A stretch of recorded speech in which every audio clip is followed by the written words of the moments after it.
Well, PlayStation's pulling the plug on PC ports, and in case you missed my previous coverage, I walked through 3 theories as to why they would do this, and we were kind of waiting on the Jason Schreier Bloomberg report. He basically indicated that he had information and he was going to be covering it. My theories were essentially that the PlayStation 6 timeline had been pushed out, so PS5 had to retain greater value. There was also the fact that the living room was getting a little bit crowded with the Steam machine as well as the Xbox Magnus, and it didn't seem like the ports that had gone to PC were performing as well as they did when they first started. That sort of told me that PlayStation was moving away from their original strategy. And here's the thing, a bunch of people are continuing to look at this and get it wrong because they didn't have it right to begin with. Many people ignored the actual reasons given as to why games were being ported to PC, so they're continuing to look at this from the completely wrong angle. Now that Bloomberg has officially reported on it, it's actually a little bit more drastic and sudden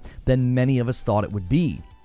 I also think we need to revisit, and ask the question of why. Not just because of what Jason is reporting over there at Bloomberg, but also because I think many people are fundamentally misunderstanding why this is happening at this point in time. Maybe they're overestimating the impact of Xbox Magnus, or they're completely misreading why a company would put games on PC to begin with. And I want to get into it. Now, if you're watching this later, remember to hit like and subscribe. You can help us with a pretty big goal that we're working on. We're trying to get to 600 members. Click join for $5 a month. You get into my Discord as well as a badge and emotes, and it supports me directly.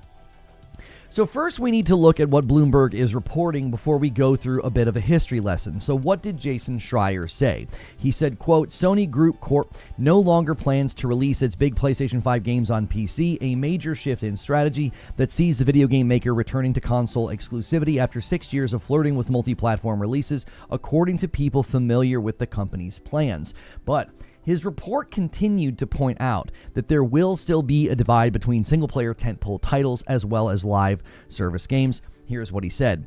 Online games such as Marathon and Marvel Tokone will still be released across multiple platforms, but single-player titles such as last year's Samurai hit Ghost of Yotei and the upcoming action game SAROS will remain exclusive to PlayStation 5, said the people who asked not to be identified because they weren't authorized to talk publicly about the company's strategy. Now, I honestly feel torn because I was thinking that, Yotei and SAROS might still make it to PC, and I actually think it would have been great to have really strong PCs show off just how great Yotei looks from an art direction perspective.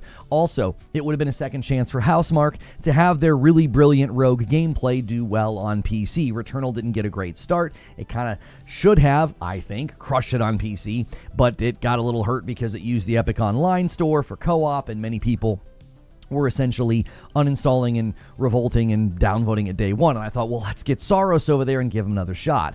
Well, Jason does indicate that this plans have changed, but he also makes it clear that plans for ports were literally scrapped. Here's what he says. The people cautioned that things could change in the future due to the unpredictable nature of video game industry and that Sony's plans are constantly shifting. But in recent weeks, PlayStation scrapped plans to bring Ghost of Yotei and other internally developed games to PC. Now, the interesting thing about the phrasing here is that plans were scrapped, but also that it happened in recent weeks. Given what other sources have said about how this decision was made last year, it seems possible that they were going to maybe slowly ramp those plans down. Maybe they were going to allow a couple more games to make it, like SAROS and Ghost of Yotei. But according to Schreier, that is not happening. Those plans have been scrapped. There are also external games still coming to PC. He does point that out. He says 2 games made by external developers and published by PlayStation, Death Stranding 2 and the upcoming Canis Scars of Cosmora, are still planned for release on PC this year. Now, he didn't make mention of it, but I also see no signs of the China Hero project changing either. Those developers and that market are specifically going to need PC for that plan to work. Now, it comes to the why. He was not told anything. PlayStation's declines to comment. We are going to have to wait for those shareholders' calls. I've always said when changes like this happens, we will hear it from the shareholders. So I'm assuming they're going to speak to this at some point. Maybe they just quietly make no mention of it and it just stops happening. We'll just stop seeing PlayStation games come to PC and they don't really ever address it. I mean, that is entirely possible. Now, I made speculations, but I'm not the only one who made speculations about this, okay? He made 2 speculations in his article, okay? And many of these things we discussed the other day. The first he made was that the games were starting to see diminishing sales, right? The novelty seemed to wear off. We know people who personally bit the bullet and bought a PlayStation 5 just so they could play a sequel. I mean, we know that was happening. We had people in our own community doing that, so maybe the novelty was wearing off because people had already purchased the sequels, or it just was they were tired of waiting. It was cool when God of War first came over, but after that it was like, you're just giving us, secondhand, food that has already been in the market for a while.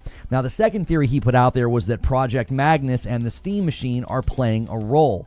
I don't think these are playing a huge role, but I do think they're a part of the equation. The living room is getting a little bit more crowded, and we have to consider timing. Right now, neither of those devices are a factor, but in a few years, they will be another option in the living room, and they'll be in greater saturation in the market. Not huge, but they'll be there. You would have thought by now that people would be considering just switching to PC, but this will be an option for people to have in the living room instead. So when Wolverine would have been landing on PC, you would have these devices more prominent in the living room as an option. So maybe people are thinking about that as well internally at PlayStation, that, hey, we're going to be taking some of our larger titles over to PC around the time there are basically going to be PCs that are turned into consoles for the living room. Now, some have speculated that Marvel and Disney may push for Wolverine to still get ported. But given how poorly Spider-Man 2 did compared to the other 2 Spider-Man games on PC, I actually don't necessarily think the less popular Wolverine character would get pushed to PC. He's not nearly as popular as Spider-Man. Sorry, Wolvie fans. I love Wolvie more than Spider-Man. Spider-Man's more popular. Here's the thing.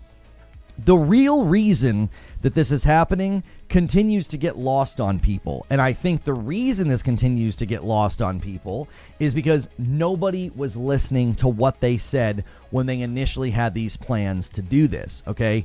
They told us why they did this, and a lot of folks just refused to listen, and they pushed false narratives. Many were more interested in pushing those false narratives about, well, PlayStation's following Xbox. They're going to go third party. PlayStation games are going to go to PC day and date. That will happen. Many people were extremely confident that that was going to happen. This was a fundamental misunderstanding of what Sony was doing, and I think it's one of the reasons that people got this so wrong. It led to really bad predictions. All those predictions are completely dismantled. People don't want to admit that they were wrong, but it's true. That didn't happen. They didn't move towards putting PC games on PC day and date because it was never about what people were making it about. It was a very significant bad faith argument. It was a false equivalency. They were trying to equate PlayStation's strategy and make it equal to Xbox's strategy, okay?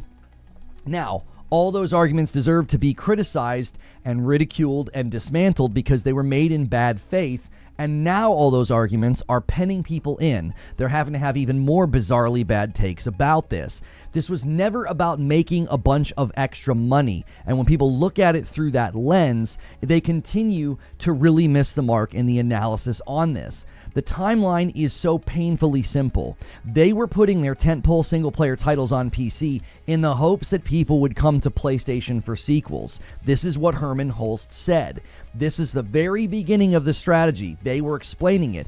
From that very beginning moment, this was a console-centric strategy. It was not a revenue-maximizing strategy. They took one brief, very generic comment from Hiroki Totoki and then like a job listing, and they thought, yep, they're going the way of a third-party publisher. That's what PlayStation's doing. They ignored the specifics. They ignored the new user acquisition focus when they were focusing on this effort, and now they're continuing to weigh this as if it's about money. The first couple of ports did incredibly well, and that likely led to more ports being greenlit. According to Sony's own data, they have like a 20 to 30% new user acquisition for the PlayStation 5 this gen. But then the sequels started porting to PC. They were noticeably performing with lower sales and lower results. That obviously would lead to lower conversions to the PlayStation console ecosystem. So they're pulling the plug. And remember, according to Shuhei Yoshida, porting games like this is like printing money. Even if that was the issue here, like they weren't making enough money with the lower revenue, the cost to port these games was so small comparatively The bulk of the money spent on the game's already been spent. You had the whole budget to build it.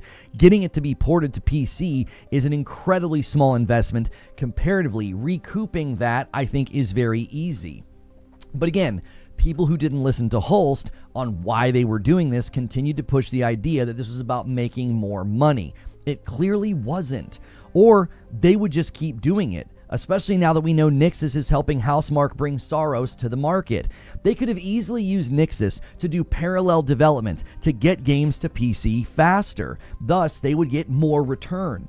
In other words, if the problem was that they weren't making enough money on the ports, there were other measures they could take to fix that. The fastest way to make even less money is just to cancel ports altogether, which they've done. This proves it was never about making more money. I honestly think this makes sense of why they rushed Spider-Man 2 to PC. I think they wanted to see if they shrunk the window of time people had to wait, could they improve the sales trajectories of the port, thus getting more people to consider buying a PlayStation. But the calculus didn't work because it ended up harming the quality of the port, which worked against sales momentum. Consumers aren't going to buy a port of your Spider-Man game if it's in a bad state. So it's clear. The plan was to use titles on PC to coax people to PlayStation, and it was initially working. They boasted of new user acquisition, and they greenlit a lot of ports after those initial ones performed very well. But as it slowed down, and it wasn't yielding the results that they wanted, they pulled the plug. So, what do I think? There are PlayStation fans that think this is wonderful. They're thumbing their nose at all the Xbox and PC boys on Twitter. They're having a field day with this.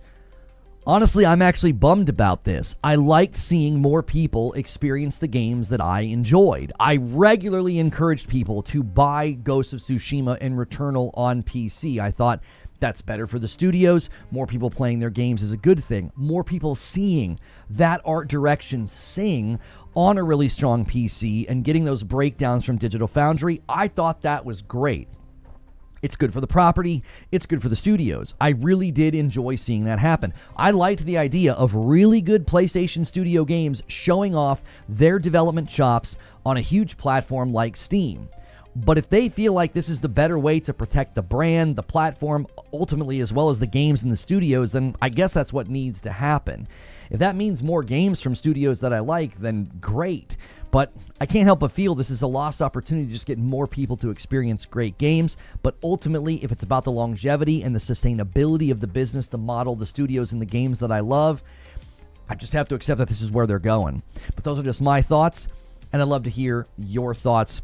Good morning, good afternoon, and good evening, guys. I appreciate you being here. Go through the ritual, hit that like button. I really do think a lot of people are completely missing the mark on this, which isn't surprising. They were missing the mark when they covered it when it initially was happening, and now they're acting like, well, this is stupid. PlayStation doesn't know what they're doing. They're just going to lose a bunch of money. And it's like, it was never about money. I tried to say that from the very beginning when they started doing this. I was like, this is about getting people to buy the console. It was always a console-centric strategy from moment one. I thought I was going to sneeze. A $5 super chat from the Gaming Ledger says, it amazes me how some are discrediting Jason's reporting as a rumor and waiting for confirmation. His record is very good. Listen, Jason Schreier doesn't write something like he just wrote from Bloomberg unless it's solid. That he's not writing a gossip column or a rumor mill on Reset Era. I think people are discrediting or trying to claim his article is just a rumor because they know it's true. They don't want it to be true. It undercuts so much of the abysmal coverage and commentary that we got the last couple of years about this. So people probably don't want to admit that they were 100% wrong about what PlayStation was doing. They couldn't have been more wrong. People weren't going to play Spider-Man 2 on PC and then buy a PlayStation. Spider-Man 2 was the game people would have bought the PlayStation 4. No, I think the idea was you'd always have rolling incentive, Eugene. If you play Spider-Man 2 on PC, then you're going to say, oh, maybe I should buy Insomniac's next title, Wolverine. I think it was initially about, oh, they'll come play sequels. I also think it was about the studios themselves. Like, if you think that Insomniac is really good at their job, then you're going to be like, hey, I want to play that Wolverine. There's also, we have it on pretty good authority, there's going to be a Spider-Man 3. I don't think you're wrong. that the initial titles were going to have the strongest results and that sequels would see diminished returns. But I think they saw such a marked drop because there's always going to be customers who didn't buy Spider-Man 1 or Miles and they just buy Spider-Man 2 on Steam because it's the latest and the greatest, it's the hottest. They would buy it and then consider being like, man, these Insomniac guys kind of cooked. I might want to play that Wolverine. I might want to play Spider-Man 3, what have you. Sony's first party is the reason why I bought a PS5, especially the Horizon series. FCAT says, so what about the DualSense for PC-only controller? It's not a PC-only controller. It's the exact same controller. It's packaging specific to the Asian market. We actually covered this a while ago. It's not a PC-only controller. It's packaging specific to the Asian market. I'm assuming it has to do with them spinning up the marketing in China. They've been marketing more heavily in China. This week, Marathon drops, and then they're going to be launching more China Hero Project games, and they probably want people to associate, PlayStation with PC. I think people are really misreading what that controller represents and what the speakers and the monitor represent. That controller and that packaging is specifically being promoted by the PlayStation Asia account on Twitter. It's not something that you're going to buy and be like, oh, I can only use it on my PC. The controller's in Europe too. I don't know if it's in Europe or not. I only saw Asian packaging. I saw packaging with it was either Chinese or Japanese. I can't read either. On the packaging, on the box. That's when it initially got leaked. And now we're seeing the PlayStation Asia account promote it. And we got 2 super chats coming in. PWH with a $5 super chat says, all 3 million games, all 3 Santa Monica games. Oh, Spider-Man games.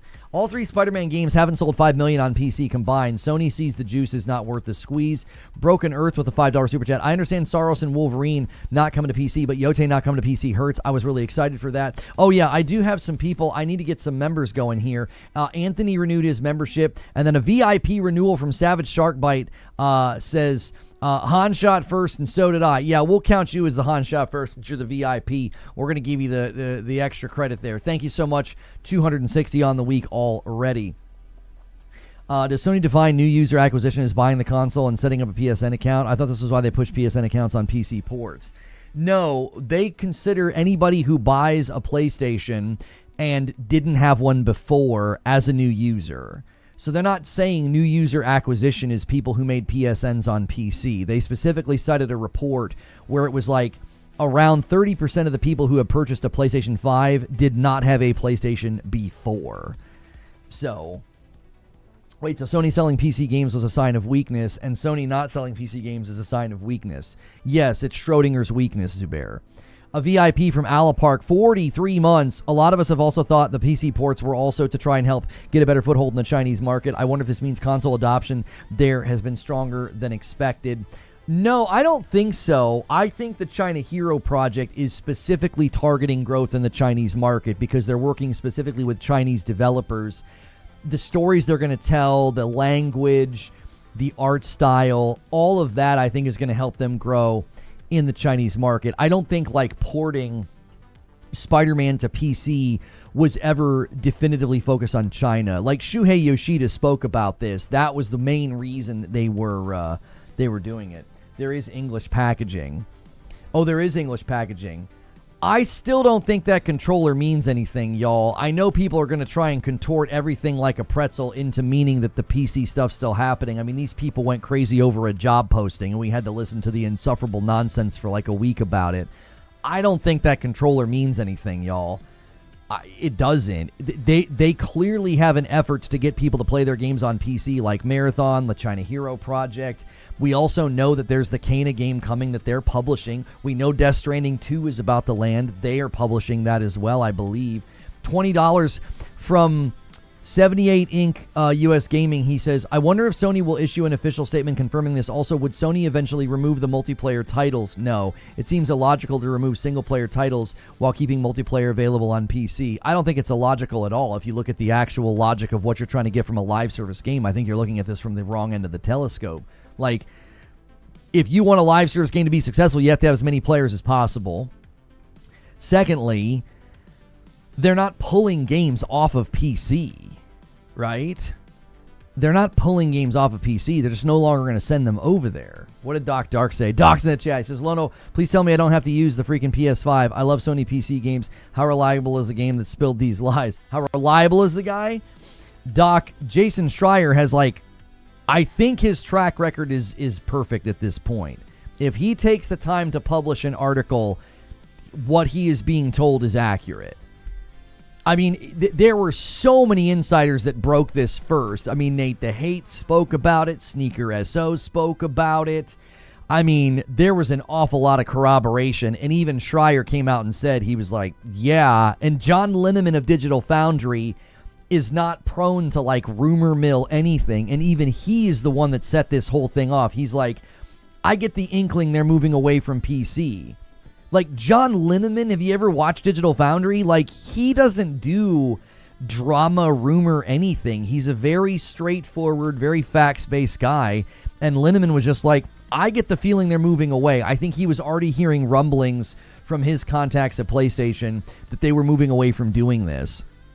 I mean, again, the reason I think people are so bewildered by this is they didn't listen to Herman Hulst. And I said this until I was blue in the face. I said, people don't understand why they're putting the games on PC. Herman Hulst was like, we use our tentpole titles over there.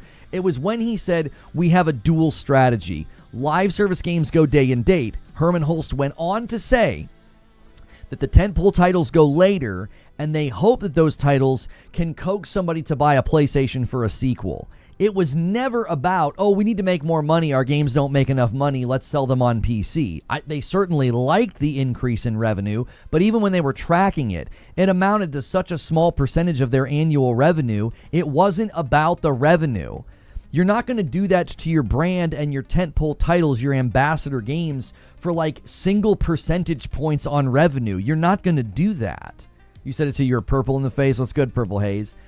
I was like, people are misunderstanding why this is happening. They saw it as an additive market to expand the console's reach. That's why they did it. When they started seeing diminished returns, when God of War Ragnarok went to PC, it didn't sell as well as God of War 2018. When Spider-Man 2 went, when all the games started landing, the novelty had worn off. The excitement about it had faded, and they weren't selling as well. So they probably said, this isn't worth it. Why are we doing this? We're taking our property, we're taking it all the way over there, we're diluting a little bit of the solvency of exclusivities, of exclusive games, and for what? For diminished sales and less conversion to the PlayStation ecosystem? AOZ with 43 months says, scrapping means abrupt change due to things not according to plan. I wonder if PSN linking issue and PC unfriendly sentiment towards console changed minds. Let me add you to the total, AOZ. I definitely think the PC landscape is a little prickly. It's a little prickly. I mean, maybe that's playing a role. Wooly says, facts, I've always said this. I also said they'd be sunsetting PC ports, as the majority of the PC gamers who would buy a PS5 for sequels would have gotten one by now. Yeah, they probably saw that transition trickle down, Wooly. It was like they were boasting in those early years of 20 to 30% of the people buying PS5s were new users. That's probably slowed down. I disagree. I think the PSN login stuff really hurt PlayStation on PC. I think that's what he's saying, Casualties. I think that's what he's saying. I think you're agreeing with him, not disagreeing. That's what AOZ is saying. AOZ is saying that maybe played a role in wait, hang on. Oh, you're saying it hurt PlayStation on PC. Oh, you're saying the same thing, though. Check my last, says Sneaky Wolf. You're saying the same thing. You're both saying, that's probably one of the factors in them pulling off of PC because it hurt the relationship there.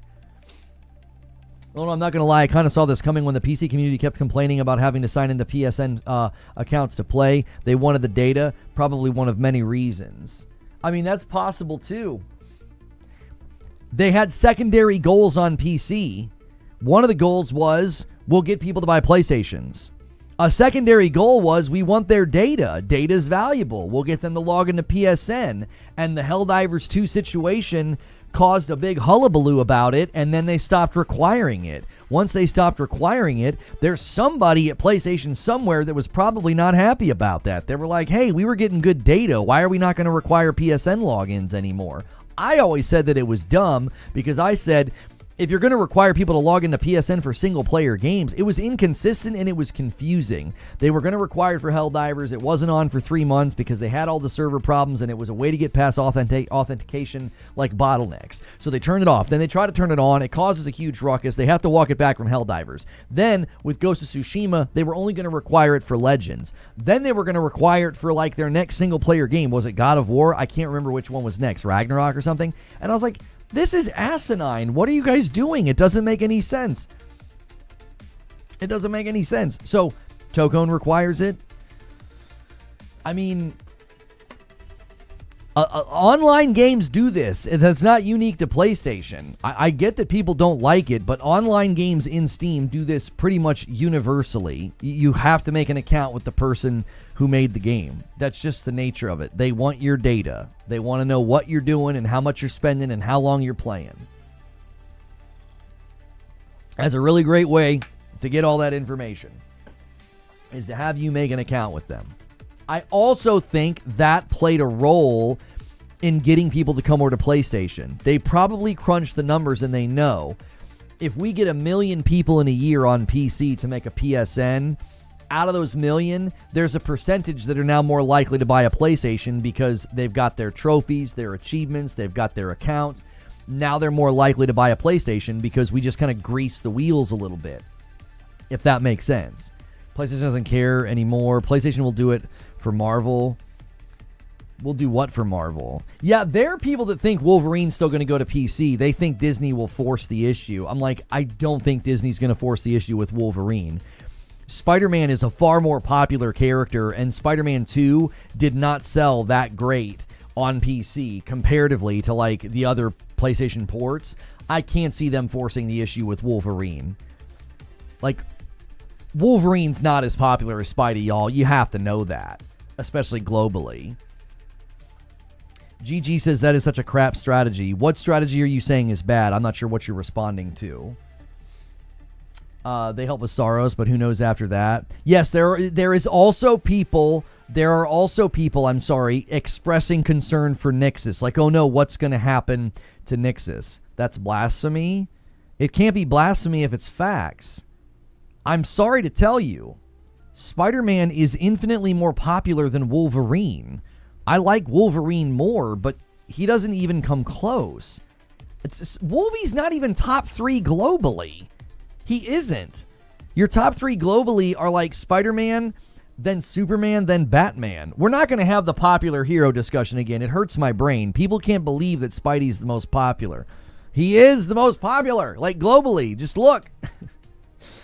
My nephews don't run around in Wolverine shoes. Yeah, Spidey's too iconic. He appeals to every age demographic. He is the hero of heroes. Like, everybody loves Spidey. But yeah, people are expressing concern about Nixus. And listen, I really hope that Nixus continues to be utilized. They're a smaller company than Bluepoint. They're like 50 to 80 people. If they continue to utilize Nixus for what they're doing with SAROS, like helping teams get their games to the market, the concern is Bluepoint did that with God of War Ragnarok, right? Still no video on console for Crimson. I sent out a short about it. I'm trying to get everybody as aware as possible that we still do not have Crimson Desert console gameplay. I am going to retweet my tweet again about it to see if we cannot get Will Powers to respond. We have been told that Digital Foundry will be receiving the gameplay footage for the consoles because apparently, Pearl Abyss said that we wouldn't believe it. So we'll see if we can't get an answer today. Wolverine isn't as popular because he's a short king. The disrespect is baffling. Now, it has nothing to do with his stature. Okay? Wolverine would sell better on PC to adult fans. I mean, I don't know if that's necessarily true. It seems like you're trying to intimate that, like, Spider-Man didn't sell well because it's for children or something, and I don't think that that's true at all. Release a Kraken with a $5 super chat says, do you think SAROS will do better on a PS5 exclusive? I feel like Returnal was not appreciated much on PlayStation. Returnal did better on PlayStation than it did on PC. I mean, it sold over like 1 million copies. They bought Housemarque because I think they were pleased with how it did. I think a lot of people forget that Returnal launched at a time where there was like 7 to 10 million PlayStation 5s in circulation. So like the adoption rate of Returnal is always cited by people who are not, I don't think, being fair to the history of like when it released.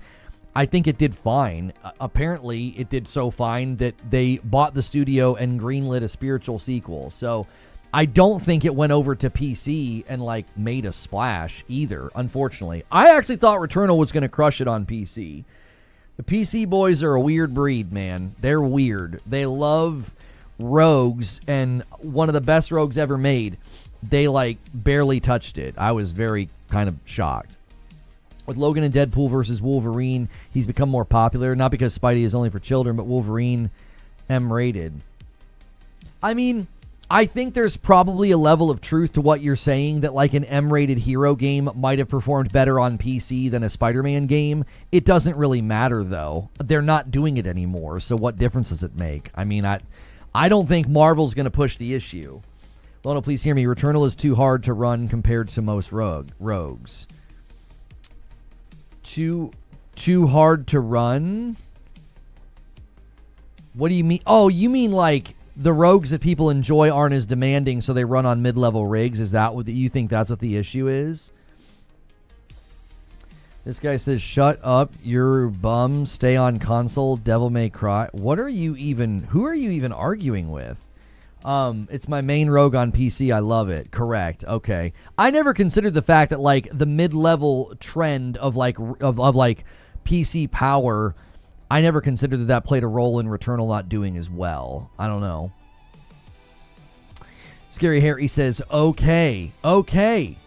There we go. We said okay together. Who's this guy talking and telling people to STFU? I don't know. I feel like he's in the wrong chat. I don't know who he's talking to. Gale Winfor says, prickly user base at Epic conclusion on Returnal was enough to not touch it for them. Yeah, people were instantly downvoting Returnal day one because of the Epic Online store. The plan for Wolverine would have been agreed to years ago. I don't know, though. I don't know if that's part of the agreement with Marvel. I don't know if that would be in the contract. I mean, that certainly is a potential reality, but Schreier seems to think that it's never going. I feel like he would know. I feel like that would have come out in the article. Jason Schreier would have said, the one exception to this is Wolverine, whose contract stipulated that it would go to PC later. Like, I feel like that would be common knowledge with the people that are talking about this strategy. Like, if they're saying Yotei was scrapped, Yotei was coming to PC, the plans were just scrapped, I feel like they would have said Wolverine's the last man standing because of a contractual obligation. I don't know if any of the contracts with Marvel for Spider-Man ever stipulated anything about PC. I think the port to PC strategy was something that PlayStation decided on their own. Like, if you go back and look at the timeline, I think PlayStation made this plan. I don't think they had to go to Marvel for permission, because I feel like they're publishing the game. Like, it's they are the ones in charge of the publishing. I'm arguing with any dumb American who thinks they understand the PC market and the console market. These are wannabe gamers in this chat. You know what? You can wannabe too. You can wannabe banned.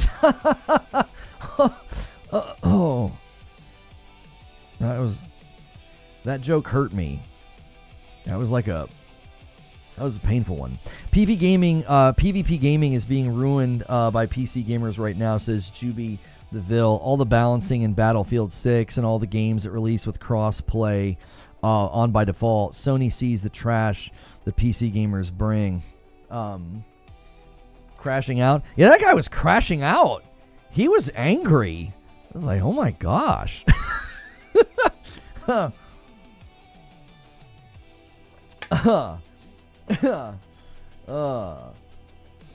He was so intelligently educating us about the market that he knew so much more about us than us by calling us a bunch of names. He truly had a dizzying intellect.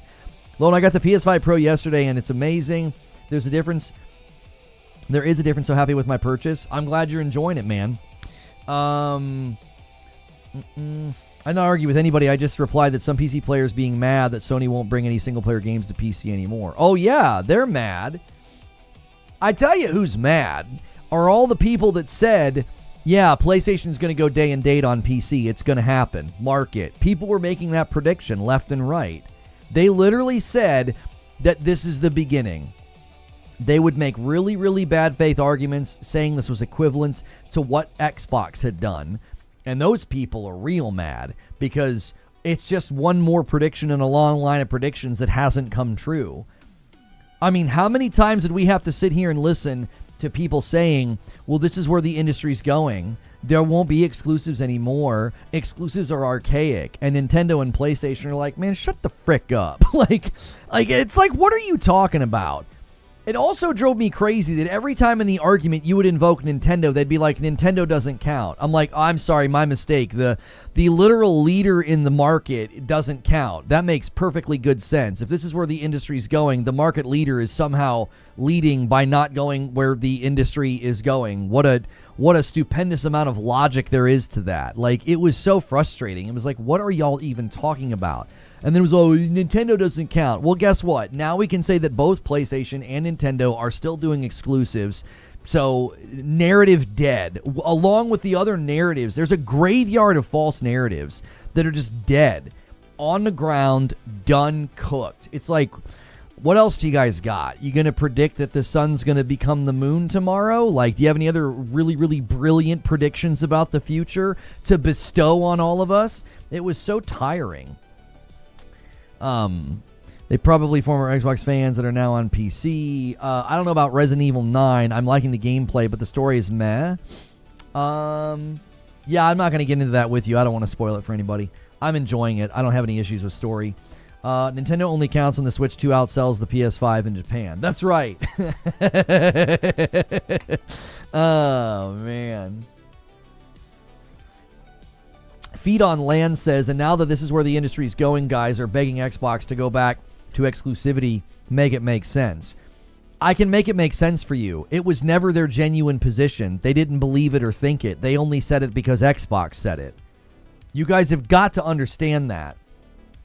The reason so many people are jumping right back to being like, save us, Asha Sharma, go back to doing exclusives again. The reason they're saying that instead of this is where the industry's going and exclusives are going away and exclusives are anti-consumer, you know why they were saying it? They were saying it because Phil said it. They weren't saying it because they genuinely thought it. They didn't do analysis of the market. They didn't listen to the actual strategy from PlayStation. They didn't consider Nintendo's dominance. All they did was parrot what Phil said.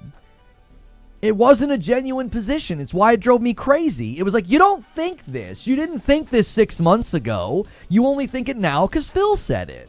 It was infuriating. It was like, quit. If you genuinely have never liked exclusives, congratulations. Most of the people that were pushing this weren't saying this when they bought ZeniMax. They weren't even saying this when they were going to buy ABK. Before they bought ABK, do you know how many times I had to sit here and listen to people talking about how, oh, it's going to be so great to see all these ABK games go exclusive to Xbox? Nobody was saying exclusives were anti-consumer back then. Y'all thought you were about to be the cock of the walk, man. They were going to strut out here, slap down that Microsoft checkbook, and you were going to be swimming in exclusives. And when that didn't come to fruition, and Phil starts demonizing exclusives, talking about, I don't know who it helps with Helldivers not being on Xbox. Now, it ended up on Xbox because live service strategies want to have the largest funnel that they can. But when he said that, I said, there you go. That's Phil Spencer blowing the dog whistle. He just gave everybody the talking points. There's your marching orders. Everybody say that exclusives are bad. Everybody say that exclusives are anti-consumer. And everybody talk about how, oh, you can't grow the console market anymore, so this is where the industry's going. And then everybody just got in line and started saying that. And I was like, nobody thought this 6 months ago. Nobody thought this when the gen started. Cut the crap. You don't think it. You don't. They didn't think it. I told you guys at the time, I was like, they don't genuinely think this. It's just parroting.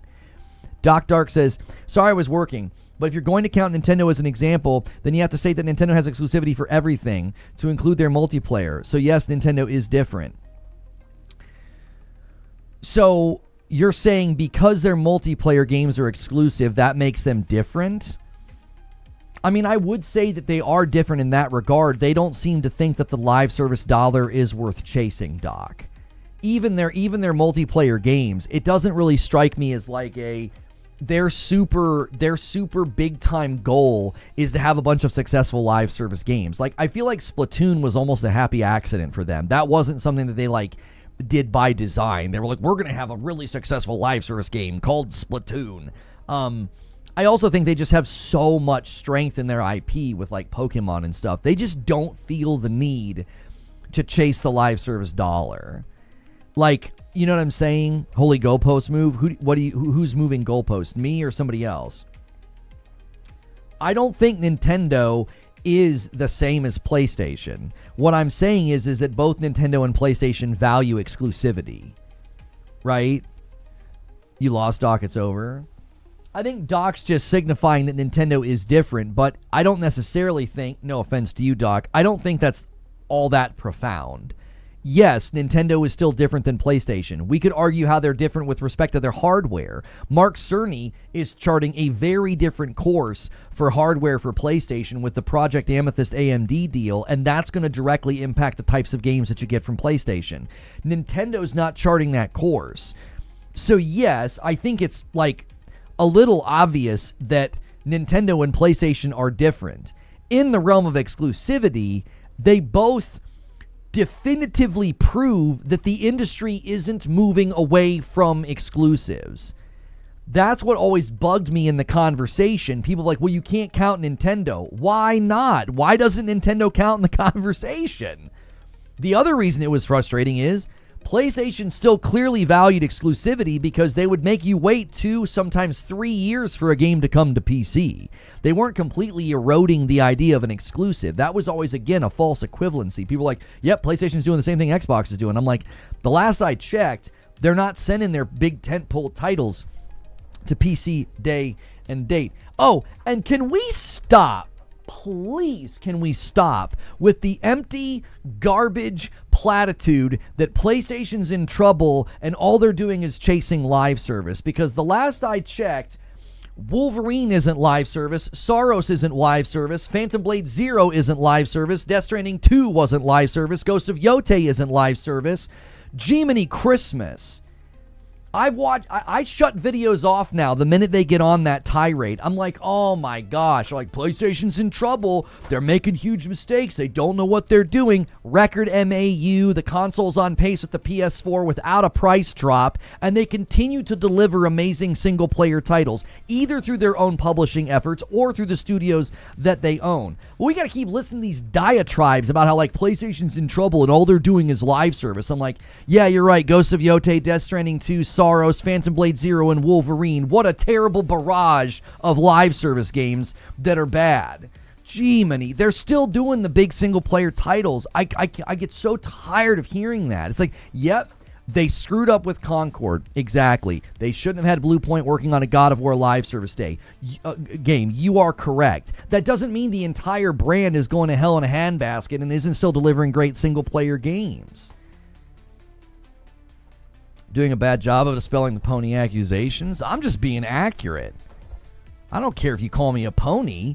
They're delivering great single-player games. I'm mad about Horizon Hunters Gathering. I can be critical of Horizon Hunters Gathering. I can be critical of how they managed Blue Point. I can be critical of how they thought Concord was going to be as big as Star Wars. I can be critical of those things without being like, oh, but PlayStation's going to hell because they're doing this live service stuff. It's like, Yotei was great. Death Stranding was great. SAROS looks great. Phantom Blade 0 looks great. Wolverine looks great. What do you mean? Why can't you say both? You know what I'm saying? You sound like a PS5 cheerleader. You sound like you don't have an argument and you name call. So get in the intellectual battlefield or leave. Egnarts with 53 months and a member plus gets us to 263.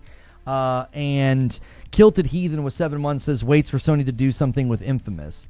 I'm not surprised they're not doing anything with Infamous, because I think if they were to do something with it, it'd have to be a new title. If they thought Infamous was going to be amazing, or like a remake would be amazing, they would have had Blue Point do it, I imagine. He's critical of Marathon. Yes, I've been heavily critical of Marathon, and the PlayStation boys are out here celebrating that title because of the Steam charts and the sales that actually look very strong today. I will admit that.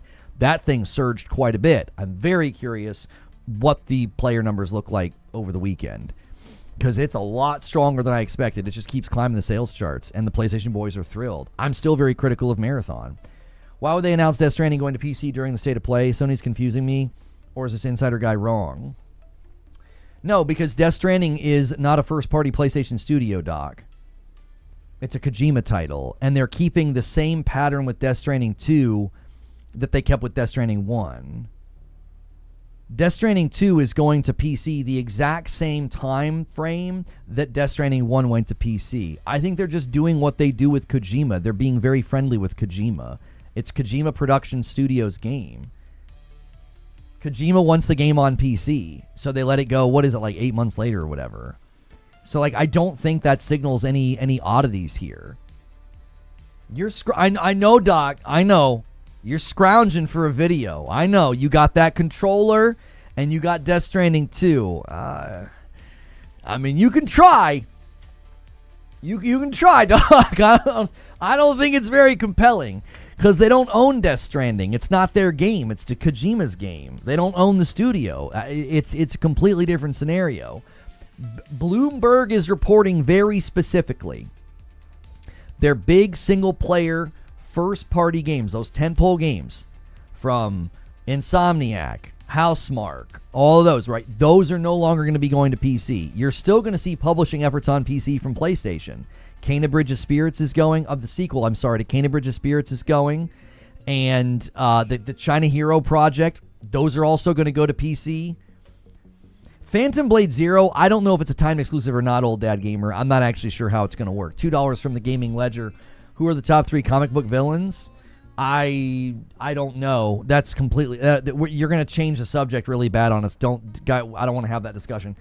I think Sony will let second-party games make their own decisions on whether they go to PC or not.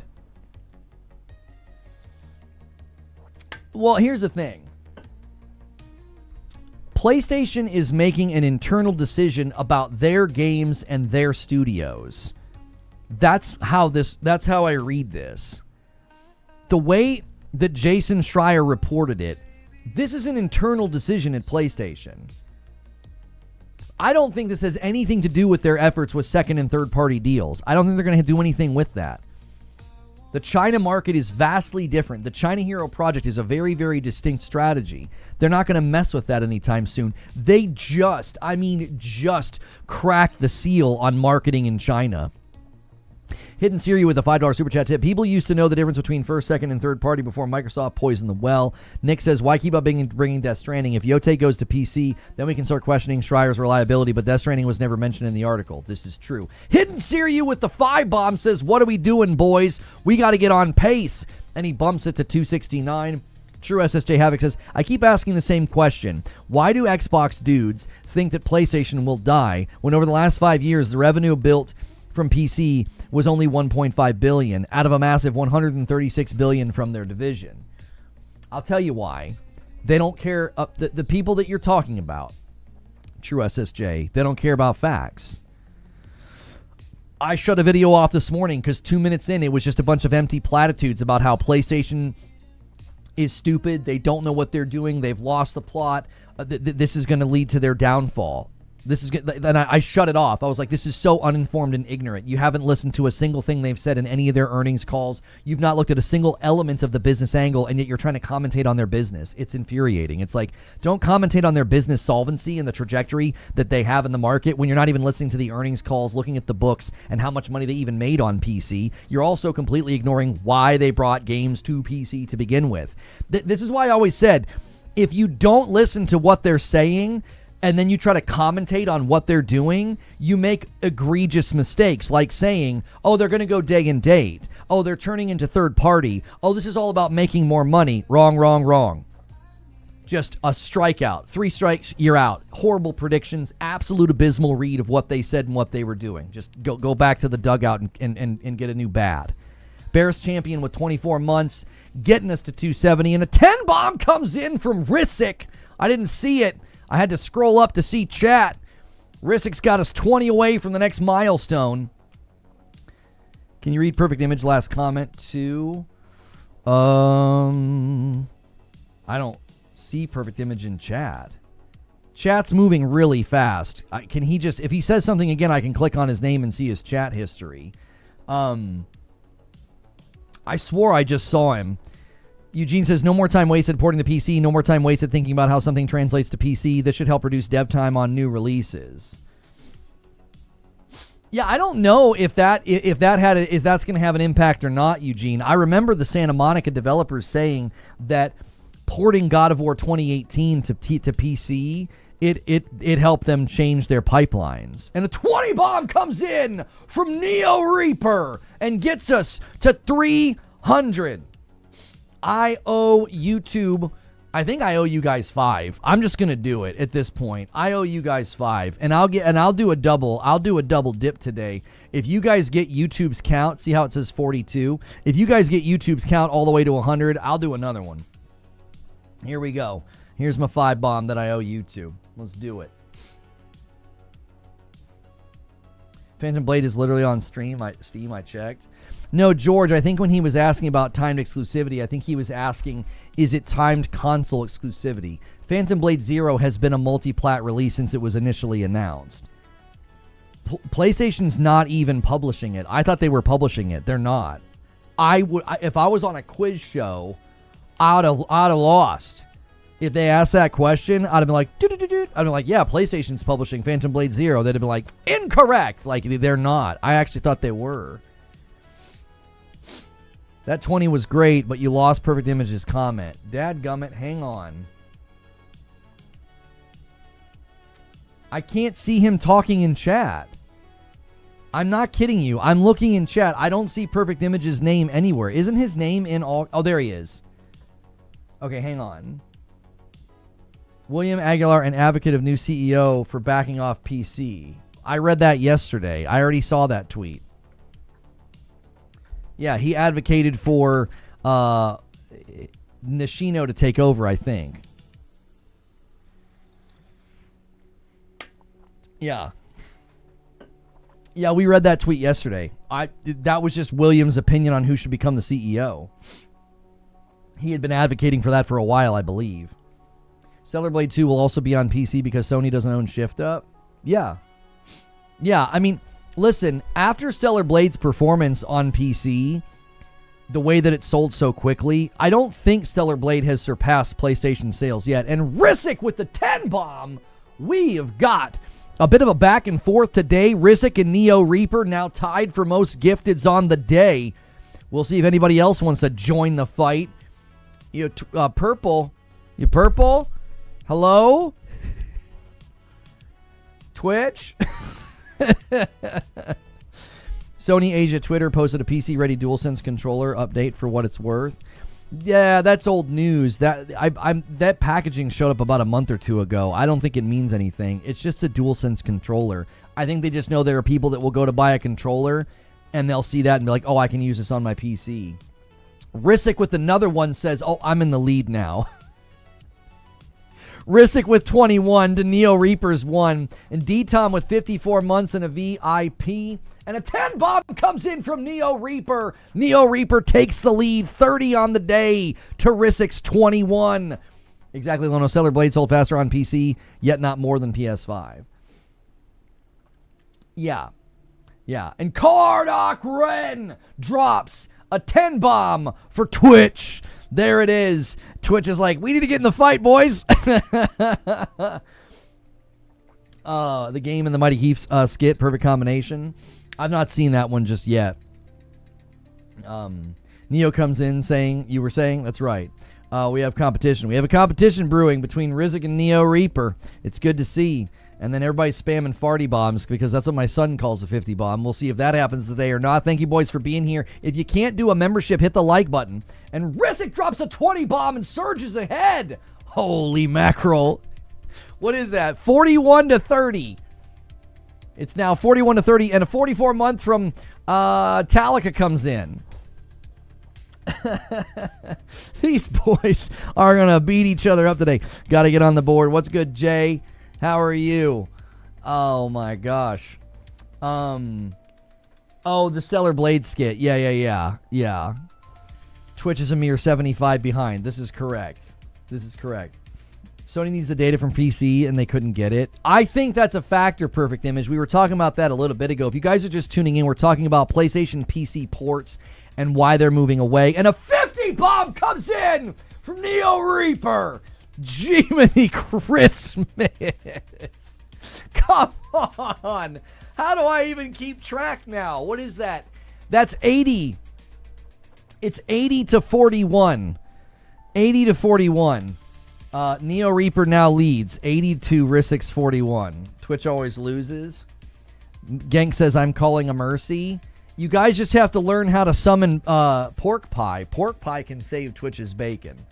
So, but anyways, we were talking about we're being interrupted by all this generosity. We were talking about PlayStation PC ports and why this is stopping. And I said, a lot of people were missing the forest for the trees here. They think this is about money. It did not account to almost any money at all in the grand scheme of things for PlayStation. It was a very, very small amount. I think people continue to have little brother syndrome about PlayStation. Like, they don't actually see how successful they are, how much money they actually make in gaming, and how going to PC was just such a paltry amount of money for them. It did not move a massive amount of revenue needle for them. It was more about getting people in their ecosystem. Now, Jason Schreier responded to his own post, and he said, people need to remember, it's not just about getting somebody to buy a PlayStation.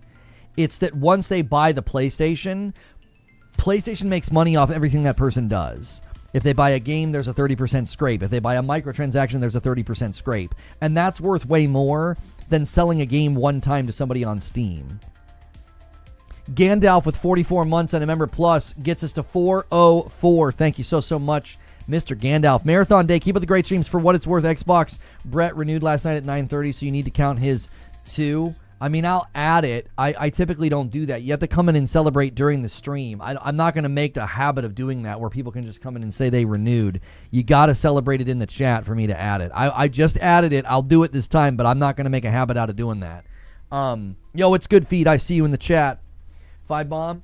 Yeah, I owe you guys a 5 bomb because you guys got to 137. So the other element to this that I think people are missing too is it wasn't about the money. It was about increasing console reach. I also think it was about the data, like Perfect Image just said. I think the fact that they got such pushback, such reticence, such revolt from the PlayStation, from the PC audience about making a PSN, I think they said it just isn't worth it. The games aren't selling as well as they initially did. We can't get people to sign up for PSN, so then we can get their valuable data and their valuable information. And we're not getting the conversion that we wanted to see. Like, to me, it doesn't surprise me at all that they've moved away from this. They weren't getting the results that they wanted. And then a resubscribe over there from Drug Doc. Thank you for 20 months over there on Purple. If you guys have Amazon Prime, be sure to use your Primes.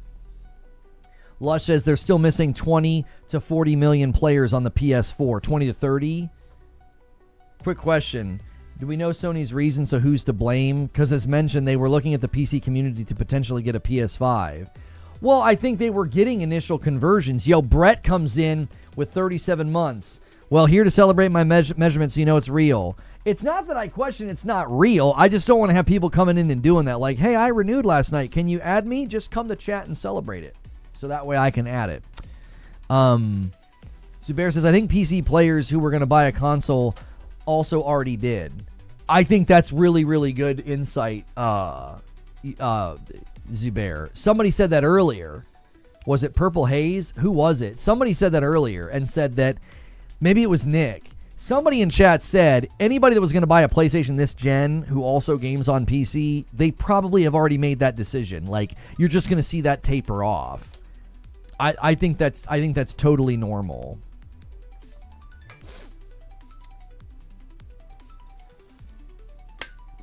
Fen Solo says the PlayStation PC ports were to keep the hordes happy. Now they're moaning. It's like F you. I'm not sure what you mean. They're better off strengthening their own platform instead of trying to coax people who would rather not buy their games at full price. Well, again, and this is why I think the China hero strategy is even potentially up for grabs. Like, if we're honest, the China hero strategy is potentially up for grabs. If they go over to the China hero market, okay, and they don't get the results that they want to get, like let's say 5 years from now, they're just not getting the results that they want in that market, they'll just market normal. They'll just sell the console, they'll just sell their exclusives, they'll just run regular commercials, and they'll stop publishing those games. They'll stop doing that. Like 5 years from now, if PlayStation turns around and is like, this isn't working, we're not getting adoption from doing things with China Hero, they'll back away. Now, maybe it'll take longer than 5 years, but I would even say that plan is potentially up for grabs if they don't get the results that they want. What's the China Hero strategy? So the China Hero project is a mission from PlayStation to publish games in the Chinese market. Shuhei Yoshida did an interview about this. Let me add Enjoy to the total. We're at 407. Thank you so much for 33 months, Mr. Enjoy. GTA 6 will bring a lot of PC players over just for one game. I don't think they will stay and buy a ton of other games. In any case, the China Hero project is... They're working with Chinese development teams specifically, and then they provide the development, the publishing, and the marketing support. And the reason that they're doing this is the Chinese market can now have PlayStation sold in it. Historically speaking, they couldn't sell PlayStations there, okay? Now they can. Well, once they saw that open up, they started the China Hero project. So they've already done a couple. They did Fist, Forged in Shadow, Anno Mutagem, Hardcore Mecha, Animal Force, Immortal Legacy, In Nightmare, Evo Tinction, Lost Soul Aside, Awaken Astral Blade, and AI Limit. Okay? Now, not all these games have done all that spectacularly well, but this is their goal. They've got some down here that show even more promise. The Godslayer looks incredible. Okay? Brocade Cladguard is a Wuxia-themed action RPG. It looks incredible. Daba Land of Waterscar. Exilage could be a very successful live service game over there. Willless, Lulin, Unending Dawn, The Winds Rising. Okay, this is another one. Unending Dawn is a multiplayer open-world action game. So if you guys have seen how successful like Where Winds Meet has been, there are games like this that could explode in the Chinese market and make PlayStation a ton of money. But they also understand that in the Chinese market, if you're not publishing on PC, you're not going to get enough sales. Not only that, you're not going to get a Chinese developer to develop just for console. That they're just not going to be willing to do that. Like, they know the PC market in China is enormous. Now, when Shuhei Yoshida did an interview about this, he said that's the whole reason they're doing that. They know that there's almost no console footprint in that nation, and they're going to try and get a console footprint by multi-plat delivery of games on PC and PlayStation. So what you're doing is you're exposing the Chinese market to the PlayStation brand. They're going to see, oh wow, PlayStation published this. Oh wow, PlayStation's handling the marketing. Man, PlayStation's bringing some heat. In the mind of the consumer, all they know is that these are games from PlayStation. Does that make sense? Like, the market's not in tune as we are to like, well, what's a first party? What's a second party? What's a third party? They don't care about that. So you got to think about how dense, how huge that market is. And then they buy a game that they associate with PlayStation. And they're like, man, that was a really good game. I really like that. Well, now they're thinking about PlayStation. Now they're top of mind. So then when PlayStation's marketing the PlayStation 6 or the PlayStation 5 Pro or Astrobot or Astrobot's sequel, they were doing a lot of marketing of Astrobot in that market, right? So they're going to attempt to break into that market. This is one of their answers to the idea that like, oh, you can't grow the consoles right now. Consoles are stagnant. And it's like they're going to go get users from that market. Wes Stewart with a $25 super chat says, this is for the great coverage lately. Keep it up. Thank you so much, man. I appreciate that. I've definitely felt some it's just momentum from you guys. The support and the energy has just been spectacular. This guy says, so PS5 gamers get woke crap and PC players get new Chinese games? No, the China Hero Project games will also be on PlayStation. I also don't know what you're referring to when you say that the PlayStation gamers get woke crap. Like, what games are you even talking about? I swear to frick, if you start talking about Yotei being woke, just take the day off. Like, we don't need that ignorant energy here. Like, we don't even want to hear that. There wasn't a single thing in that game that you could say was woke. Fist was China Hero Project. Yeah, the Fist game, people really liked that Fist game. It was like kind of like a platformer, like it wasn't like a super, I don't think it was like Metroidvania. I think it was a little Metroidvania. They're already port begging for Stellar Blade 2. Who's port begging for Stellar Blade 2? What are you talking about? Stellar Blade 2 is going to be on PC and PlayStation. They care about the games on PlayStation, similar to the old days of the PlayStation 1, PlayStation 2 era, when the first and second third-party games were spectacular on the PlayStation. 2026 and people are still using a made-up word. All words are made up. Who wants to talk about Yotei being woke?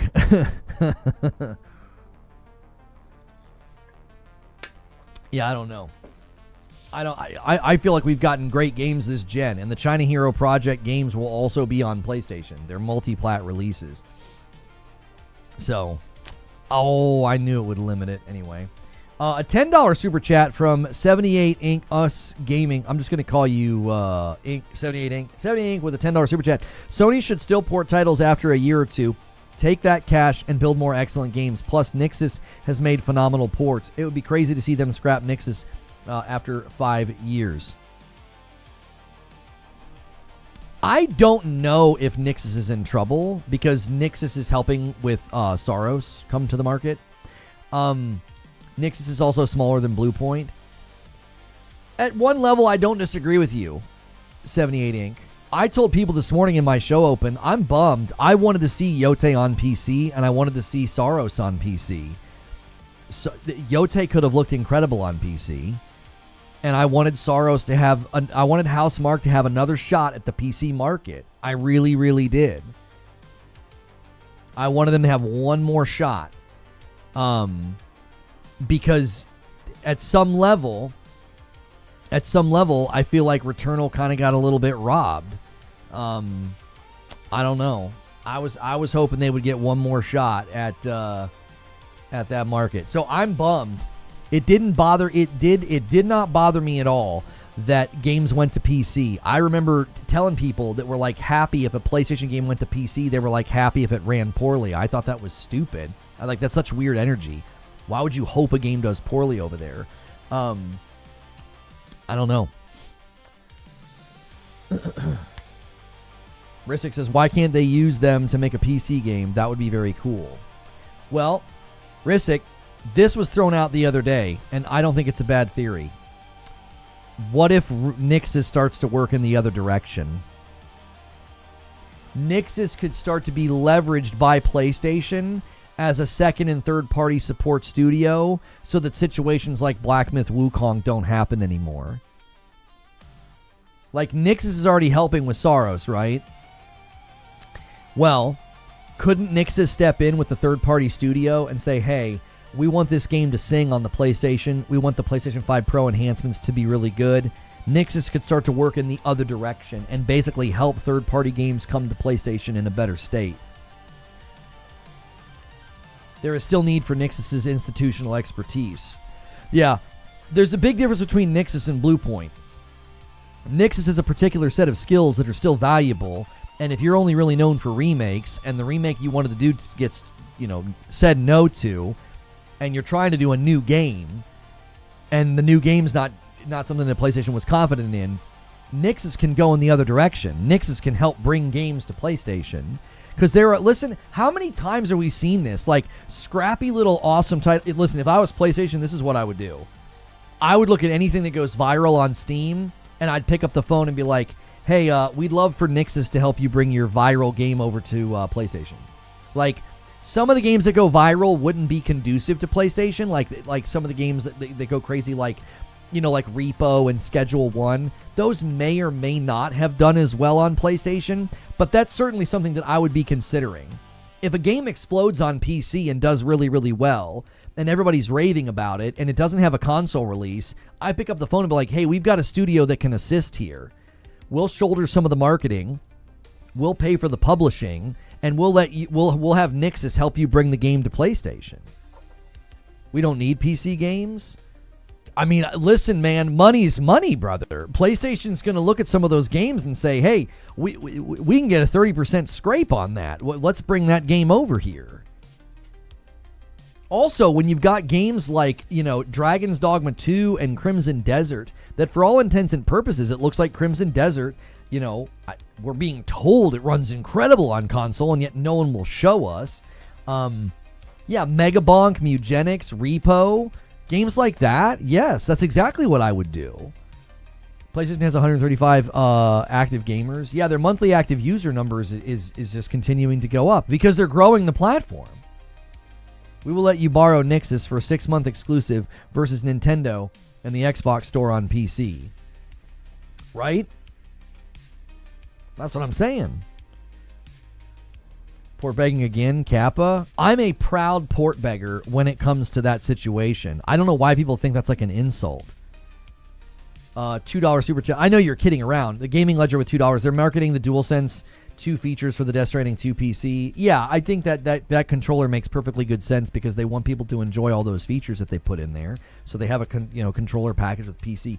Listen, if people want to strut that around and think that means games are still going to PC after they basically just said, Schreier just said it's not happening. Listen, they can celebrate the packaging on a controller the same way they celebrated that job posting, and they'll look equally dumb. I mean, I don't know. There are easier ways to look like a clown. You just go buy makeup from the store. Yo, what's good, William? That was my theory. Either they bring PC games to PS5 or they become the new remaster, remake, port studio. I don't think they're going to be the new remake, remaster, port studio. If you let Bluepoint go, ain't no way you're going to task Nixus with remakes. That just wouldn't make a whole lot of sense. Selling a controller is nowhere near selling games. DualSense is 10 times better than any Xbox controller. I would put some respect on the Xbox 360 controller. I mean, I know you're talking now, but I miss the Xbox 360 controller. That was such a good controller. That's like the Nokia phone of controllers. 15 months from Jerry A. Seeing a lot of people picking up PS5 Pros. Well, I got to tell you, Resident Evil 9 is commercially very dominant, and it's a walking commercial for the PS5 Pro because it looks ridiculous on the Pro. It looks insane. I mean, I don't know, dude.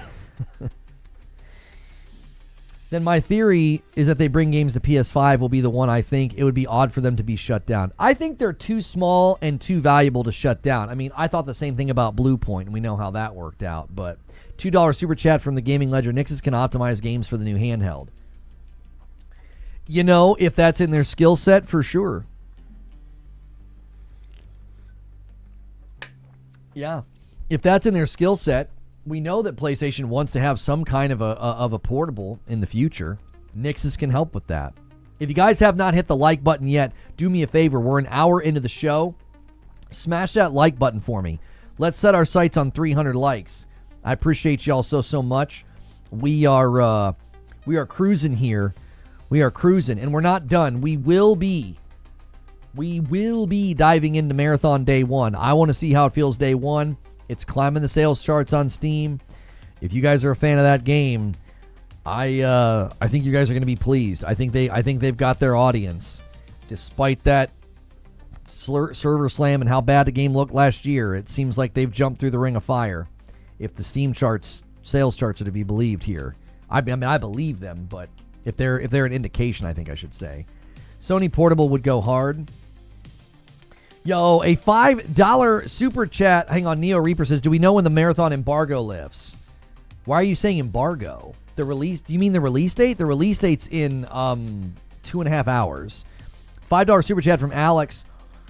I was at least hoping the older Infamous games could come to PC so I can play them on my Steam Deck. New future games can stay on PlayStation if they choose to. Read my last, says Perfect Image. Who's better, Bluepoint or Nixus? I feel like you asked me this the other day. I don't know how to answer that question. They're very different studios. Count Quackula with a $2 super chat. Mark Cerny and the Pro are the light of gaming. How's Marathon doing? It's top of the U.S. It's top of the U.S. sales charts. It's second on global, so it surpassed Resident Evil. Now keep in mind, okay? I don't know what is Limbus Company. Keep in mind, okay? Limbus Company it launched 3 years ago. Did it launch 3 years ago in early access? Did they just have like their 1.0 moment or something? They pushed out a hot fix? What the heck is this game? Yo, thank you 78 Inc. for renewing your membership and getting us to 409. It's a gacha? Oh, it's a gacha game. Anyways, that would explain why it's up there. Okay, so Marathon's in second place global. If you switch it to the United States, it's in the number 1 spot. Now, I have said for a while, be careful about reading too much into this, okay?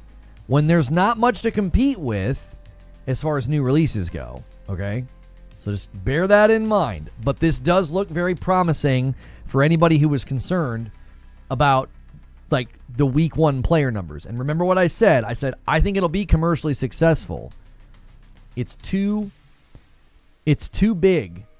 It's too big of a company and too big of a marketing budget to not be commercially successful. I've just continued to say I don't think that distance is in its legs. I just don't think it has the distance. I think it'll run out of not run out of players, but I don't think it'll have good longevity and good re-engagement.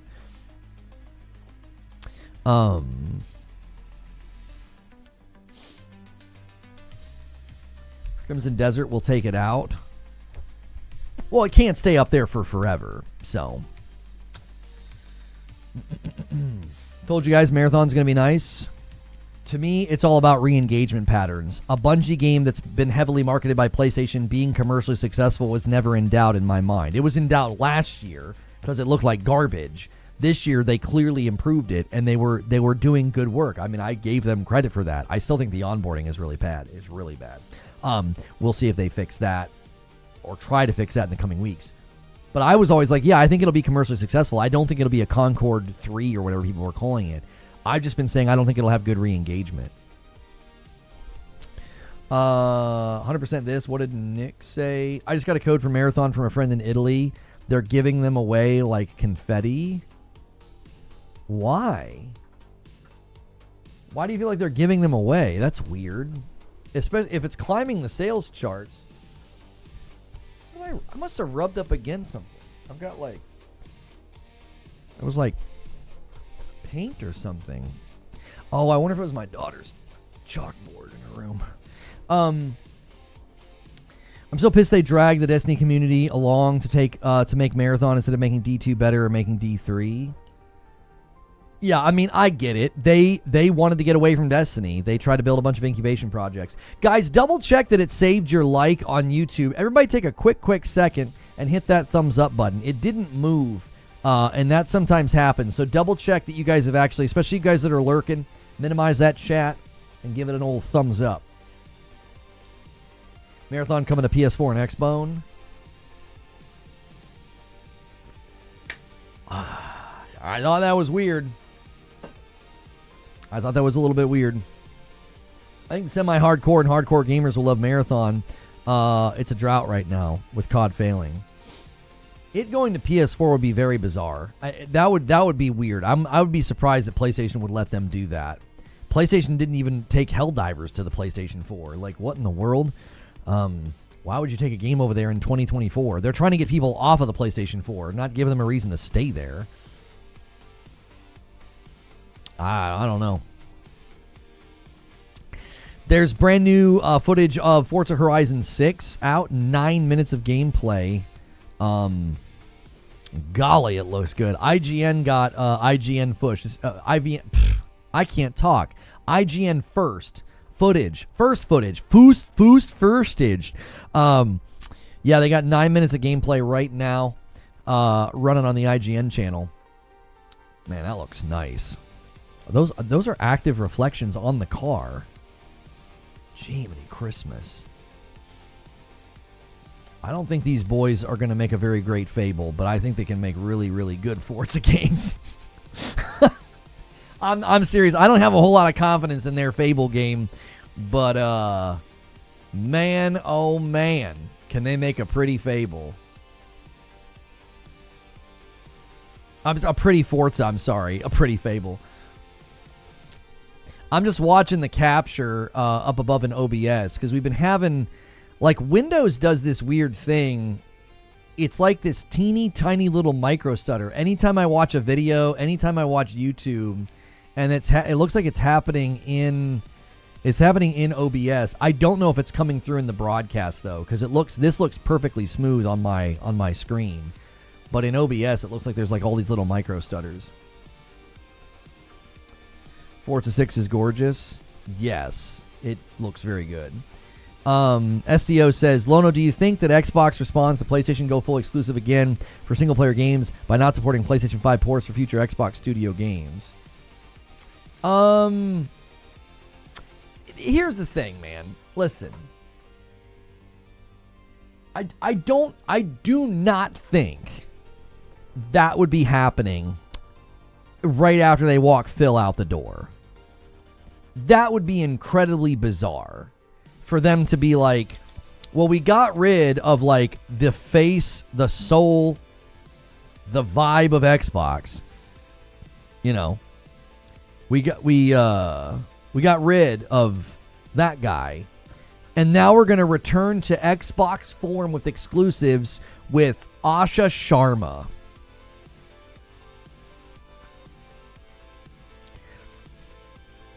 I mean, I just don't think so. I don't. I remember when they were doing the ABK deal, I got a lot of hate for this, but I put out a clip and I said, I'd be taking that $70 billion and I'd be investing it in my studios. I'd be setting up my studios to flourish. I'd get rid of the contract policy. I would have increased the distribution of the Series X. I would have prioritized the Series X. That's what I would have done. I would have invested in my studios, invested in my property, and made banger exclusives and made the Series X the front burner. That's what I would have done with that $70 billion. Instead, they bought a dadgum albatross. They bought this big, fat, heavy thing that just drug them down, and now they're having to gut studios and make big changes because they need insane revenue return, profit return. Glassdoor with $5 super chat says, the same people who are saying Schreier is rumor mongering are the same people who ran with Sony is dying after his Blue Point reporting. Asha AI crew. Yes, when people selectively believe Jason Schreier, I think we can selectively care what they think. I don't care what anybody says. If you're going to selectively, like, people paraded around a job posting.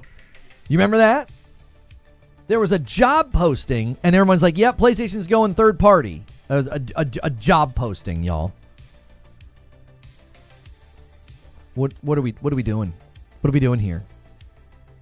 You know, like, if you're not going to trust Jason Schreier, who, when he takes the time to publish something on Bloomberg, okay, this isn't like, you know, some mommy blog recipe site. It's Bloomberg. Like, I wouldn't take any of those people very seriously. It's like, oh, you just suddenly don't believe him? Okay, that's convenient. Like, I don't know. What does he gain by lying about this? Nothing. When that many insiders say it also, here's what I'll say. Here's what I'll say. To the Xbox loyal that just refused to see what was happening with publishing more than 4 games, you just refused to listen. You did not listen. You heard it said from the CFO. You heard it said from Satya. You heard insiders say, this is happening. Xbox is changing strategy. And you plugged your ears and said, nuh-uh. And now that it's happened, you want to do this again? You really want to do this again? You would be like, yeah, nuh-uh. I don't believe Jason Schreier. He's just spreading rumors. Okay. I guess take another ride on the merry-go-round of willful ignorance. Go right ahead. Have fun. I don't know what to tell you. I don't know why anybody would continue to just ignore all of the warning signs, all of the inside info, and be like, yep, nope, doesn't count. I mean, you'll celebrate a job posting, but you won't listen to one of the most trusted insiders in the gaming industry. Okay. I guess go ahead, plug your ears. Buttery Cheeks with the $2 Super Chat. Lono, what are your Fable concerns and red flags? I have an entire video on that. I think now that the hype and the excitement dust has settled, go rewatch the Fable Developer Direct. Go rewatch it. And really, really look and see how they show you nothing. There are no open world gameplay shots. There's no uncut gameplay shots. The combat looks incredibly stiff and rigid. The player repositioning looks really awkward. They never let you see anything to completion. It's all quick cuts. You waited 6 years and that's what you show? What? What is happening? I'm telling you, go watch the Fable deep dive and watch it with just open eyes. In the moment, it's so hard to be critical because you're just super excited, right?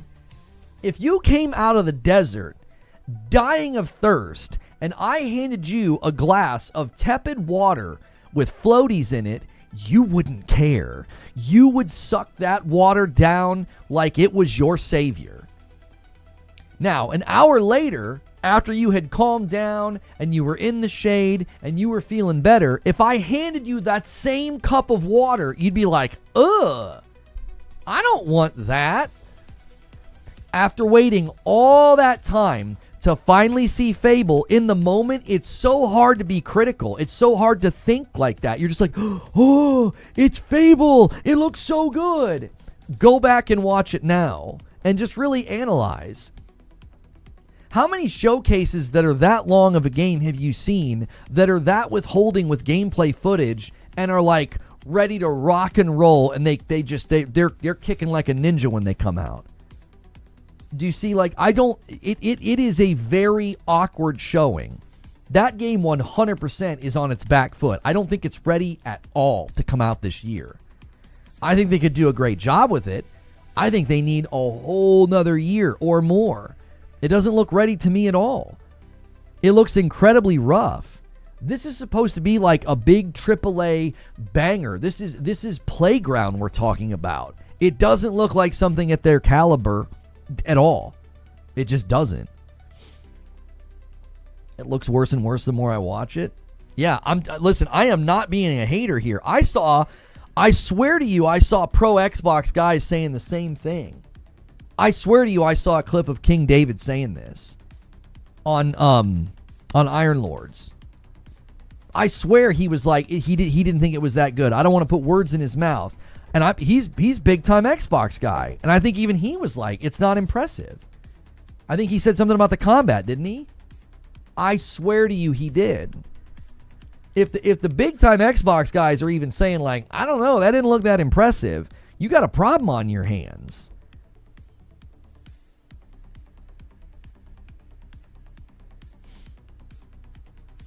I don't care about Fable.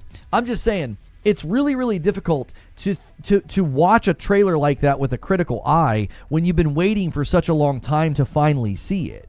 We're talking about Fable. We're kind of all over the place. I mean, PlayStation's PC strategy changing is certainly in relation to Xbox. There are people, and this is another thing we could obviously talk about that's more on topic. There are people that think that this is tied to the Xbox Magnus. Colin Moriarty, he ain't having any of that.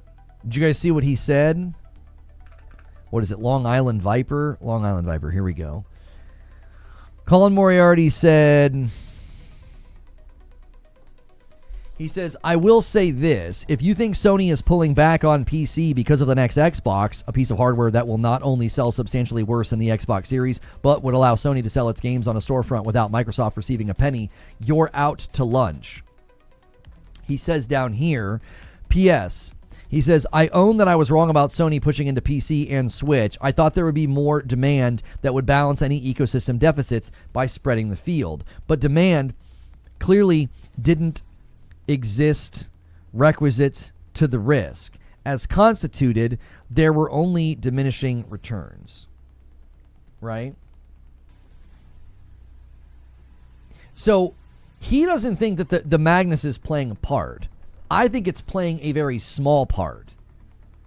I think the winds were already changing internally at PlayStation, right? I think they were already internally saying, we are getting diminished returns here.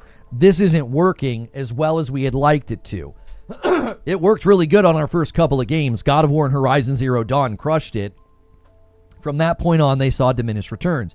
I think the Xbox Magnus and I think the Steam machine came in and just pushed it all over. It was like, why on earth are we going to continue doing this? We've got devices that are about to invade the living room. Yes, Colin's correct. I don't think the Xbox Magnus is going to exceed the Xbox Series in saturation, but it's still there as an option. Do you get my point? This goes back to their original reason for putting the games on PC, because Colin's citing the money that they could make. Oh, they would make money and a penny wouldn't go to Microsoft. It was never about the money. It was about getting people over to PlayStation. That's a really, really difficult, almost impossible conversion. If you're playing Wolverine on an Xbox Magnus, why would you buy a PlayStation? You have your living room gaming solution sitting right there. Do you see where I'm going with this? Like, I don't think the Magnus and the Steam machine were the reason. I think they were potentially the tipping point. It was like, the whole reason we're doing this is to get people to come to PlayStation. If we keep doing this, we're getting diminished returns, and the living room is about to have options in it that people can play our games on and never feel the need to buy the console because they have their living room solution. The quality of the port's also diminished. Omar, I think Spider-Man 2 going over after, what was it, like 15 months? I think that was the last nail in the coffin. I think they thought, well, let's rush the port, and perhaps that will make Spider-Man 2 sell better so people don't wait as long. But then the port quality went down, which then inevitably hurt sales. So it's almost like they made one last-ditch effort to be like, well, maybe if we rush the port, we'll get better sales. Which, that was stupid. You're never going to sell well on Steam if the port's not ready, because that user base is ruthless. Listen, the Steam user base is ruthless. Credit where credit's due, man. They're a little weird and they love their Gooner games, but buddy, they're a force to be reckoned with. You got to be careful with games over there, man. They'll rip you to pieces if your game isn't ready. I mean, as they should. GG says the Steam machine and the Magnus definitely play as a factor. It wasn't around when they made their OG strategy. Perfect says, I think Nixus is better in this timeline, in my opinion. Sony said Bluepoint had to go because of bad ports to PC. Bluepoint had nothing to do with that. What are you talking about? I think the Magnus and the Steam machine, or any other future ones coming, play a part. Maybe not the biggest reason, but it does. Yeah, I don't think they were the primary driver. I think Colin is posturing as if it's not a factor at all. And I'm like, no, I think it is a factor. I don't think it's the main driver, but I think it put a nice little bow on the decision. Think about it like this. If internally they're considering changing this strategy, right? Internally they're like, yeah, we don't know if we're going to continue doing this on PC because we're getting diminished returns. And then all of a sudden you see the Steam machine announced. And then all of a sudden you start hearing about this Xbox Magnus. Well, that's just going to completely tip the scales away. You're going to be like, well, why would... No, that settles the issue. That just puts a nice bow on it. It's like, yeah, we're not going to keep doing this. L-take. I don't think it's an L-take. I think what Colin's saying makes sense. You have to understand what he's doing with this tweet, okay? He says, if you think Sony is pulling back on PC because of the next Xbox, okay? I actually agree with him on the face value premise that he is refuting here. What you have to understand what he's doing, because he gets a lot of crap thrown his way. He's got people right now, more than likely, that are jumping in his mentions and saying, PlayStation's running scared. PlayStation's running scared. That Xbox Magnus has got them shaking in their boots. And he's like, listen, if you think Sony's pulling back on PC because of the next Xbox, you are out to lunch. He's like, that thing isn't even going to exceed the Xbox Series. So you have to read his reply in context. I think in the bigger picture, I don't even know if he would disagree with me. I think he would probably agree that it played a tiny role. It was like the tipping point of like, if they were internally deciding on this, and then they see the Steam Machine announced, and then they start looking at the Xbox Magnus specs, they're probably like, this just settles the issue. We don't want to be doing this anymore. Like, this is the final piece to the puzzle. It wasn't the primary reason they were considering backing off. I think that's the point that he's getting at. Microsoft wouldn't receive a penny, but Steam would. Colin is wrong. What? No, he's not wrong. If you opened up a Steam machine, if you opened up the Steam launcher on an Xbox Magnus and you bought a game through Steam, Microsoft doesn't get any money from that, homie. That's how your PC operates right now. You're using Steam on Windows. Do you think Microsoft gets a cut? No, they don't. The transaction goes through Steam. Valve gets the money. Microsoft doesn't get a penny when you do that. The same thing would apply to the Magnus.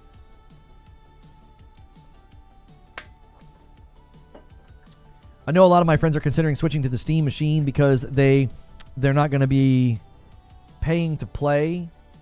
Huh? And the fact that they can play Xbox and PlayStation games on it. Right. The Steam machine's a great solution, especially if you want to play those little AA indie titles. You know?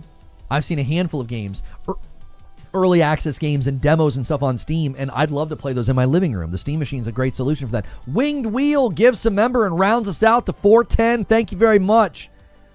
Microsoft won't, but Sony would still lose money to Steam. That's what I'm saying. Okay, so you didn't falsify what he said, homie. Colin's not wrong. He said it would allow Sony to sell its games on a storefront without Microsoft receiving a penny. You didn't falsify anything he said. He didn't say anything about money to Steam. He specifically said no money would go to Microsoft. That's his point.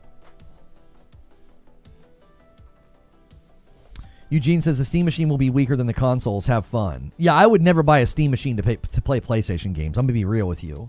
I think people are in for a rude awakening. They see that 4K 60 touted, and they think they're going to be strutting around, you know, having games look like they do on like the PS5 Pro or something. And it's like, no, that's not happening. That's not happening, bro.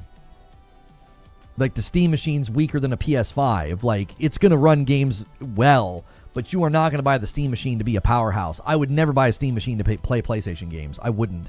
PlayStation games are well built and well optimized, but they're also somewhat demanding. You can't be running those on a weak rig. You don't have to pay a subscription to play online games with the Steam machine like you do with PS Plus. I mean, that's a fair reason to avoid PlayStation. The most popular online games are free to play, and you don't need PS Plus for them, though. I don't know. The average person paying for PS Plus is paying for the monthly games, or like I play for so I can do the trials. I mean, I actually guess I need it for Pal World that I play with my wife, and Borderlands when we played that. So I guess that is true.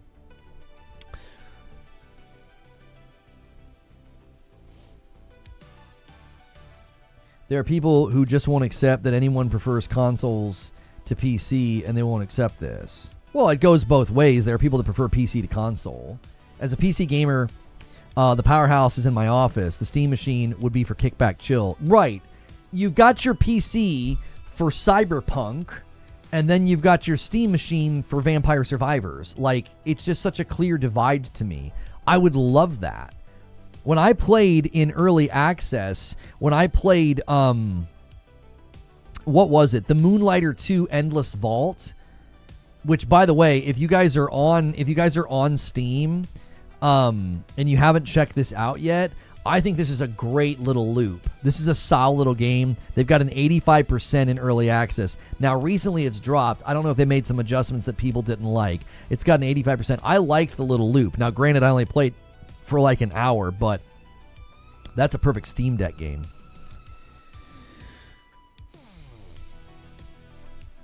I've been waiting for Moonlighter 2 for PS5. Same. I've got it wishlisted. So, given that it's got a 75 in the last 30 days, I'm assuming that 1.0 and the release on console is probably still a ways away, unfortunately. It sounds like they got work to do. Just came back from hearing the monologue. Great job. Thank you, Brooklyn. I appreciate that. We're kind of getting back to our roots, having like an opening monologue. I think people like that. Lono, do you think that the only on PlayStation will make a return? Yes. Yes, I do. I wonder, Fabian, if this decision came down in the first quarter of this year because they're literally scoping out marketing for the year. They're gonna be doing things with GTA 6, but they're also gonna be doing, a state of play is usually end of May, early June to kick off Summer Game Fest. Bluepoint ported a PC and PC users didn't like the port. What port are you talking about, Perfect Image? I didn't see it reported anywhere that Bluepoint was let go because they did a bad port. They were let go because there was nothing left for them to work on. They had successfully pitched a Bloodborne remake to PlayStation. I'm not sure what wavelength you're on, brother. I don't know what you're talking about. You're gonna have to educate me. What game did they port that did so poorly?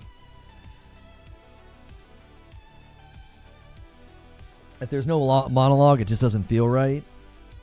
I've been playing a lot of For the King 2 with my girlfriend. It's a nice tabletop roguelike to play. It's turn-based, though, isn't it? How does co-op work in turn-based? I was going to play that with my wife as well. We are really enjoying...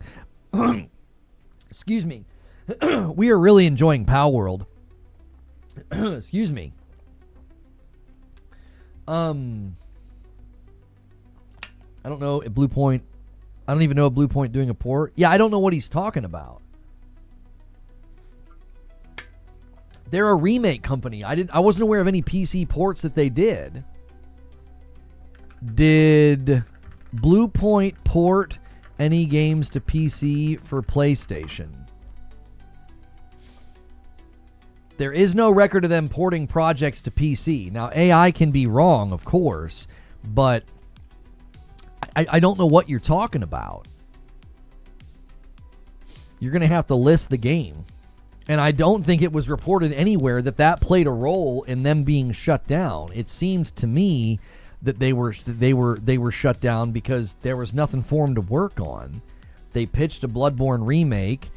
FromSoft said no, and then whatever thing they came up with on their own wasn't good enough. PlayStation was like, "Nah, you got to go," which is unfortunate. I still think the shutdown of Bluepoint was short-sighted. I don't think they should have done it. I think Bluepoint had a lot of value. I think they had a lot of value. I think that was short-sighted. I think in about 2 years, PlayStation's going to be like, "Yeah, frick, we should have kept them around." I think they're preparing for the worst because the economics aren't looking good going forward for a lot of these tech companies. Do you think Marathon will last? I think Marathon's going to have a really strong first week. I don't think it'll be a commercial flop. A lot of people are saying it was going to flop. It's too high on the Steam sales charts for it to flop. Now, obviously, it could be high on the Steam sales charts, and a day later, a bunch of people could be like, "I don't like it," and get refunds. I don't think that's going to happen. It is interesting. It is interesting that so few people played the Server Slam on Steam, and yet now it's at the top of the sales charts. Given how the player base trended during Server Slam, I'm very interested to see what happens, because when people start paying for the game and having a bad onboarding experience, track with me here, track with me. There's seemingly a lot of people are buying Marathon right now that didn't play the Server Slam. If they have that onboarding experience that so many of us had, it could go kind of poorly for them, because people could be like, "What the frick is this?" and then get a refund and uninstall. I don't know. I think it's interesting that the Steam charts for the Server Slam were so unimpressive, and now the thing's at the top of the sales charts. I'm like, that could actually go bad for y'all. You know what I mean? It's over 2 hours to navigate the menu. 400 IQ play, Bungie. Lono's onboarding experience was fun to watch. Hey, I'm ready today. I know what I'm doing today. First try. I'm going to do everything first try. I'm like, first try, boys. First try. I know how this works. First try.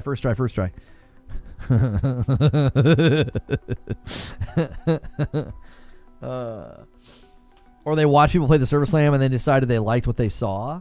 That's fair. That's fair. The worry would be how many people watch the onboarding. If you're watching your favorite streamer play, if you're watching Burnt Peanut yell at Nick Merckx, you're not seeing that onboarding. You're seeing something funny and entertaining. That's going to feel like some whiplash. I don't know. You're not wrong. We also don't know what the price is going to be yet, if it's that expensive, which it looks like it might be. This is hard ass for people wanting to buy a console. What's he saying? I wish he didn't have that name. I don't want to say his name out loud. I don't even see him in chat anymore. I saw him a second ago. Chat's like, there it is. He says, the problem with the Steam Machine is the price. It's a pretty good console, but it'll be like $800. Yeah, I think the Steam Machine's in a tough spot. I really do. I think the Steam Machine's in a tough spot because the Steam Machine wasn't going to be around $500 anyway. Linus Tech Tips basically blew the lid off that when he asked them. But then all the RAM stuff started happening. And I don't know.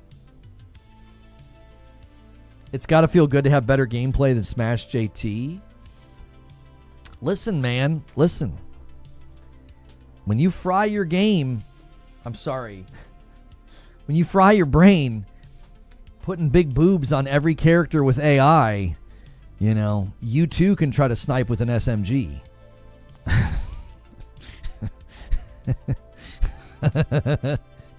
You know what would have helped his aim? Bigger boobs on the NPC. I mean, I'm just speaking facts here, boys. He'd have a bigger target. So, you know, Marathon's obviously going to flop. It's just woke slop. All of the robots are flat-chested. So, I expect Marathon to go nowhere. You know? It's sad to see, you know, all this woke slop out here, all these flat-chested robots. It's clear there's an agenda. Making our robots ugly and all that. I mean, I don't know. I don't know about you, but there's clearly an agenda going on. So, you heard it here first. I'm red pilling all of you.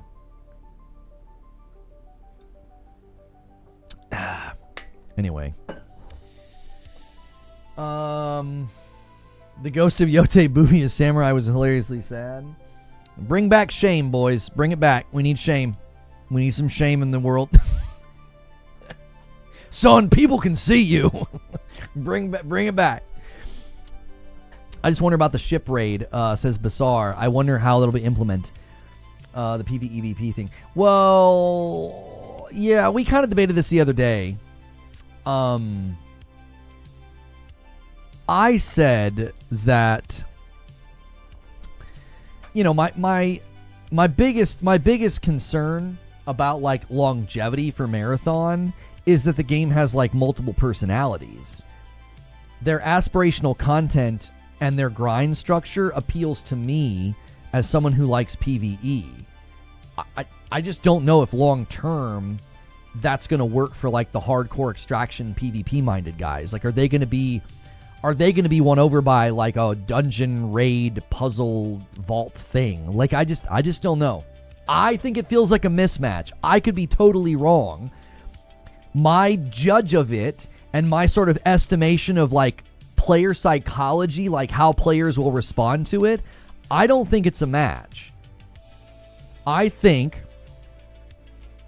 Bungie hubris got a hold of this project, and I think internally they think what they make's amazing, and largely I think they have a right to think that because a lot of the stuff they have made is amazing, but I think they're forgetting that the gaming public isn't them.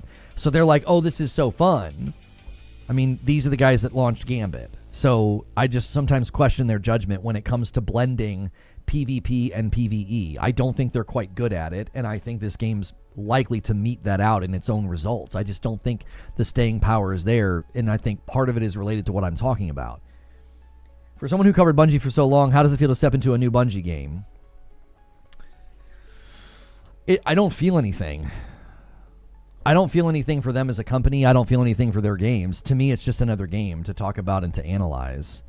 I know a lot of people have tried to insinuate that I have like an anti-Bungie, agenda or something. I feel like I've been very, very fair. I've been more fair to them than they probably deserve given our history. Charles Hawk with the Member Plus. Let me add it to the total. 411 on the week. I think I've been very fair. Hey, you be quiet about Gambit? Listen, it's okay to admit it, man. Gambit was crap. It was crap, man. Thank you again, Charles Hawk, for renewing your member plus. Nothing says fun like doing a raid encounter just to have a rat steal it at extraction. That's right. Do you have faith in Bungie after PlayStation taking over? I have faith in a properly funded Bungie. With the right leadership, they have too much institutional knowledge and they have too much talent to not make a great Destiny 3. Perfect Images, my bad, it was the remakes. It's okay. You got to chill on the all caps though. I mean, come on, man. But I think a properly funded Bungie could do amazing things with Destiny 3. I think the reason that Destiny always struggled is because they were always trying to build the next game while maintaining the existing game. And I think that's a recipe for disaster. So if they were able to be properly funded and they just stopped, I mean, just flat out stopped supporting Destiny 2, I think they could make an amazing Destiny 3. I actually think the update this June is the last hurrah. I think that's why they renamed it. They won't let it die. The newest DLC includes Gambit and the seasonal activity. I don't know what to say. Are you covering Capcom today? No. Lono, I'm curious. Could you see Marathon becoming a platform that includes more than Extraction? They could add PvP and PvE modes with their pedigree. I think one of the most interesting developments will be if they decide to say, hey, you know what? So much of the game is PvE. We can let people play and turn the PvP off. I just don't know if they'll do it, though. It'll really, really grate against the core audience they seem to be targeting. Bungie seems to be targeting a core audience for Marathon. As far as I can tell, they've got their core audience. It's selling well on Steam, and the Defense Force is they're here, boys. You mention the game and they'll show up. They're there to be like, it's supposed to be hard. Skill issue. I mean, you make a video or a comment about that game and they're showing up, boys. So they've got their core audience. I don't know if you'd want to upset that core audience by being like, hey, we want to let people play the game and not have to worry about PvP. The core audience would probably say, you know, they'd probably be angry about that. Ranked remains PvP. That's where all the PvP dudes will be. I don't think so. I think ranked will certainly be where a lot of the sweaties go, but sweats historically don't like environments like that. Sweaty PvP players are interesting to me. They're like somebody with horrible BO commenting on how somebody else's, feet stink. It's like they always are super sweaty and they complain about sweaty players. So, I don't think sweats like to be in sweaty environments for very long. I think they like to go down in montage. I think they like to go down into the environments and, whoop up on other players. I don't know. I think historically speaking, sweaty players have always been an interesting anomaly to me. Many core audiences have ruined their own game given enough time. This is true. Most people that want to PvP will go to the low-level areas. That's what I'm saying, Smooth. My experience with sweaty players, Bungie sweaty players especially, is they do not like to be in environments where they're getting, I don't know. That's why they hate skill-based matchmaking. Yes, they're the top 10% players, the hyper sweaty players, their revulsion for skill-based matchmaking is typically because it puts them in a sweat box and they don't like it. So I don't know if they're going to voluntarily go into a sweat box. Now they will for a time. They'll go into sweaty environments so they can get the grind and they can get the loot and they can get the gear. But as soon as they're done with whatever the grind was, whatever the reward structure was, do you want to know what they're going to do? They're going to go into the non-ranked areas and they're going to beat up on other players. That's what they do. I mean, I've watched this pattern play out for years. It's what they do.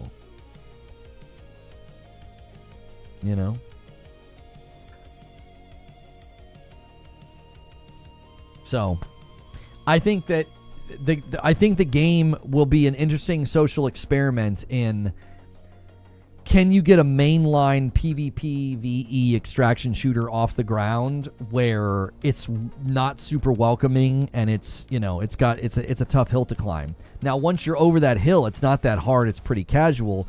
But then, from what I've been told, it gets pretty hardcore again. So we'll see how it goes long term.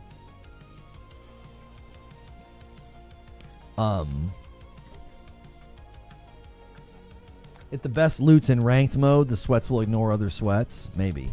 The sweating is not the... Whenever you guys retract and I'm actively reading a chat, I'm always like, huh? Charles Hawk with a $5 super chat says, it's the same with the finals. They sweat in quick play, and they won't play ranked or world tour. Yeah, historically speaking, that's a common problem. It's a common problem in the grand scheme of things. Tends to be a common problem. Weed Little Boots coming over here to YouTube. People who are the best at the ranked usually hang out in the casual area because they have to sweat too much at the ranked level and it's not fun, so they just play casual in most games. Mountain Drew says, I think we can assume that Bungie has big plans for elaborating on expanding upon the framework currently. We will see if it works like Gambit or something greater. I think there's even a world there where they could get dungeon-esque PvE game modes. Yeah, maybe. $2 super chat from Buttery Cheeks. Do you think Fair Games ever comes out? No, I think it's already dead. They just haven't announced it yet. I thought it was the dumbest idea of a game I think I'd ever heard. It's just one of the dumbest ideas. I don't understand how it even got greenlit. A competitive heist game? Like, what the frick? In the realm of like PlayStation PC ports, that wouldn't be a port. That would be a live service game. And I think if they're going to continue to try to have live service efforts, which are multi-plat releases, so it releases on PlayStation 5 as well as PC, again, I think the dilemma there would be you don't want to keep burning people's trust of your live service games. Is that a Vogue shirt? This is a Vogue shirt. I wore it today in honor of playing a Bungie game. Because I think a lot of the times when we look at PlayStation's live service plans and their PC porting plans, I think a lot of people would, conflate those two. The 3 minute of ads on Twitch would make me miss too much of the convo.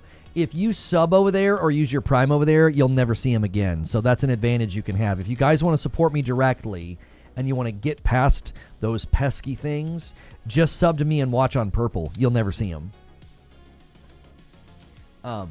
I turn that feature on for people over there. You support me, and then I make the viewing experience significantly better. And then I end up I get less ad revenue, but I think it's worth it. I'd rather the user get a good experience.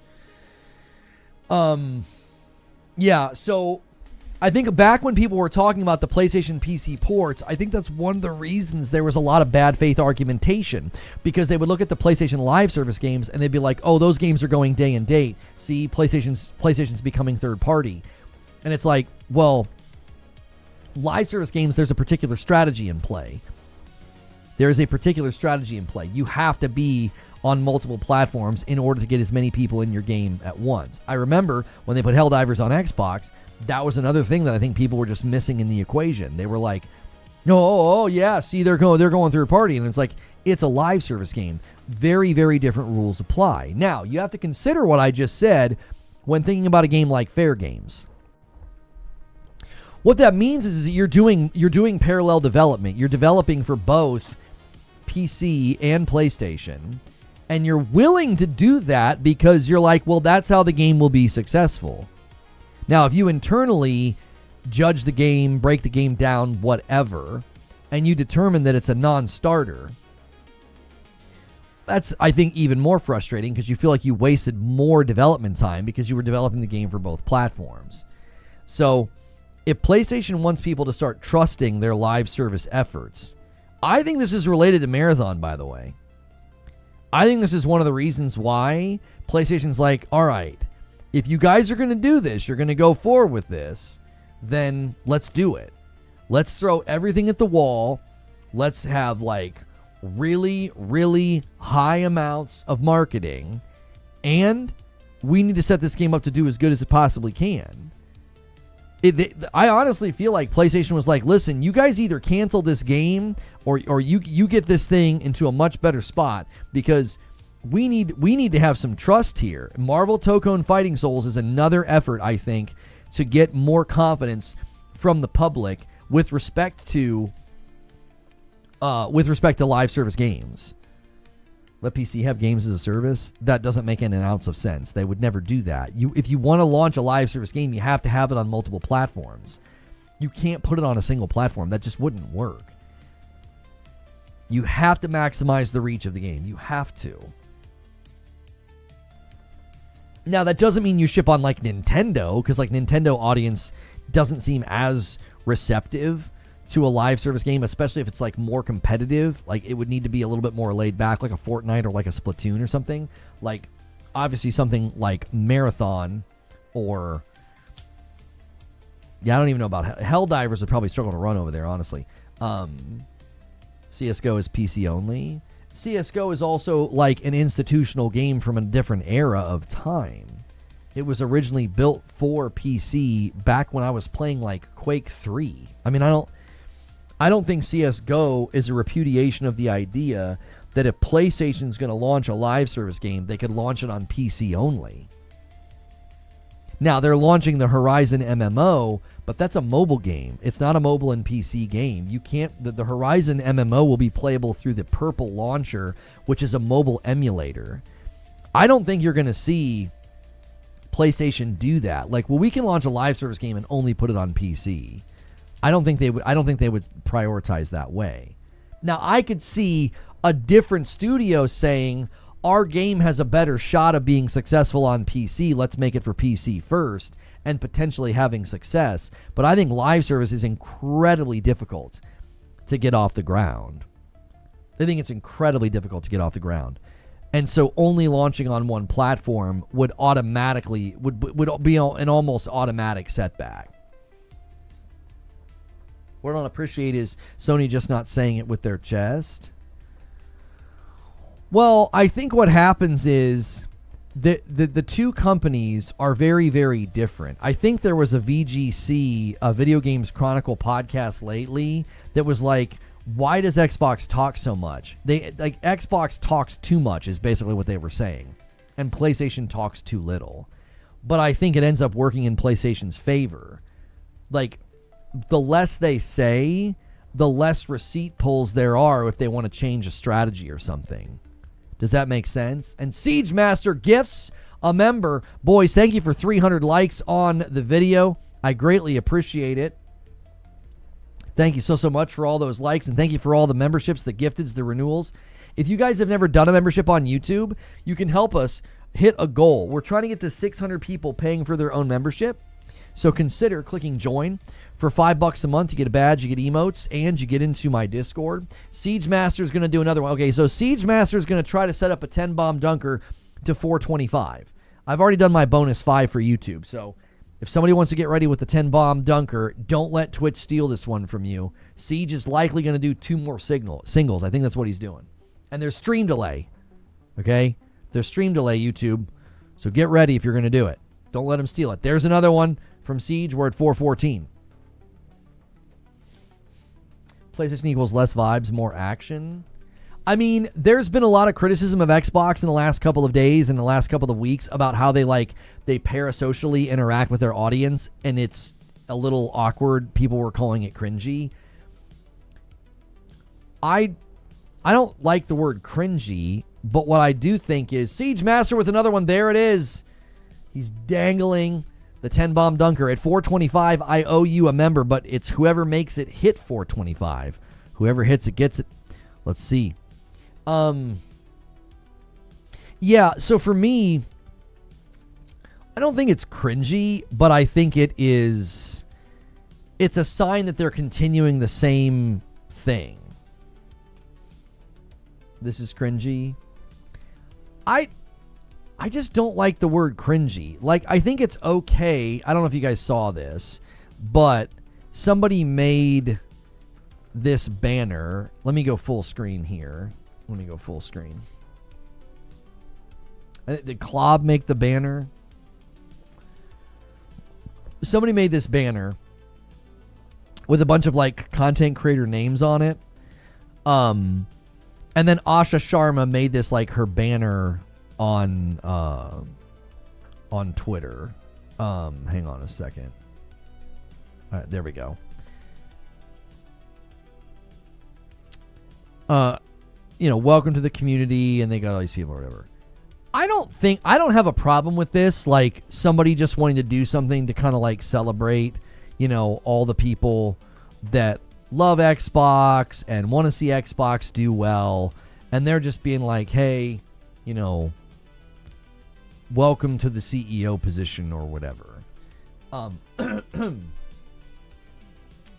I think to me, it's not that it's cringy. To me, it's evidence of how well Xbox has fostered that loyalty. It's a shame that they fostered it in ways that it felt like it was less about the games and more about like, I don't know. There's just something about it that kind of rubs me the wrong way. It's like you got this level of loyalty, and a lot of the people that were most loyal to Xbox, people that are on that banner, were extremely nasty to me and really personal and attacked me. And it's just like, so I look at that and think, I wish that you had all this loyalty and all these people that were like behind your brand because of the games, instead of it being about like, well, this is a part of my identity and who I am.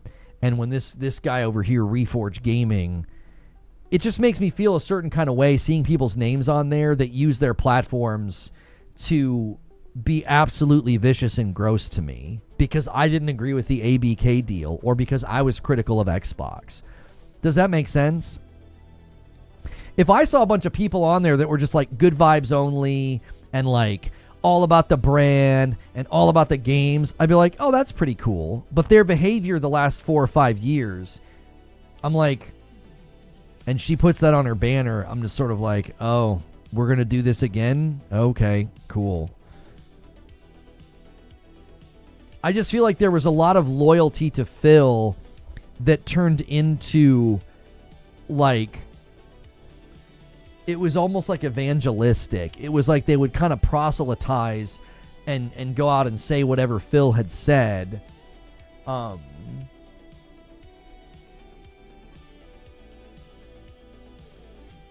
Sorry for your loss. What is this? Oh, we don't want to mislead players. Control Resident devs confirmed Jesse Faden won't be playable. There's no parry, and it's definitely not a Souls-like. I'm actually glad there's no parry. I love parry, but I don't think it would have fit in Control. It's not that kind of game.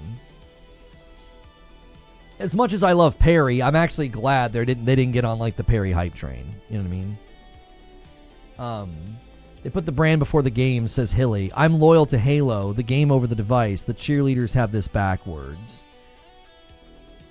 Like I said, I don't think it's cringy. I just see it and I'm like, oh, we're going to do this again. Okay, so all of you guys that are on this thing and you're welcoming her in, are we going to do this again where like you're loyal to the brand to a fault? Are you going to be vicious to me if I'm critical of Xbox? Like I was never vicious to any of those people. I didn't even know who those people were.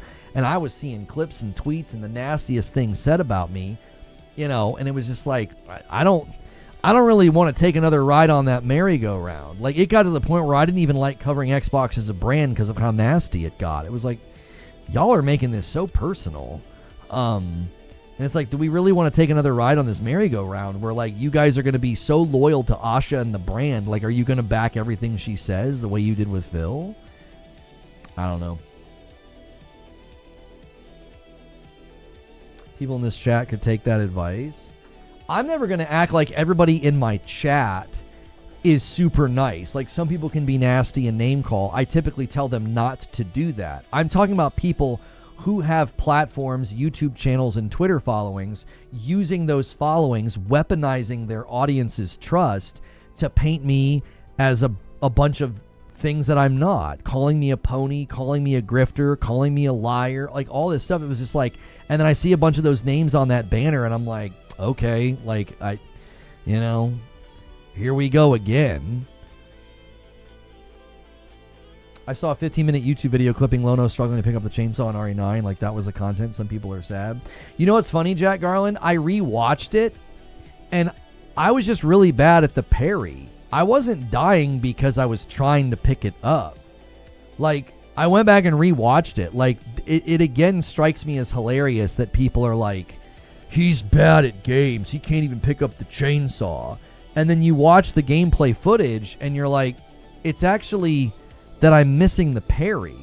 It's like, y'all are so desperate for content, it makes you dumb. It's like you don't even really criticize the right thing. Like, I was missing the parry and getting killed way more. I died like 4 times in a row missing the parry. And I'll readily admit that. I was missing it. I was going early. It was weird. It was like the first one was really easy, and then he does the second one, and he kind of staggers the swing, and I kept pulling up too early, and then he would cut me in half. So it was just like, it's just funny to me. It was like, okay.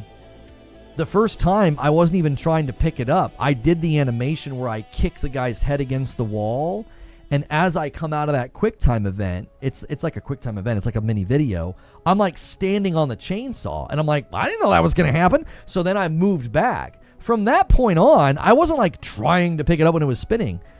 There's literal footage of like the thing sitting there, and I go up and I'm like, it won't let me pick it up. I don't know. It's like sitting right there, and then it teleports into the room, and then the chick's got it.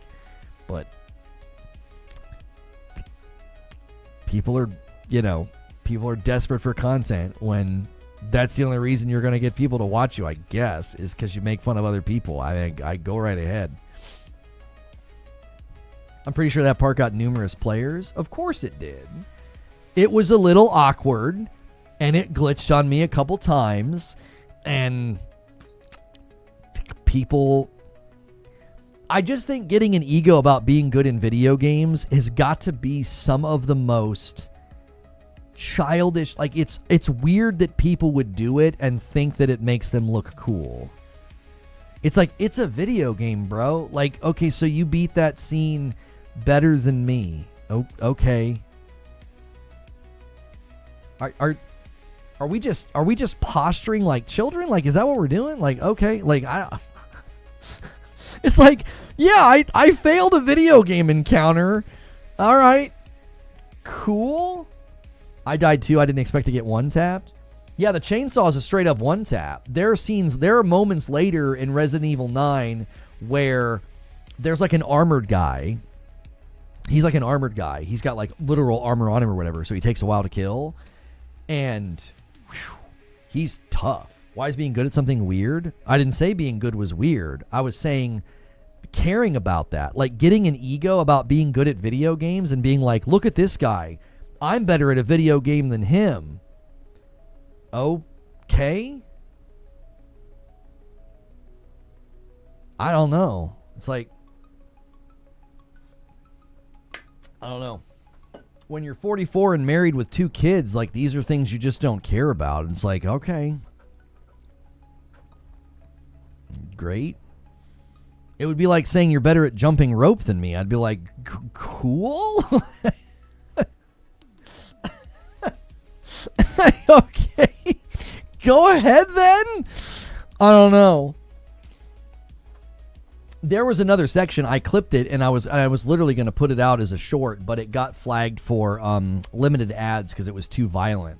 There was another section with the chainsaw, and I was going to like poke fun and be like, Reforge Gaming versus the Chainsaw Part 2. And I did fine because I realized, and it did it again. It did it again in my clip.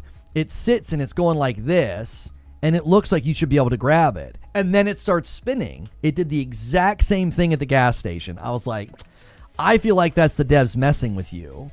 It like sits there and it's like, it's just like kind of vibrating. And it looks like, oh, I should be able to grab it. And then it starts spinning. I literally think they did that to troll people, because until the icon shows up, you can't grab it. So I think they did that to troll people, because it does. It sits still for like a couple seconds and then it starts spinning. And then it stops. So I just protected it this time. I'm like shooting the guy's back with the shotgun, being like, no, this is my chainsaw. I'm picking it up again. And then I got it, and I kept using it. and did it again. It dropped. It sort of sits and vibrates, and then it starts spinning. And I'm like, I know what you're doing. So I still struggle with the parry in that game. It just feels a little awkward. It's like I feel like it's easier to just move out of the way some of the times than to try to parry.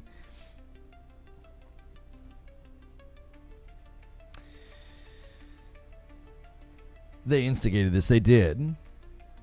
Fighting games bring out the worst in gamers, me included. I was just never good at fighting games. My brother and his friends would just beat the tar out of me in Street Fighter and Killer Instinct. I was decent with Saberwolf in like the first Killer Instinct, but when KI Gold came out, I tried to get good with Jago, and I just couldn't do it. I would practice and I would practice and I would practice, and then I would play against a real player, and I would just get destroyed. And I was just like, yeah, I just don't like fighting games. I just don't like them. You know? And so then I went and played GoldenEye, and then that's how I got into Quake, and then that's how I got into Unreal Tournament and Call of Duty. You know? And I'll admit it, if you play 10 years of Call of Duty like I did, it'll make you a bit of a dum-dum in video games. It'll make you a bit of a brute. You know, you'll just always kind of get tunnel vision in certain instances. Like, I'll go back and I'll watch my gameplay sometimes. I'm like, oh, I can't believe I didn't see that. Well, that's like old school COD head in my brain. Like, you just get tunnel vision and you don't see everything.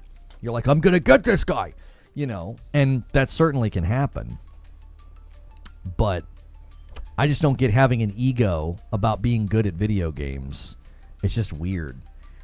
That's like, I don't know. That's childish energy. I'm here fresh off of a Lono RE9 cooking vid. What vid are you talking about? You kind of look like Jago. I just loved Jago had like a spinning kick that could send him all the way across the screen. He was like, what the? He like flew. And then he had like the crazy uppercut where if you did, I think it was roll back, roll forward, and he'd go, and he'd like take you all the way up the screen. He was dope. He was dope. When does Marathon go live? In like an hour and a half. Yeah. Yeah, I will be playing Marathon. I'm actually interested today how the numbers go. It is climbing the sales charts. It is climbing the sales charts. Some dude in a banana suit. Oh, yeah, I don't really care. I don't care what people I don't respect say about me. I don't know about Lono. Everyone takes pride in it. They spend a lot of time learning to get good at. It's no different than any other skill. I didn't say pride. I said ego. Like, I take some pride in being really good at Returnal, and I put out videos showing people how to play Returnal. Like, the whole he's a tourist and bad at games thing doesn't really work when I'm like casually playing Returnal and like showing people how to play it. I did a challenge in Returnal and got all the way through it and didn't die once. Like, got all the way to like what, biome 4 or whatever. So like, but I don't have like an ego about Returnal. Like, I want you to imagine me as a 44-year-old man watching someone's Returnal gameplay and making fun of them playing poorly. I would feel embarrassed to do that. That just saying the sentence sounds embarrassing to me. It's like, yeah, I'm good at Returnal. I've played for over 200 hours. I love the game. I consider myself to be pretty much an expert at the game. I'm just casually playing biomes 4, 5, and 6, grinding weapons to 100%. Rarely dying. Like, I got very good at Returnal. If I ever did that, I would expect people to be like, what are you doing? This is embarrassing behavior, Lono. Like, why are you're making fun of somebody who's bad at Returnal? Do you see what I'm saying? Like, when you zoom out on it as an adult and you actually talk about it, you're like, yeah, that's low-life behavior. Who's doing that? Why are you getting an ego about being good at a video game? Like, I don't know. I don't know. It depends on what the person is doing. I don't know. I take so much enjoyment from games. It's weird to attach external things to it. Like, oh, I'm really good at this game. I'm going to make fun of people who don't play as well as me. I just think that that's weird. I don't know. That's like socially awkward. You don't get invited to parties energy. That's just weird energy. I don't get it at all. I don't know. Like, I beat Sekiro. I feel like I played very well in Sekiro. I was beating most of the bosses in under an hour. Like, Ishin was the exception. Like, Ishin took me 5 hours to beat. I was beating bosses in like under an hour. People in chat were like, oh, this boss took me a couple of days, right? I can't imagine rolling credits on Sekiro and then going and watching people play it and like making fun of people who didn't play as well as me. I just think that's just weird energy. It's odd. I don't know. If someone's like regularly playing every single game really poorly and you think that that's entertaining or something, I guess that's fine. I don't know. Maybe that's different. If someone's criticizing a game as difficult or something and they're showing their bad gameplay as evidence, that can be made fun of.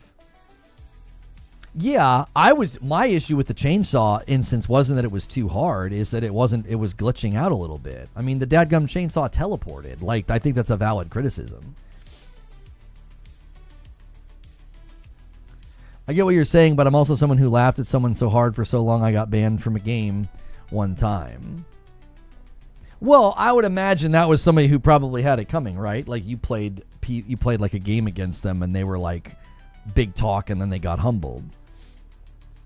I agree with everything you're saying, but on one hand, video games can give a sense of pride and accomplishment. I know people make fun of that saying, but it's true. Well, I've conceded that multiple times. Maybe you just got here and didn't hear me say it. I don't think there's any problem with having a sense of pride in being good at something. I literally said, like, I have a sense of pride in how good I got at Returnal. It's one of my favorite games. I crushed that game. I play Returnal casually. You know what I mean? I can run Biome 4, 5, and 6 like it's nothing. It's just, to me, it's just like, it's just fun. To other people, they're like, God, that game's so hard. How do you do that? I would never get an ego about it and like make fun of people playing Returnal poorly. I just think it's weird energy. It's embarrassing. It's like, I don't know. I can't imagine getting to that mental state because it just feels so childish. It's just like I just left that behind when I was, 12 or 13, being like, "Ooh, I'm good at this." Like, okay. Like, I don't know. I just feel like you're not getting much out of life if that's where you're deriving your value. I don't know. Like, you should be getting satisfaction in more important things than being better than others at something. Would you go back and play any of those games like Sekiro again? I've wanted to replay Sekiro just to see how it would feel now. I've completely lost my palate for those games. Like, I played Dark Souls 3 and was like, okay, I like this. I didn't like the dancer. I think my favorite fight in that was the guy.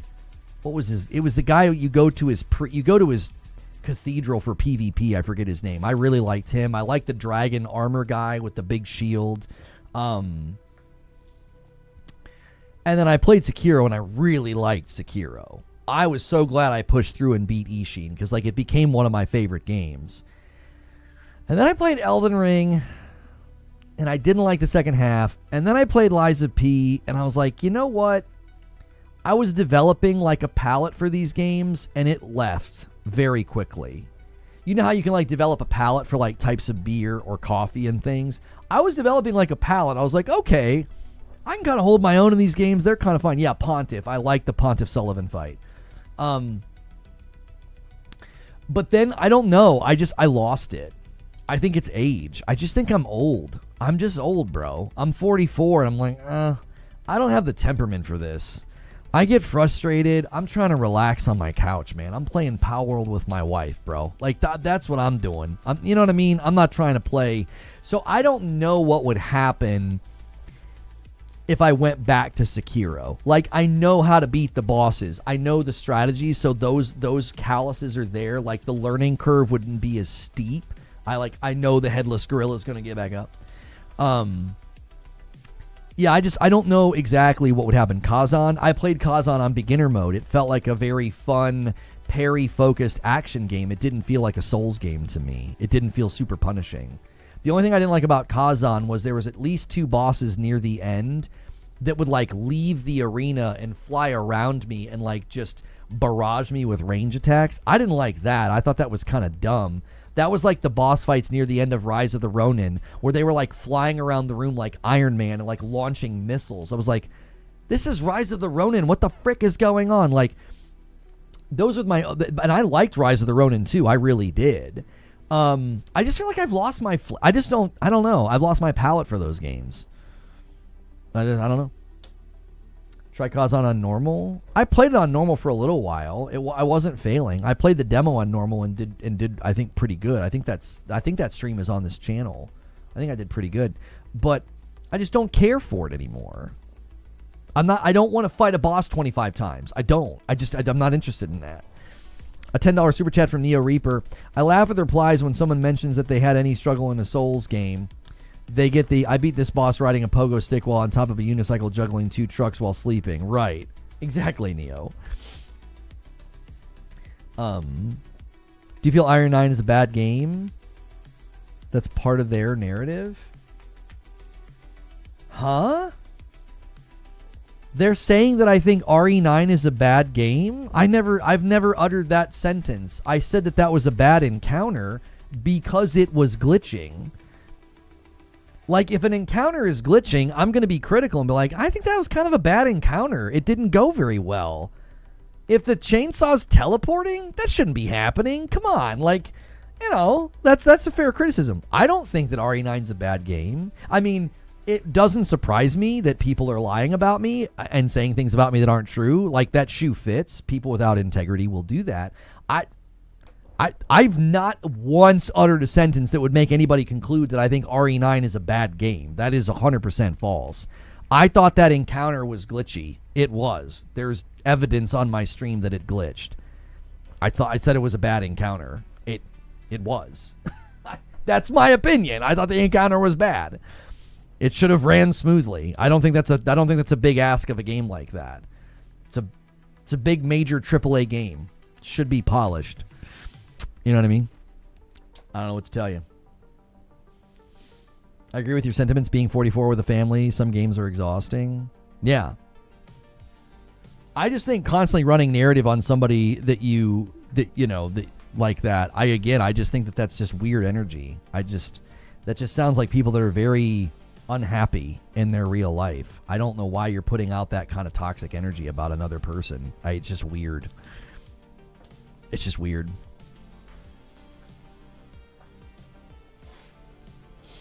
So, artificial difficulty in Helldivers 2 with teleporting enemies behind your back. Maybe uninstall it. It looks like they're going to take the challenge. They're going to take the challenge. They're going to play the game at the hardest difficulty. Yeah. People were pretty pissed that they weren't going to do that, and I guess that they're willing to do it now.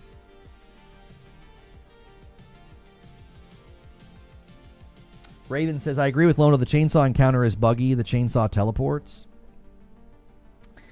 The chainsaw teleported into the chick's hand. Checkmate. Yeah, it literally does. I went back and I rewatched it. I was like, I know I played the encounter poorly. I will never pretend that I didn't. I played it poorly. I was missing parries.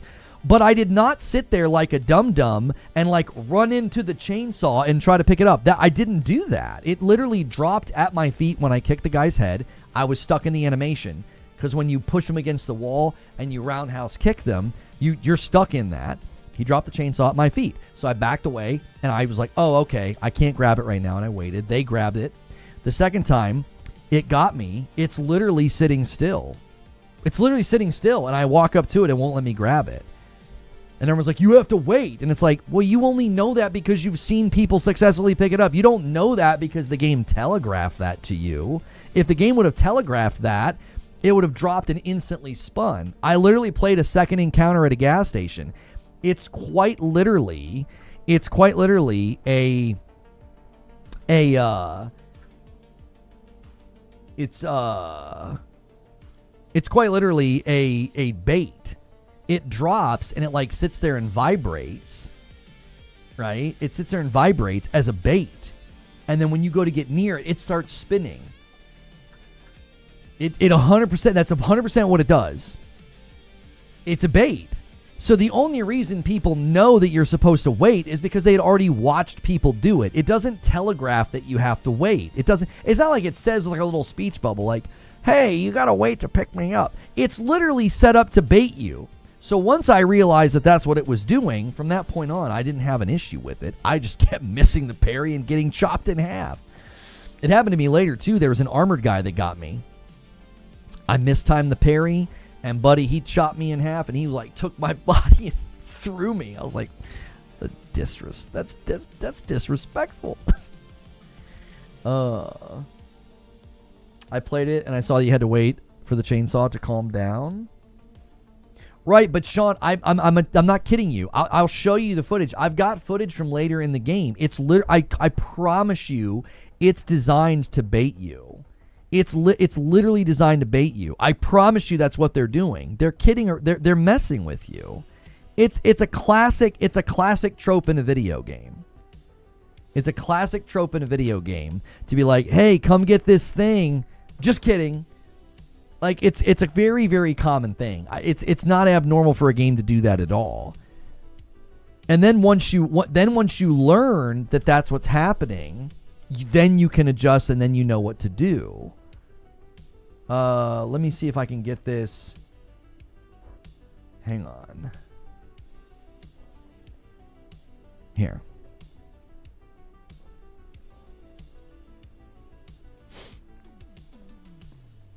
This is me doing like a chainsaw section later. Now, I want you to watch what happens here. Boom. There it goes on the ground. Look. Sitting still. Boom. Then it goes. See? It's a total bait. It's a total bait. It drops, and it looks like, oh, I can get it. And then it completely stops, and you think, now I can grab it because the icon's there. It'll do it again coming up. It'll do it with this guy. I think I stick it. Yeah, here we go. Boom. Okay, shotgunner off of it, boom, and it drops, and then it starts spinning, and then it completely stops running. Like, it's literally designed to trick you your first encounter with it. That's the whole point, is it drops, and it's like, and then it's like just enough time for you to be like, oh, I'm supposed to go grab that. Here's another one. I'm gonna shoot this guy off of it. No, that time it dropped and was spinning right away. Yeah, that time it dropped and it was spinning right away. See, it's not even consistent. I got through that gas station section and I didn't make a single mistake because I knew. I was like, the jig is up. I figured out what you're doing. You're messing with me. Sometimes it drops and it just sits there and it's idling and then it starts spinning. Other times it drops and it immediately starts spinning. So again, the fact that people are like, oh, he's bad at games, it's like, homie, the first time it got me, I couldn't even see it because it dropped at my feet after I like pinned the guy's head to the wall. The second time it got me, it was sitting still. It was just sitting there. It's in the footage on the channel. So I knew the next time somebody dropped the chainsaw, I was like, I'm not falling for that again. And I waited. And then I just shot them back with my shotgun to keep them off the game, to keep them off the chainsaw. There are definitely some instances later, though, with Leon that are a little, I don't know. You and I have been DMing about it. That's you that I've been DMing, right, Sean? There's a section on a rooftop with like these mortars, and I was like, this is kind of weird. I felt like I got lucky. I messed it up the first time, and I was like, what do they want me to do? And then I like peeked around the corner, and I was like, oh, that's what they want me to do. And it was like, if I wouldn't have peeked around that corner, I wouldn't have figured it out. I wouldn't say you're bad at games, but the encounter can be annoying because of your first time with a chainsaw, but you learn. Yeah. That's you that I've been DMing about the game. Yeah. Yes, there have been some instances in Leon's section that are a little weird. I literally was playing with Madam, and I told her, I was like, babe, if I wouldn't have seen that ladder, I would have been completely confused as to what they wanted me to do. Like, it's not, again, it doesn't telegraph the solution. It's just like, figure it out, bro. And it's like, I feel like I got lucky. I feel like I got lucky. Not getting enough Leon in this game so far. He's really quick in that first section, dudeness. You get to a point where you're just playing as Leon. It's coming. Don't worry. You will spend a good amount of time with him. A $10 super chat with the OA. I was at a meeting and I just got here, and whatever you guys are talking about, it's your fault. Either because you're a pony, you're port begging, it's a skill issue, or you rage quit something. That's right. Thank you for the $10 super chat. I need to schedule the marathon stream. Yes, the latter. Right? Like, you and I were commiserating over the fact that it feels like a lot of the times with Leon, you'll get through a section or solve a section, and you feel like you got lucky. Like, there's a rooftop situation with Leon. I'm not going to spoil anything, but there's a rooftop situation, and there's these mortars. And I feel like I solved it my second time, and I didn't have really any pride in solving it, because I literally felt like I stumbled on the solution. I feel like I got lucky. Now, maybe that's what they want it to feel like. Maybe they want you to literally feel like how it would feel to survive in this instance. You would survive and feel like, man, I got lucky. Does that make sense? Like, I wonder if that's part of the game's philosophy, is they want you to feel like sometimes you just stumble into the solution. I mean, maybe that's kind of their design philosophy, is we want it to feel somewhat emergent. But the problem with that is you can die a lot playing as Leon and feel not anger, but just total confusion. I'm like, I don't know what you want me to do. Because the first time I died on that rooftop, I literally told Madam, I was like, I don't know what they want me to do. I can't see. And then I felt like I got lucky. So, hang on. I'm scheduling the stream.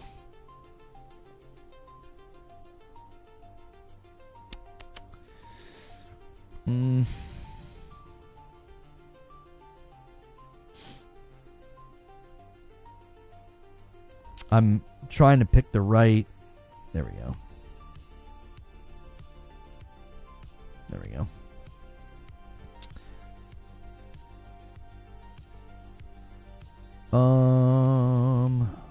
1 o'clock. There we go.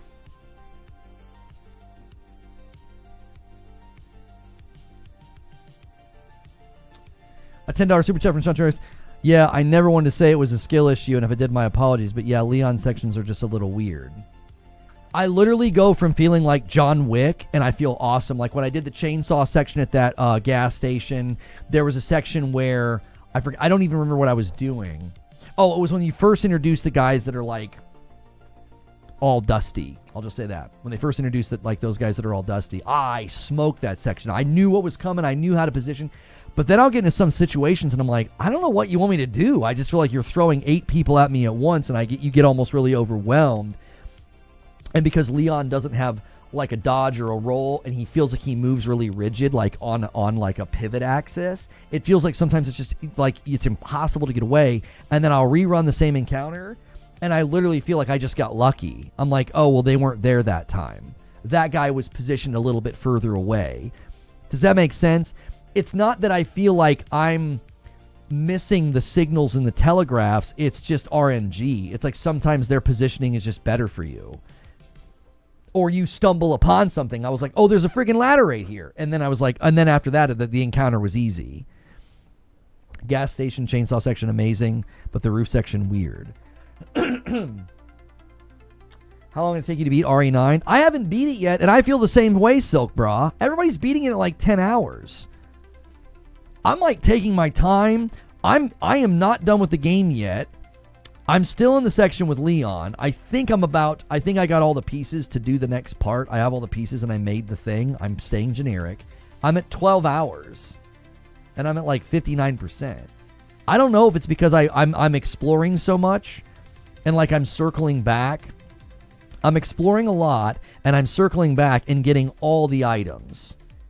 If there's anything on the map, I go and do it. If there's a door, if there's an item, I go back and I do it. And so I wonder if that's just slowing me down. Do you prefer Grace or Leon? I prefer Grace. She feels more like Resident Evil 7 to me. I really felt good. I felt like I was getting really good with her. Like the basement section was freaking awesome. I was loving it. And I was like scared, but clearing the map. I felt good. And then now I'm with Leon and I'm like, I feel like Leon, they're like, here's an arsenal. And because you have an arsenal, we're going to consistently just drown you in people. And sometimes you feel like John Wick, and other times I feel like I'm a punching dummy. I'm like, I'm not really sure what you want me to do here. I'll rerun the encounter, and it'll go perfectly fine. And it's just, it feels like luck. It's like, oh, well, that guy was further away that time, so he couldn't grab me. Or, you know, like the mortar situation, it didn't feel like... And again, maybe that's what the developers want. Maybe they want you to stumble upon solutions because that's what it would feel like in real life. You'd be like, oh my gosh, I can't believe we survived. You know, we fell through the door or the glass or the ladder was there at just the right time, you know? It's just, I don't know. There are some really cool sections with Leon, though, where you're like moving in a building that's kind of like has fallen over. And it's really cool. I really like that section. I started certain sections over again as Leon. I would get hurt a lot, and I would want to save my med injections. Yeah, sometimes you just get like a cheap grab, or you take what feels like cheap damage and just want to like reload the check because you're like, yeah, come on. Like you'll go to aim at somebody and he's like, and he ducks out of the way, and then he gets you. The mortar section did feel awkward.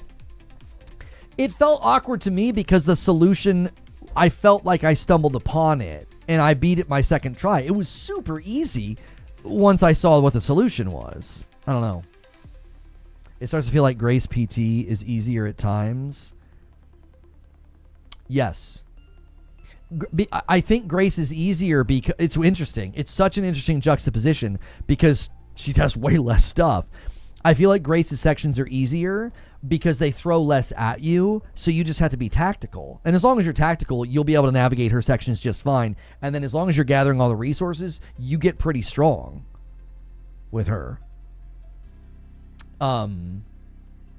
But with him, they're like, well, you have 8 weapons and a machete and an axe, so we'll throw, 75 enemies at you. I swear her sections are easier because, again, they throw less at you and you just have to be tactical and patient.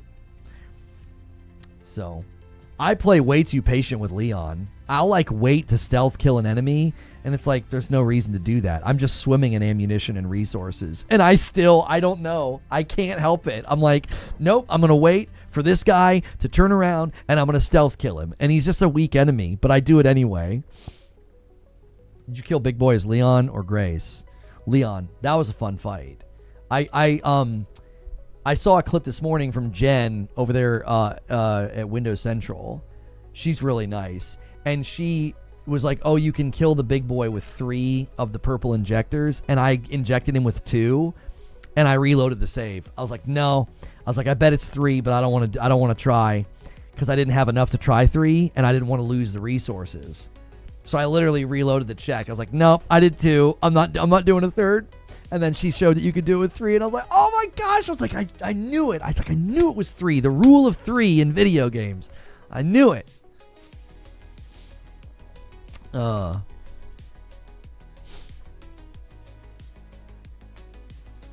With Grace, it's like, oh, you poor soul, here's one zombie. Yeah. The hardest thing with Grace are the what's it's called? The ones that like their heads get big. What do they call those guys? I forget. What region is this, Fuzzy? United States? Marathon's already slipped to 5th place? Oh, if you take out a longer time frame, RE9 is still winning. You're running it from February 24th to March 3rd. Right, if you include the launch window of Resident Evil, yes. Perspective is always helpful when you're looking at charts like this. So if you include the launch of Resident Evil, Resident Evil's up there. Arc Raiders is up there, right? Marathon is currently in a very small slice leading the charge on the charts. I still think that's worth celebrating if you're a fan of Marathon. It looks to me like they're getting a core audience. Yeah, the blister heads. The blister heads are a nightmare. Yeah, I saw the clip, Brooklyn. I saw your clip. Yeah, the blister heads are a nightmare for Grace. Because Leon can get rid of them a little bit easier. A couple of well-placed shots, they go down, then you just hit him in the head with your axe. So, what difficulty? I was just playing on normal. Yeah. I actually haven't died all that often. The thing that got me the most, the thing that gets me the most is if you miss a parry on a chainsaw, it's a one-hit kill. You're just insta-dead. That's the thing that gets me the most. There was an armored guy that I faced later on that had the chainsaw, and I missed a parry and he got me.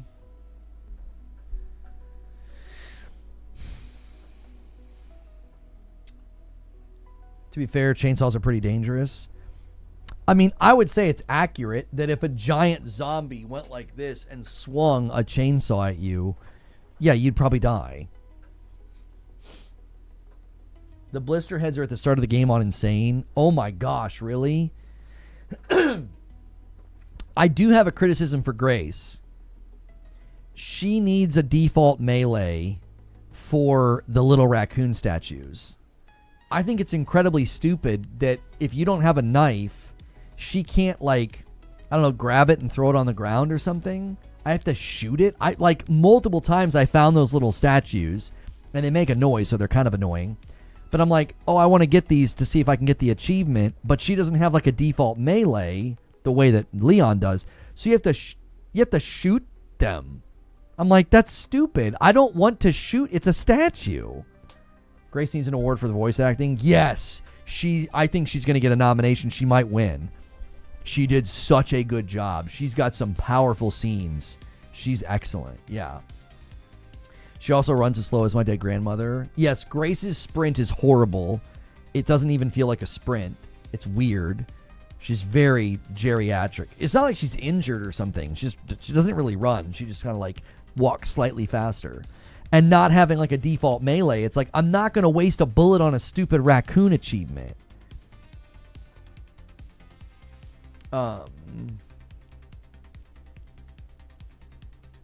It's going to win Game of the Year. I think it's the front runner for Game of the Year. Yeah, I think it's going to hold a really strong position over Control Resonant. Control Resonant could probably get a nom as well. Crimson Desert could get a nom if they pull off the launch. Crimson Desert's looking like it's going to be really strong as well. And then there's always GTA 6 in the mix.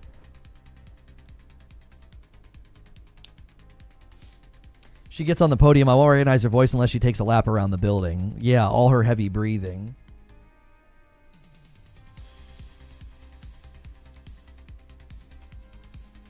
Slower than a turtle. Yeah, I've never been a big fan of that. There were a couple times that she got grabbed, and I was like, come on.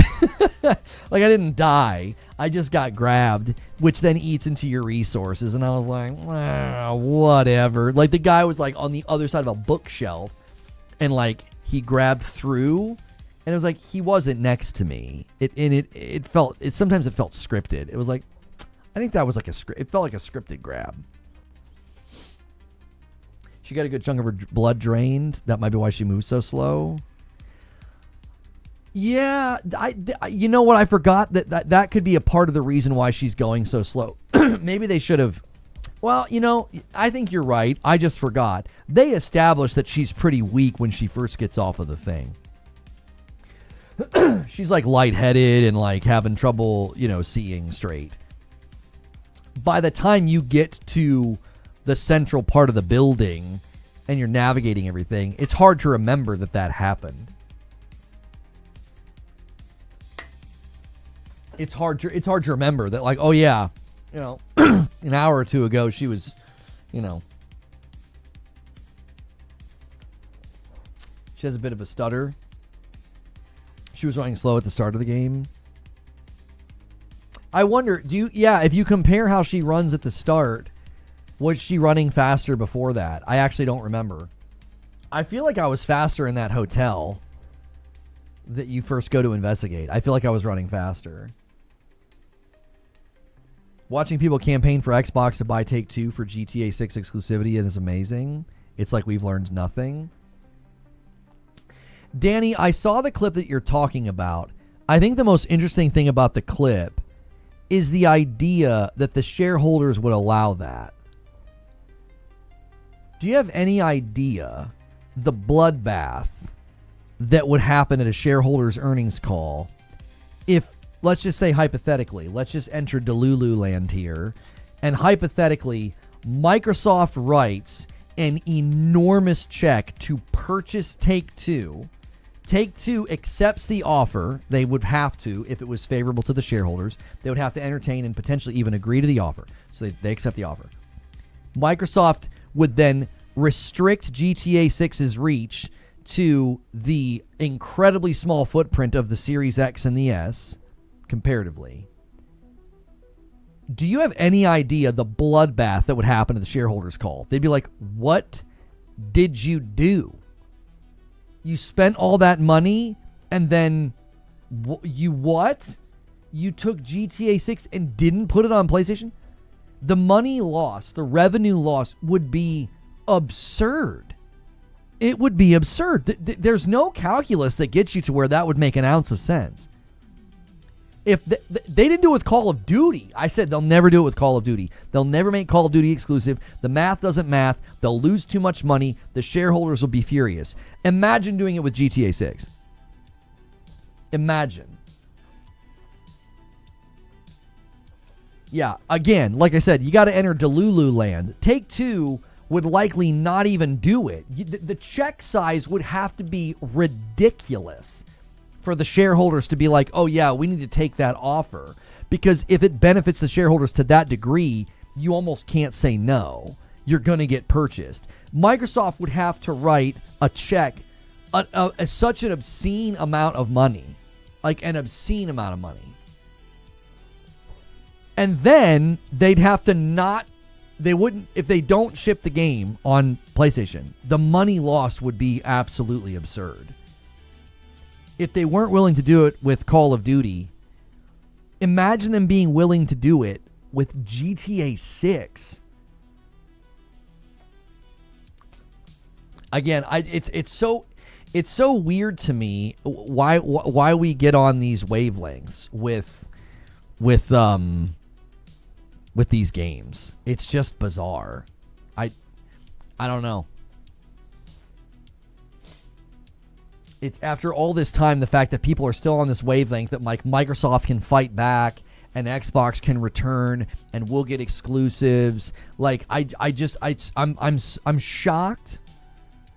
I'm genuinely shocked that people still get on these wavelengths and they think that there's like some kind of a world where, you know, that could happen. I don't know where the energy comes from. I don't.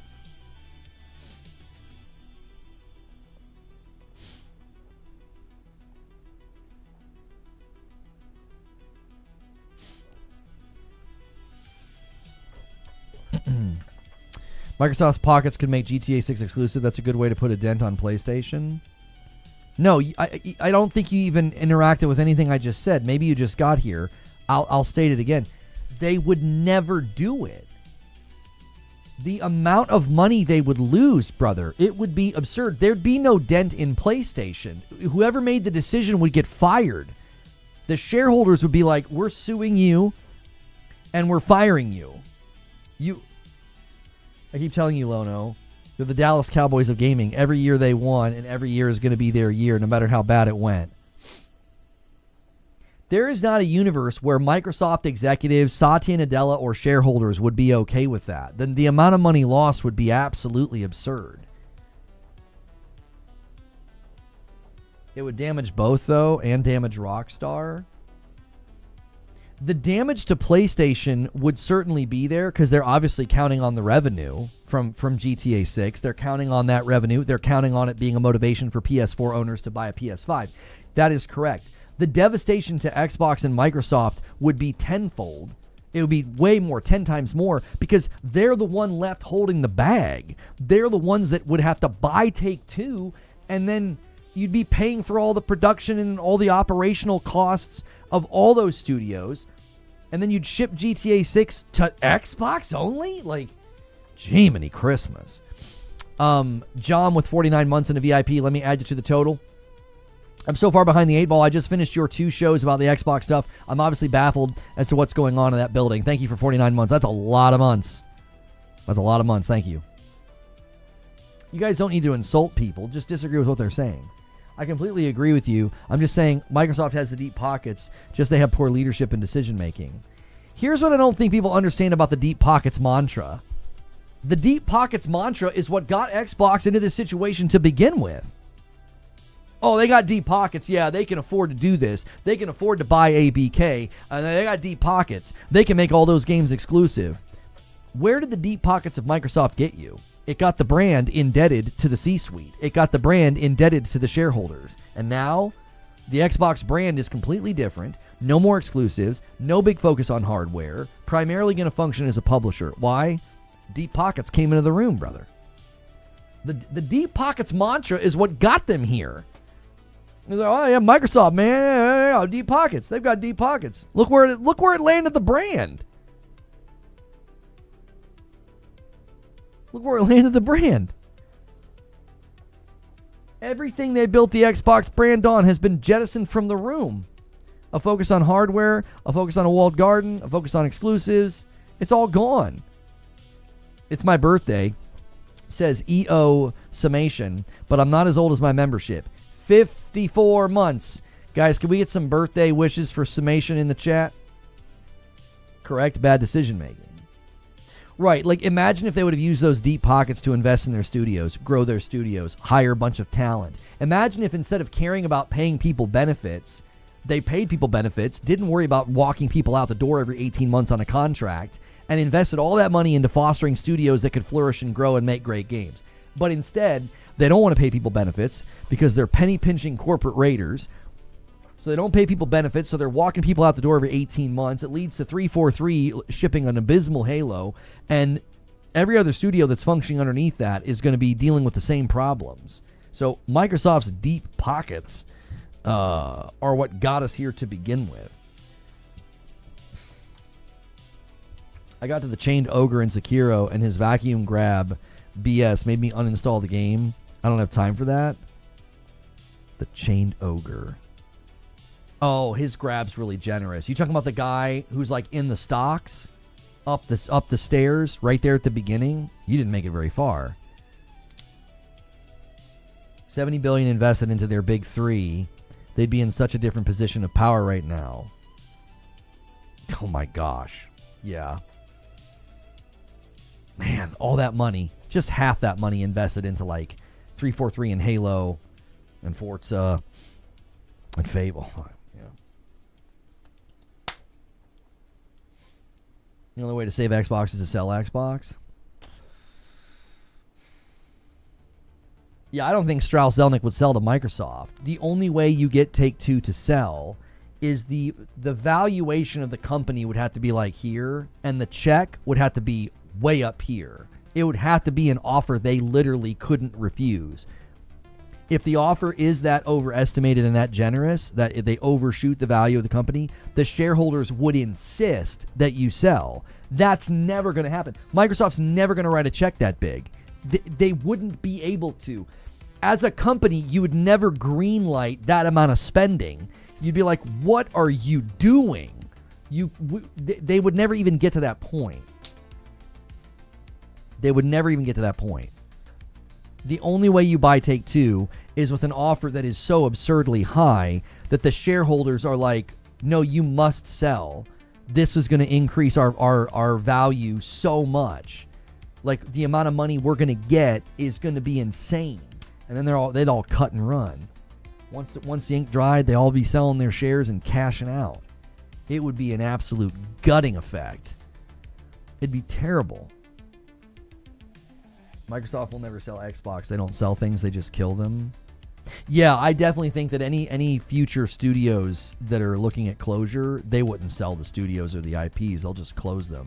They'll sit on the IP so that nobody else can have them. That's definitely a Microsoft play. 100%. I mean, honestly, that's how a lot of these big corporations operate. They're not going to sell. They'll just shut it down.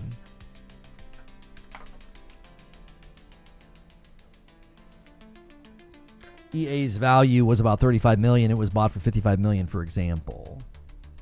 Right, and that would be almost at some level not. You might even be able to call that a hostile takeover, because at that point the shareholders will literally say, no, you must take this offer. It's so good for us. You must. Like, at that point, it's difficult to say no.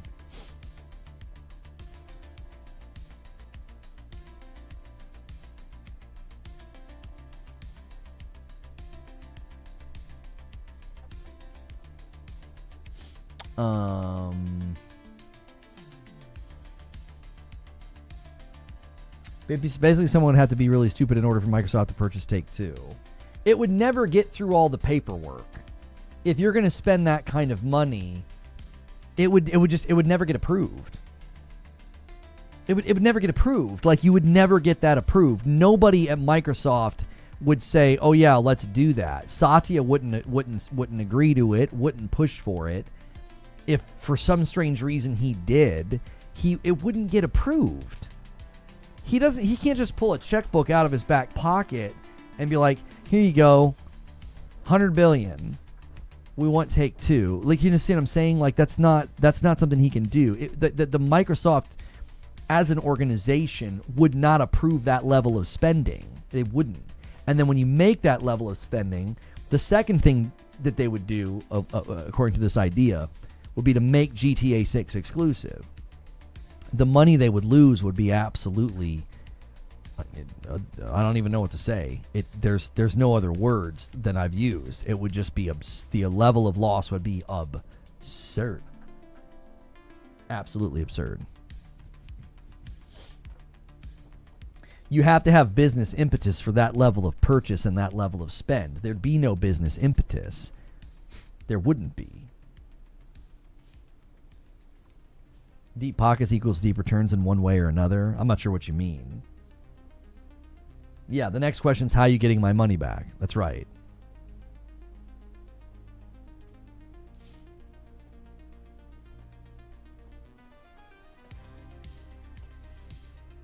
Plus, with their track record with ABK and all the things, it would never get approved. They also, Game Pass would never go up in price. They said Game Pass would never go up in price because of the acquisition, which it did.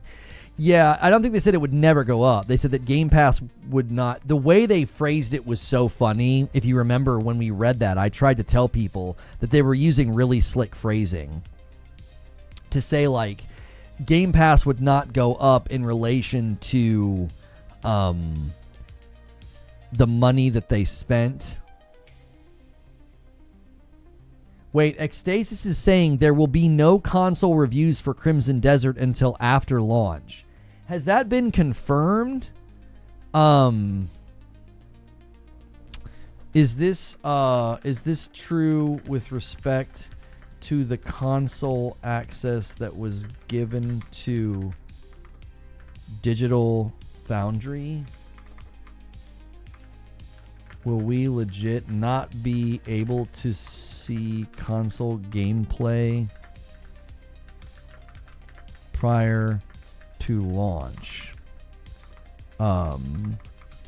It was my understanding that Will Powers promised console gameplay before launch. Is this true with respect to the console access that was given to Digital Foundry? Will we legit not be able to see console gameplay until... hang on, let's change this. Until after launch. It was my understanding that Will Powers promised console gameplay before launch. I'm adding Will Powers. I still can't get an answer from him. I cannot get an answer from him. If you guys want to signal boost this tweet right here, I'll give you guys a link. Right here, I said, hey, Will Powers, concerning Crimson Desert console gameplay, it is being claimed that Digital Foundry will have console gameplay to show, quote, at launch. Is this before release date with the review embargo?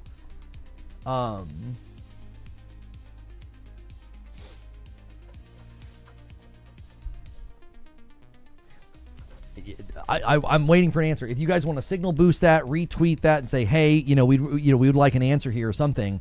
I think that's a total fair request. I think I'm making a very fair request. We would like to see console gameplay of Crimson Desert before the game launches. I do not think I'm being toxic.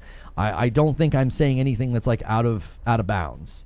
I think it's a total fair request for console gamers to be given a clear look of gameplay. So if you guys want to help that tweet get seen, and be like, hey man, we're really kind of, waiting in a waiting pattern here. We just keep hearing the interesting thing is he got exasperated by saying we're not hiding, and now people are running like articles. He says, we're not hiding anything. I'm sick of having to repeat myself. I've repeated 100 times that we'll reveal things ahead of launch to give people adequate time to still pre-order the game for themselves. We're saying this openly. Let us cook, please and thank you. Great. I need a definitive answer here. When are we going to see console footage? When? Give me a date. Give me a time. Something. You're so close to launch. You've got to have a timeline for that. Here's to you, homie. Thank you, Pimtastical, for 9 months over there on Purple. We're at 418 on the week. If we can get to the goal, we'll do a marathon community game night. What should we make stretch goal? What should I have to do in marathon? Their timeline is on launch. Shout out to Little Big Planet 4. I want it to happen. Thank you for the thank you for the $5 super chat tip, Skull King. Thank you for the super chats, the likes, the members, all of it, guys. I appreciate it.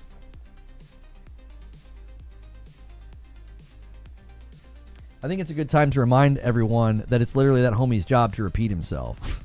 Thank you for 31 months, Team Ambush, over here on YouTube. That's a lot of months. Let me show you guys something that you can help me with. If you come to my channel, right now, we are working on a goal. And if you come to my channel, you see this join button here. If you click this join button, you can become a member to this channel for $5 a month. And when you do that, it helps support me, and you can get into the Discord. We're trying to get to 600 people. I need 600 people to do that. We currently have 510. If you've never done that before on YouTube, consider doing that. It's best to do it on a PC because your mobile device might charge you a little extra. If you can't do a membership, hang out as much as you can. You might get one. And hitting the like button, chatting, all those interactions with the channel help you potentially get it gifted. This game is unbelievable on console. Sorry, we can't show any footage till launch. Fighting Cowboy was told, they said, well, nobody would believe us. Nobody would believe us. So we're giving the footage, we're giving the games on console to Digital Foundry. And I'm like, okay, when can Digital Foundry show us the gameplay footage? You're going to make us go to them. You're not going to use traditional marketing funnels. You're not going to put trailers on your own channel. You're not going to put trailers on your Twitter. You're not going to put trailers on, a PlayStation. You're not going to do that. We got to go to Digital Foundry. Okay, when? These are fair questions. Kena Bridge of Spirits is coming to Switch 2, y'all. That's awesome. In spring. That's dope. I did not know that. Did they announce that like a day or two ago? I feel like I saw this trailer a day or two ago. That's awesome. If you want to play that on Switch 2, I highly recommend it. It can get a little awkward. It can get a little awkward in the combat sections. Sal with a gifted member. He's setting up the 5-bomb dunker to 425. Whoever hits it gets it. Twitch can steal it with the advantage because they don't have the stream delay. Sarah Bond puts out a LinkedIn message hours before she said she's resigning, and that's a nothing burger. But PlayStation Asia advertises a DualSense for PC, and PlayStation is keeping its single-player tentpole titles on PC. I'm telling you, Game Logic, you can't. You just can't, man. It'll make you crazy. It'll make you crazy. He's got the Stringer Bell gift too. Like, I'm watching y'all, mother. I mean, tell him in a 5-bomb for Broken Earth. YouTube does it even with the stream delay. I owe YouTube a member. I tell you what, I'm going to hold off on the YouTube member that I owe because you guys got YouTube to 155. If you get that to 200, I actually have been doing 5 bombs every 100. It's a bonus member for y'all. And a single comes in from Rissick, Agent of Chaos style. Boom, 426. He's like, we don't want to have this. We don't want to have this here.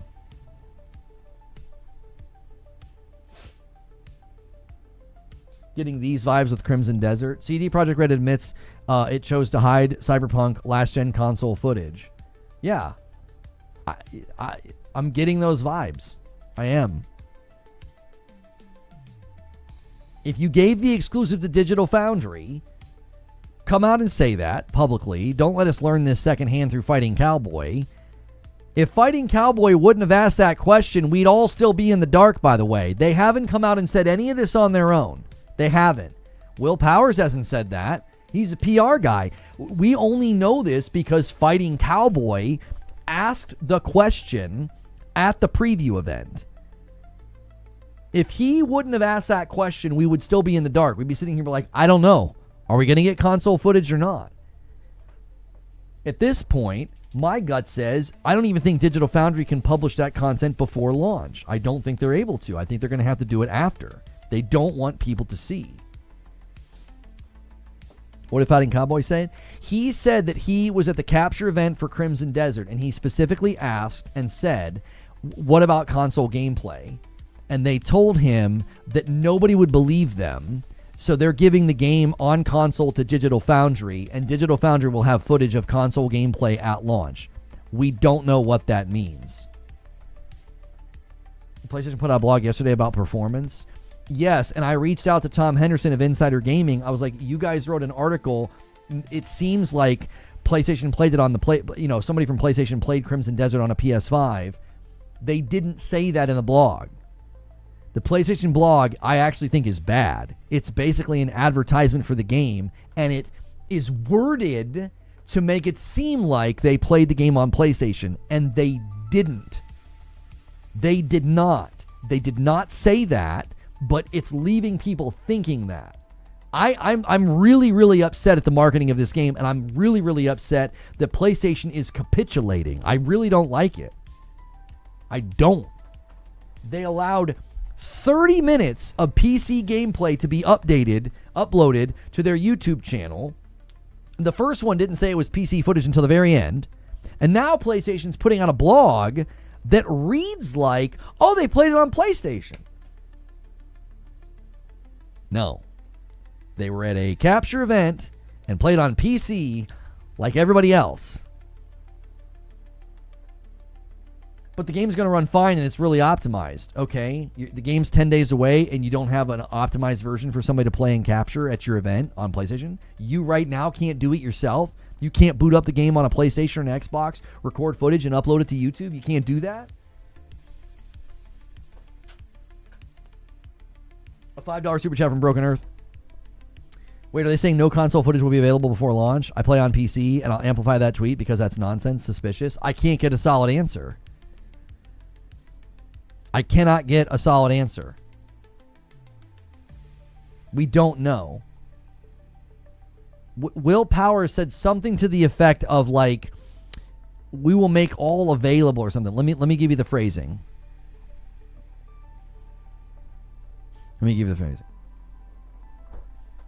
He said, we're not hiding anything, and I'm sick of having to repeat myself. I've repeated hundreds of times that we'll reveal things ahead of launch to give people adequate time to still pre-order the game for themselves.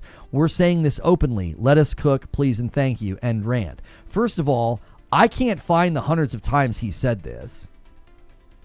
I can't. I can't find the hundreds of times that he has said, we're going to give you console footage before launch. I don't know what he's talking about. This is the first I've heard him say it.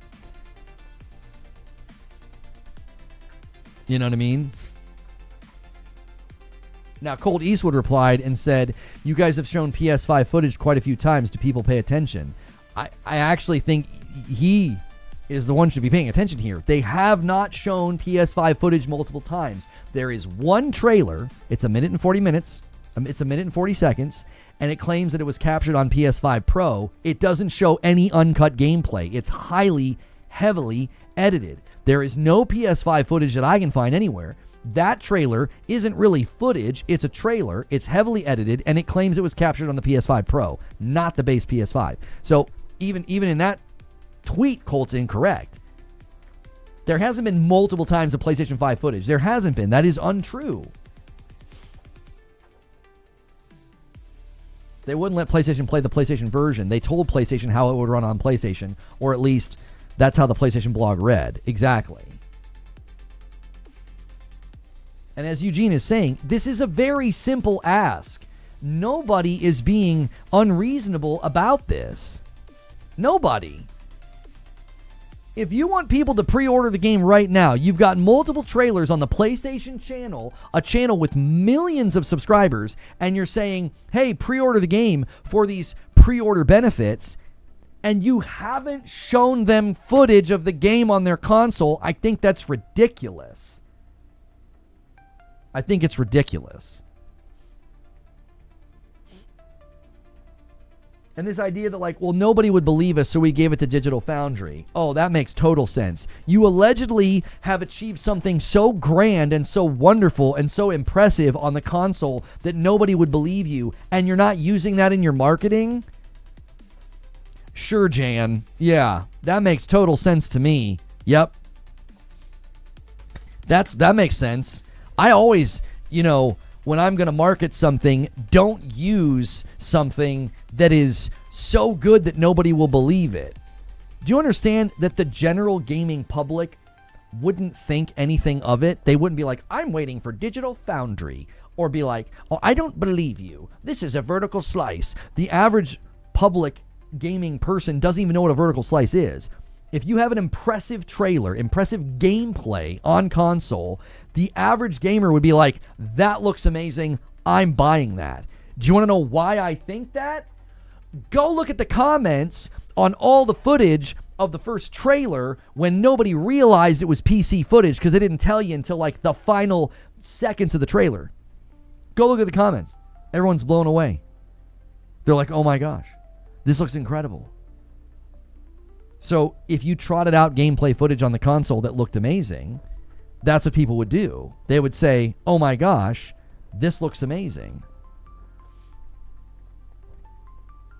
I think there's a reason I haven't got an answer yet. He's pretty active on Twitter. He was going out and replying to articles and saying, hey guys, I'm right here. You can @ me. He's pretty active on Twitter. I got a tweet with over 7,000 views and I got no answer. I wouldn't be surprised if I don't get an answer because I don't think the answer is a good one.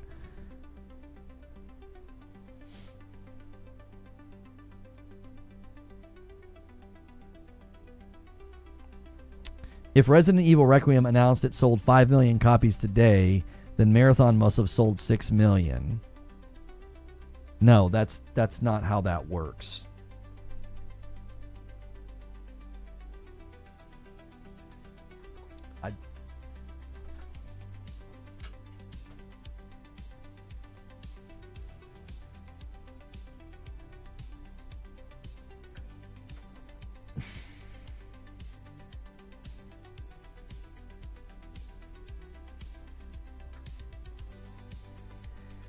Just wow.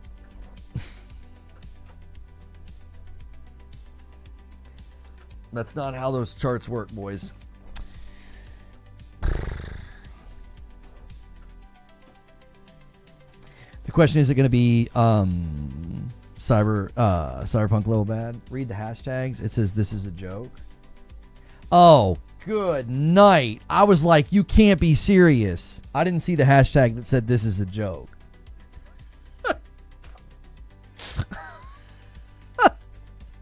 I saw people celebrating the tweet. I don't think they realized. I didn't realize. I was like, that's not how that works. Oh my gosh.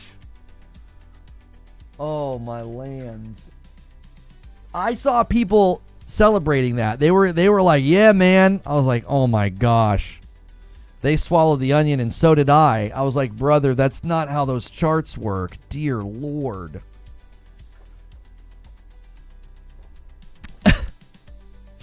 I just saw hashtag marathon takeover. I didn't see hashtag this is a joke. And I was like, oh my gosh.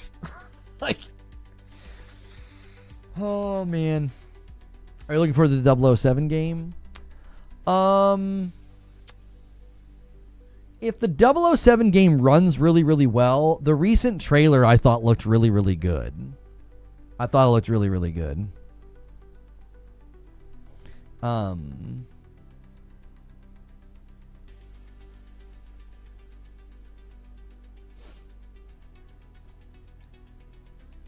thought it looked better. Like, previous looks looked a little awkward and a little like too Hitman. But the recent trailer looked a lot more like a James Bond game. So, I don't know.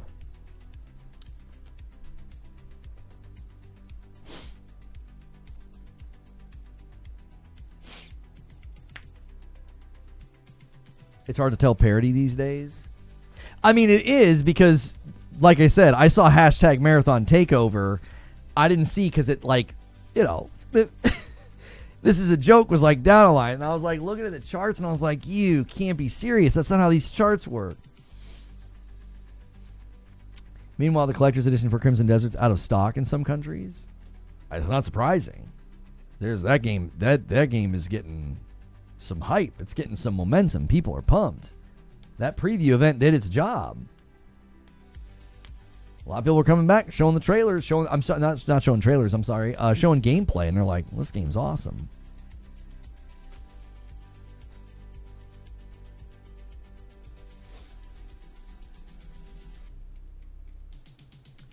I don't know how I feel about the new 007 game. It seems like a mix between Hitman and Uncharted, but without seem that fun to play as those games.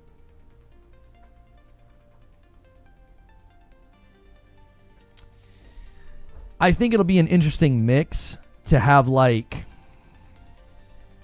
I think it'll be an interesting mix to have, like, Uncharted, high-octane car chase, you know, fisticuffs, stuff like that.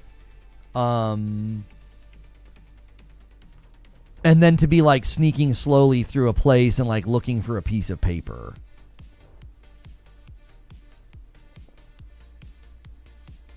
You know what I mean? Like, I think that could work, but I think it will be interesting to be like, ba-da, and you're like chasing in a car and stuff's exploding. You're like, you're shooting a gun, and then all of a sudden you're like, 007, find the key card to get upstairs. And you're like, okay. And you're like walking slowly through like a party. You know what I mean? It might be a bit of a maybe some whiplash.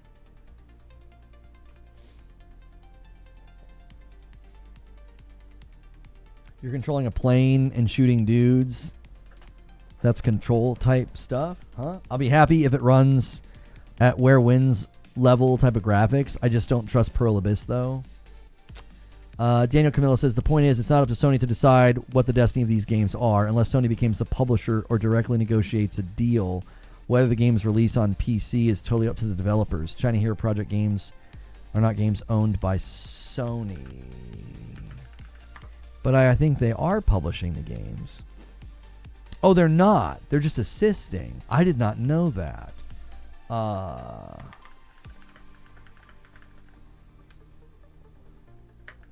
I thought they were publishing these games. That is interesting.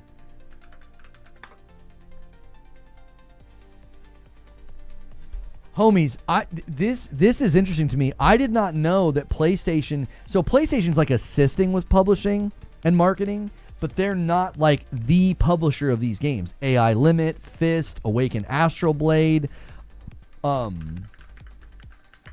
Lost Soul Aside, are they listed as the publishers? Okay, so they did publish Lost Soul Aside. It might be case by case.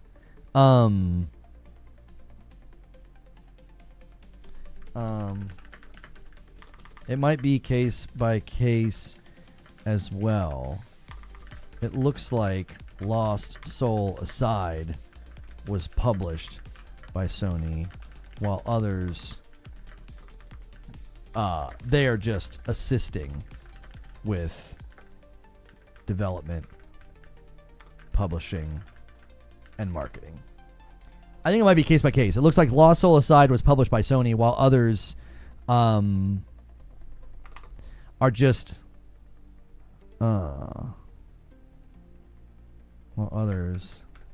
they are just assisting. I can't type today. They are just assisting with development, publishing, and marketing. There we go. I thought they were publishing all of the games. They're helping with publishing and development and marketing, but they are, yeah. They're not the publisher. Did not know that.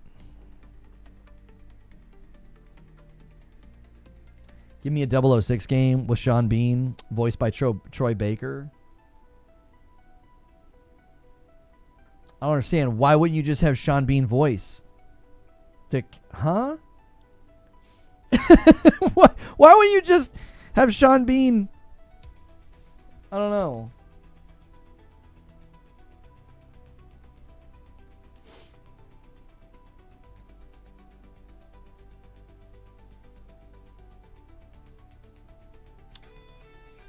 I actually think Sony should not bring their games to PC, says The Game Effect.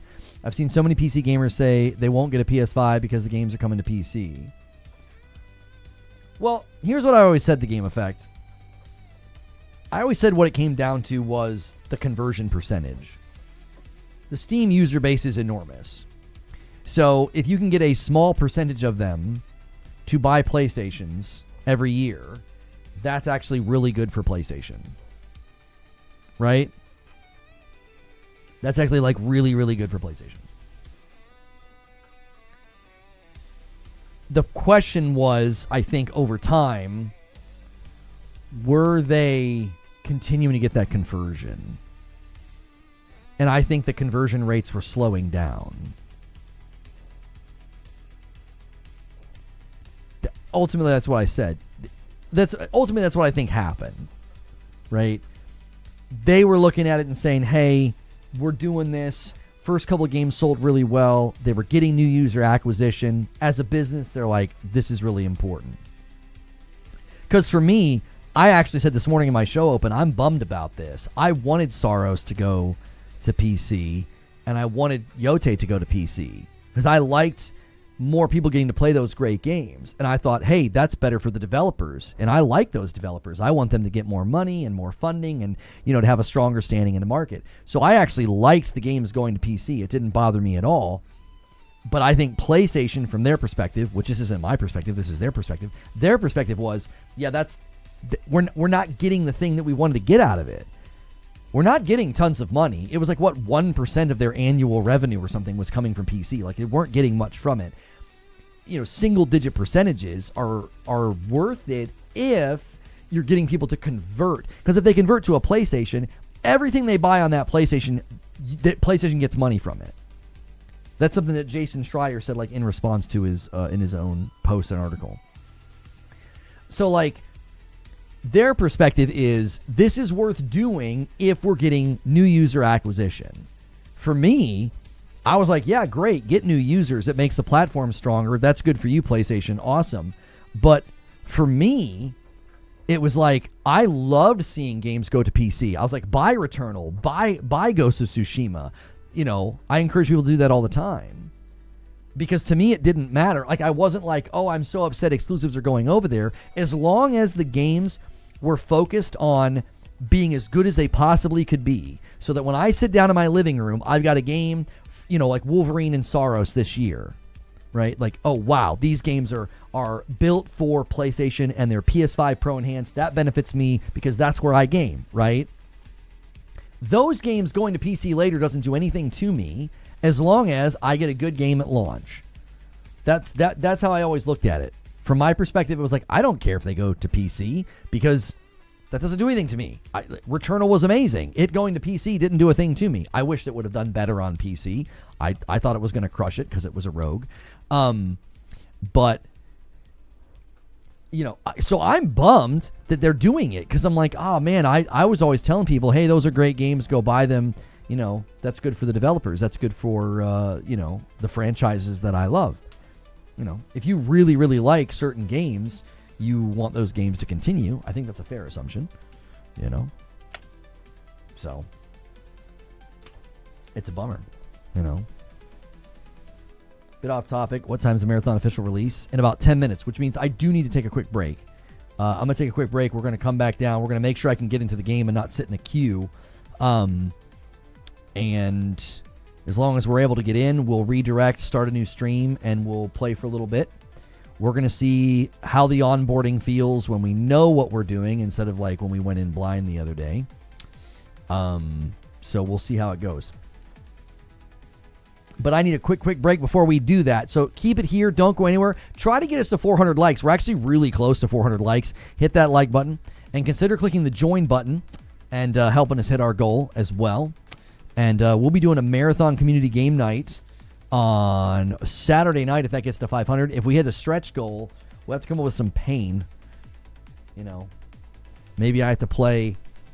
Maybe I have to play marathon and play non-inverted or something. I don't know. We'll come up with a fun stretch goal though, so that you guys can enjoy Saturday night with me.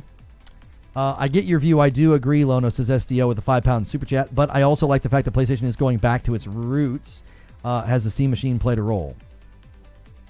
I said that both the Steam Machine and the Xbox Magnus were probably like the thing that just tipped the whole thing over. I think internally, PlayStation was already concerning walking away and not doing it anymore because they weren't getting conversion. I think hearing about the Steam Machine and Project Magnus probably just tipped the whole thing over. It's like, the living room is about to get cluttered. We want to unify the plan, purify the marketing. We're not doing this anymore.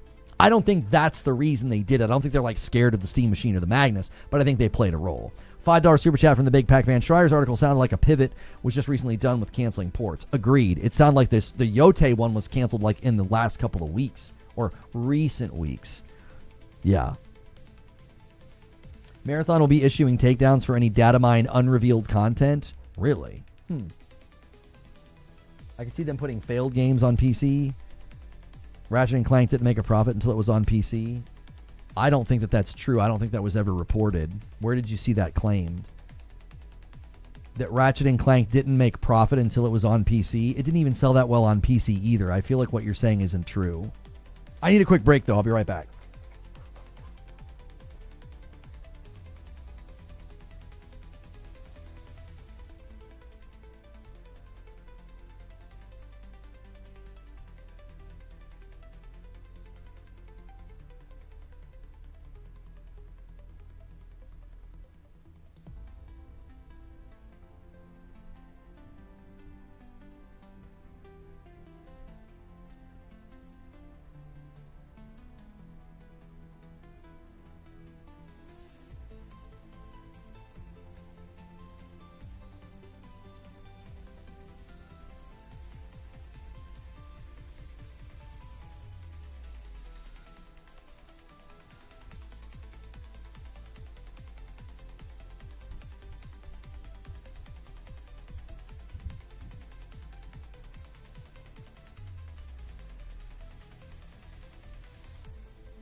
guys would have to basically commit to leaving early.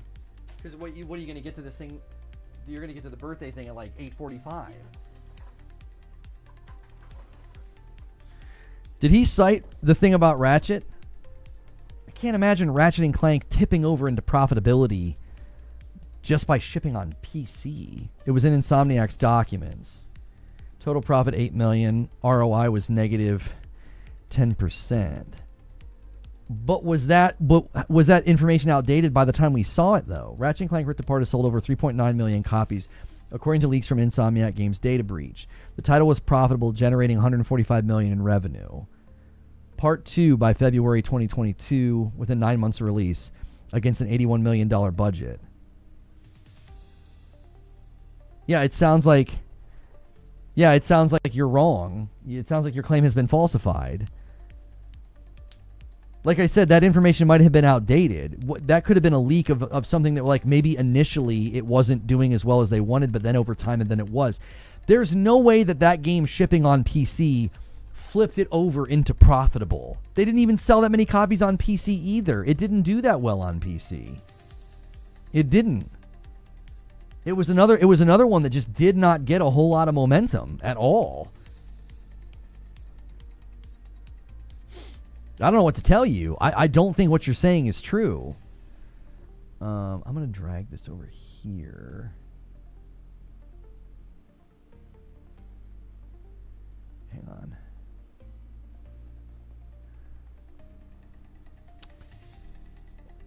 Yeah, there we go.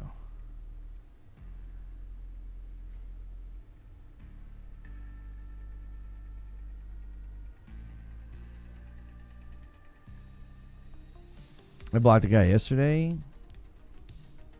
I mean, I've been a little suspicious because of the name, but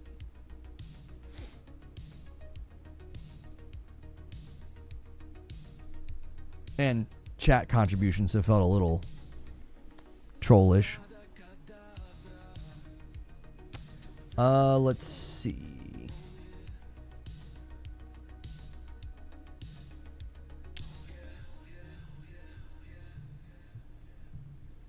All right, let me get a tweet sent.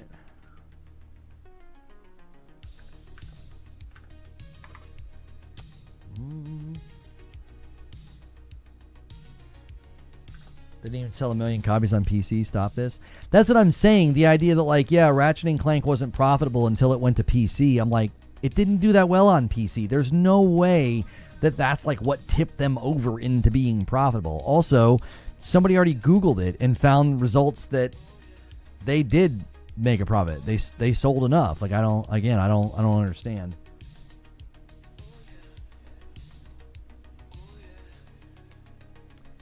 Okay, I'm going to put this here, and then I'm going to put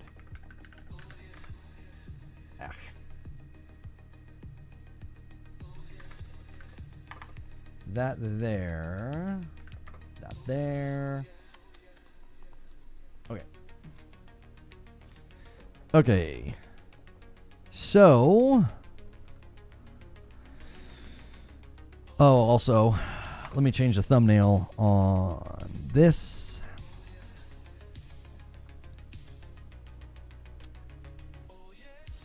Stream holding.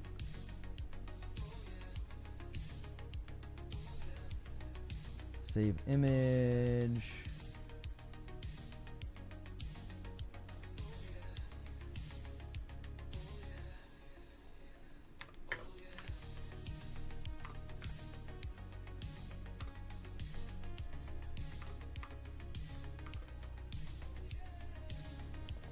All right.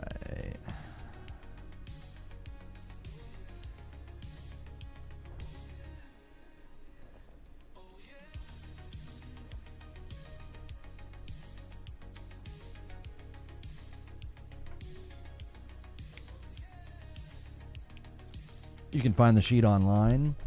Well, it sounds like we have conflicting information. We have your claim, and we have a completely different claim. So, I mean, it's literally 2 minutes for me trying to get Marathon up and running, and I'm in a bunch of different menus. I'm not going to actively research this right now. I have an incredibly hard time believing your claim that, like, Ratchet and Clank didn't make a profit until it went to PC. Like I just don't buy it. I don't know. I need more convinced than like this one line in a leaked document when there's other statistics and data available online that are saying the opposite.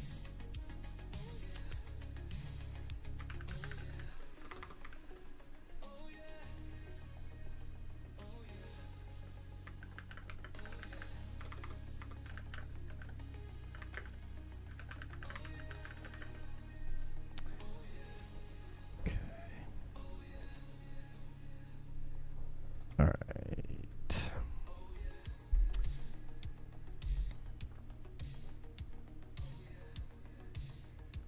Okay, go in here.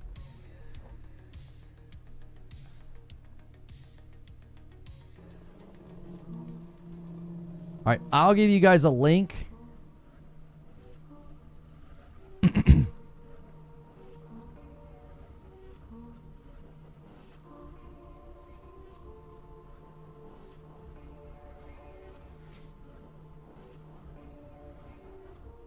Yo, Adam Lee, thank you so much. Let me get the members up. Boom. 427. I owe you guys a member. Make sure when we go over to this new stream to go crazy on the like button. Before we go over to this new stream, please hit the like button on this one as well. Huh? Oh my gosh. When did that go live?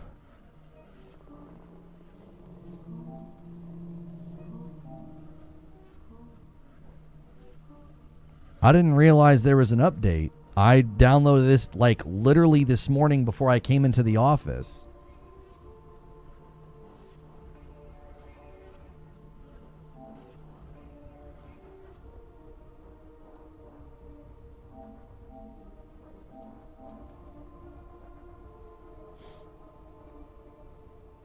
I'm trying to get it under the 17-minute mark.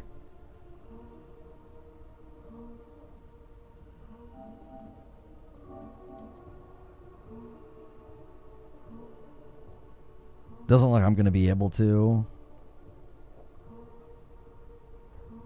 I can't get a faster download. Probably updated as it launched. Are you guys getting the same thing? How did this not push an update out? I've had my PlayStation on for like the last hour. That's kind of weird. It must be literally like a moment one update.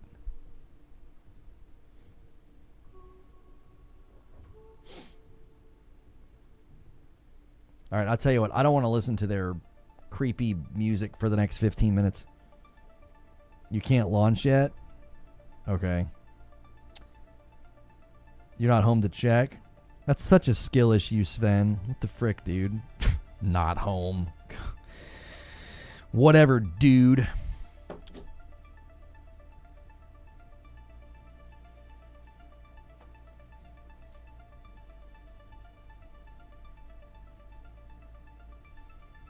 For me, it's better when I cancel and then download again. The other day, I did the pause and restart trick, and it, like, instantly was faster. Like, it was noticeable. It was like, you know, did I get it? No. No, I don't think so. I got the same. I'm getting the same speeds. It's basically the same. 15 minutes.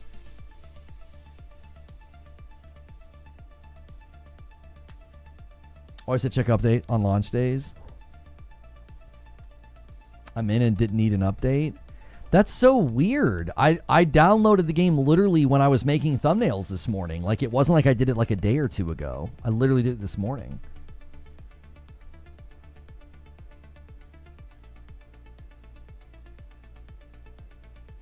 Time to get off dial-up. I'm on fiber, man. That's what's always irritating. It's like, come on, man, I pay for fiber. The real server slam has begun. That's right.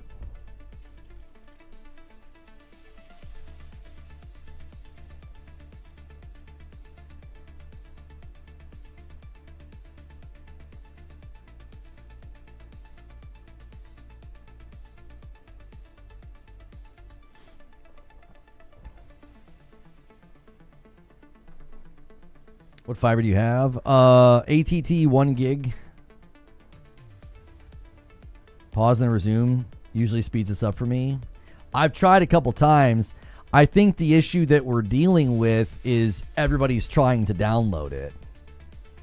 I don't think we're dealing with like the old pause restart trick. I think we're literally dealing with like every single person that is trying to update right now. They're all hitting the servers at the PlayStation servers at the exact same time. See, I lost 2 minutes there.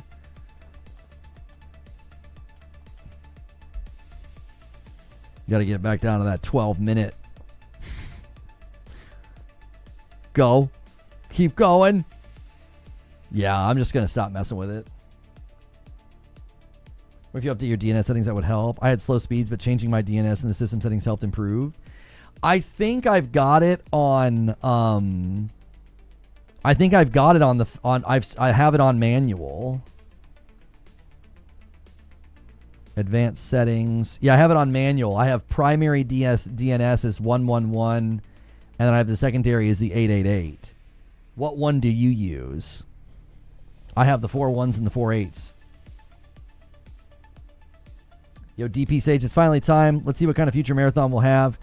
What awkward moment waiting to download an 18 gig. Yeah.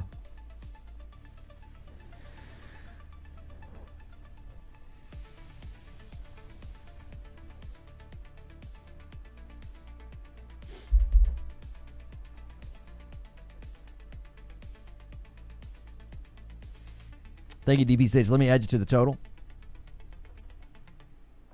All 8s and then 8844. Yo, Stone Spire's going to gift a member. I know what he's doing.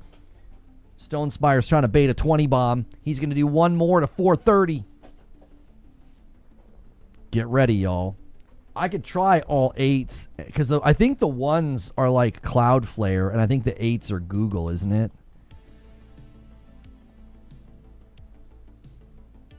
All right.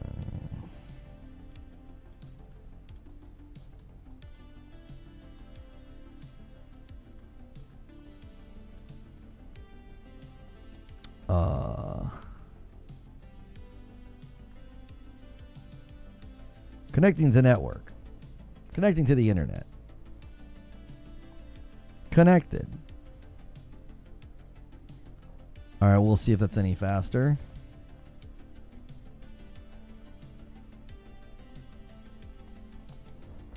Yo, there it is. Stone Spire just set it up. We're sitting at 430. Nah, it's the same. It's the same. I was going to say, it might be a little bit faster. 2,000 players, all-time peak. Yep, there it is. There's 2,000 players in right now, according to Steam charts. Marathon Day 1 numbers. With the way that it climbed the Steam sales charts, I don't know. It could get above 150K concurrent. It could get close to 200. I don't know. The server slam just didn't give me a lot of confidence in them having momentum today. You know?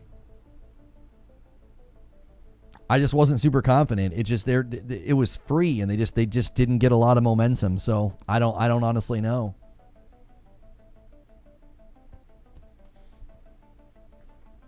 DNS isn't going to change the download speed. I swear it has, though. I feel like I've done it. Maybe it's not that the DNS is fixing it. It's that it stops and restarts the download and gives us a false positive or something. I don't know. I swear that it's made it faster in the past.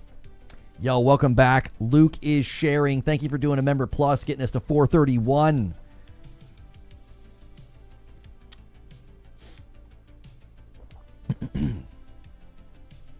And we're 9 away. We almost have 400 likes. We will switch gears here, y'all. We will switch to the new stream once I can get into the game. I never want the beginning of a gameplay stream to be me sitting here doing this, because people will come to watch it later. So...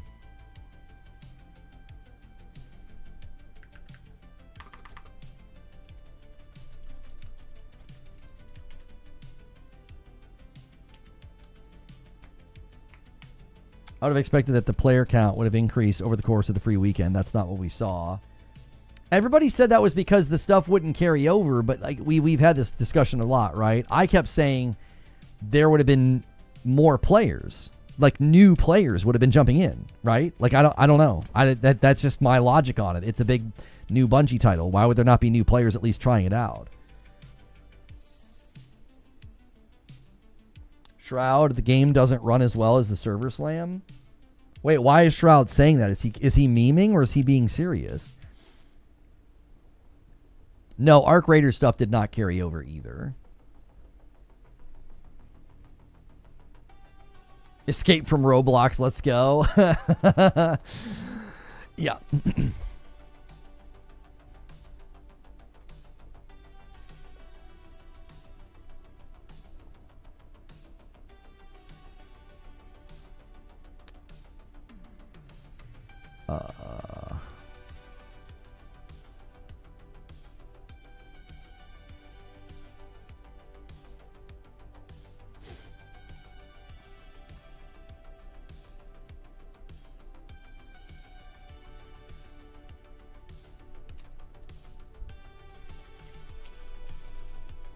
It's saying you can get drops by subbing, so I'm going to put that in the title over there on Twitch. Drops for subs. Okay.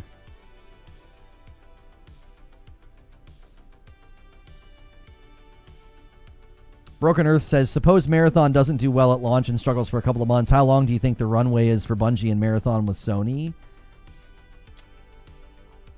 I don't know. Yo, Wreckin' Havoc, what's good? 20 stream streak for Wreckin' Havoc. That's incredible.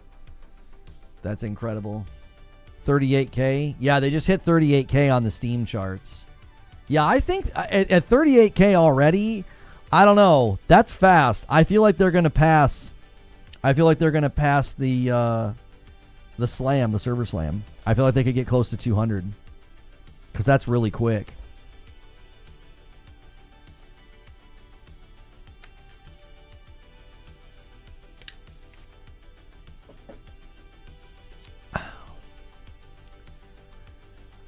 I like in the grand scheme of things, if they determine that like this isn't working and they have to like cancel the game or whatever or shut the game down or something like that, I would imagine it wouldn't be that tectonic. They would just, shrink it down to like a live team to push out content regularly, and then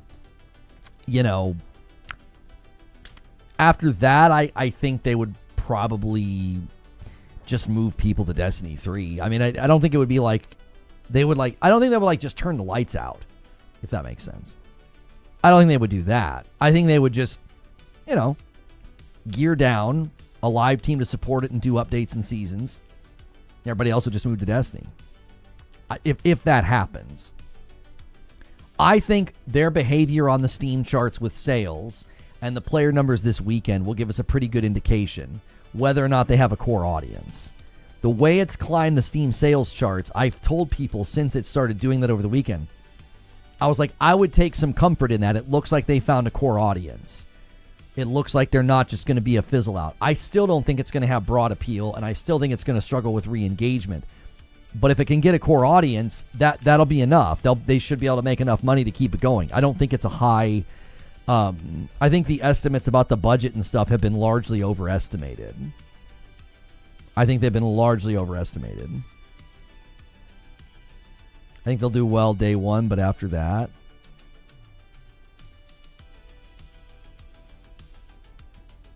Yeah, I've kind of said that like I thought the game would be commercially successful, but then the issue is going to be re-engagement. Can they get good re-engagement? I think they're going to struggle with re-engagement for a variety of reasons.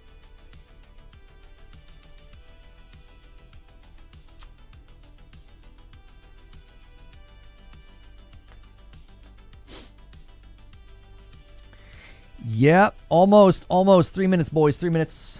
Hopefully there's no queue once we get in. We can just get into, at the very least, we can spend just the first hour going through the stuff, checking the stuff, seeing if they've made any adjustments to onboarding. I don't think they will.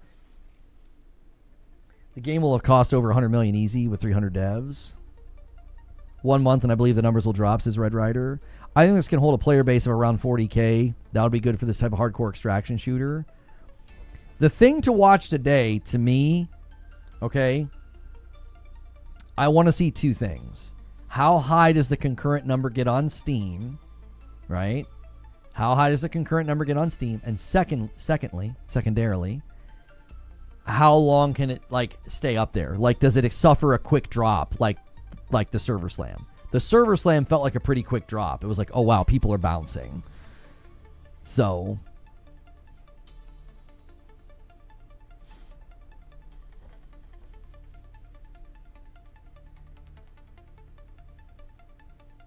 you can't dual wield those shotguns.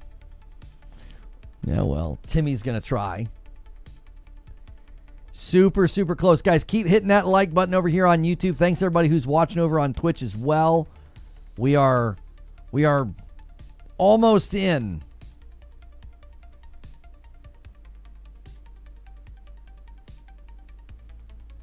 Steam numbers are at 38,000.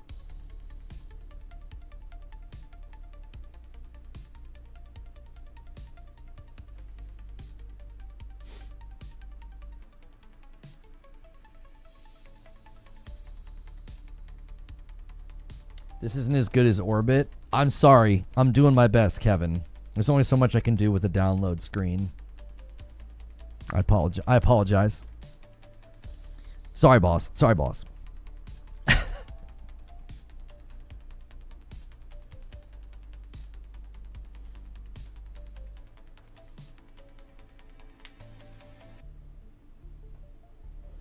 You're in like Flynn getting loots? Get it, dude. Get all the goop. Get it. Watch out for Peanut, though. He's in there, dude. Steam numbers climbed to 54K.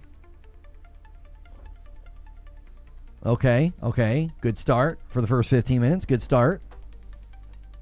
Peanut kills me. I saw a clip. He's so good at looking at the camera. I saw a clip where he says, "Are you black? Do you have black?" He almost asked if the guy was black, and he looked at the camera and looked at the camera again. He's like, "That was a close one." Oh, it's, you know, 38,000. I thought when you were talking about being impressive, I thought it was at 300. Good comms. Yeah, when the one where he looks at the camera, Fuzzy, I clipped it. I gotta show it to you. That was a close one. I've not looked much into the high guard situation other than the fact that it's closing down. I don't have much to say other than, like, it's such an unceremonious, such a bitter I told you so. Like, I don't know. Okay, here we go. All right, if we can get into the game, no queue, we will redirect. We will start the new one. His dead eye stare is the funniest thing. Yes.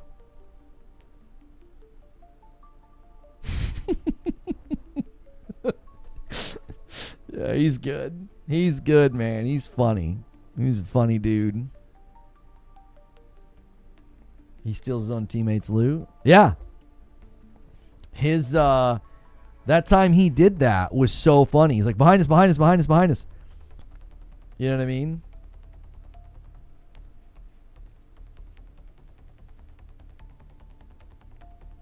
Okay, Arc Raiders updated. Okay, here we go.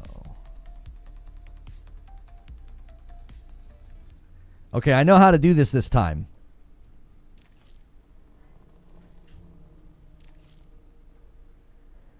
Open mic. No, I don't want to be open mic.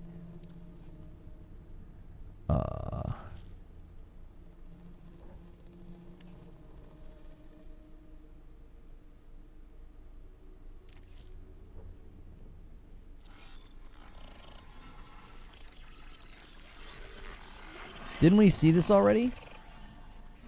It is a historic day across the solar system. Yeah, we saw this.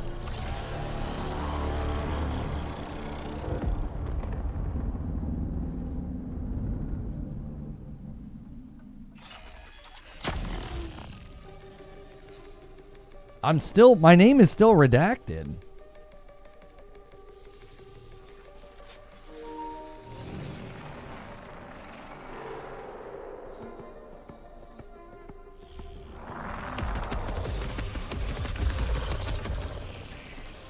Okay. Your neural interface is malfunctioning. I can't run. I've got to invert the controls.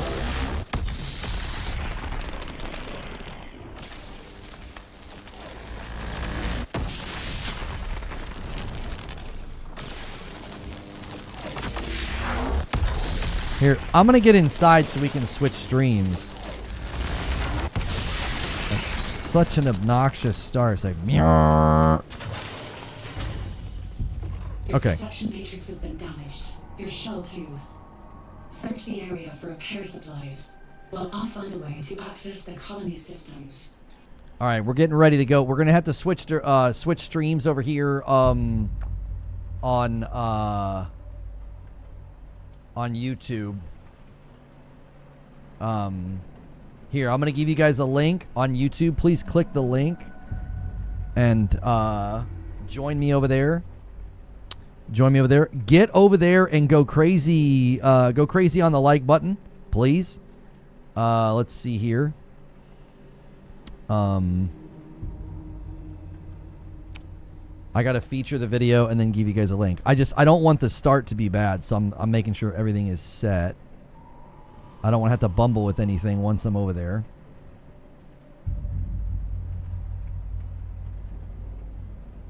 Okay. So yeah, please use that link in chat and join me over in the new stream.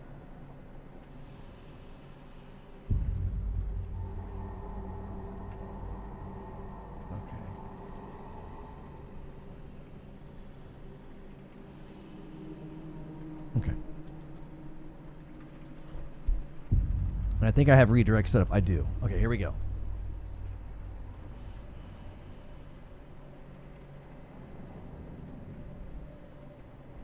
Thank you so much for checking out this video. We're diving in to Marathon by Bungie on the launch date. Now, we did the server slam, so I am a little bit more in tune to the onboarding. That was one of the main criticisms, so I'm going to kind of understand the game a little bit more. Maybe that'll help you get into the game, because after about 2.5 hours, I actually thought the faction grind was quite good. I still have my criticisms of this game, but overall, I thought, man, if people can get past that onboarding, they'll have a good time. So if you're watching this later, hit the like button.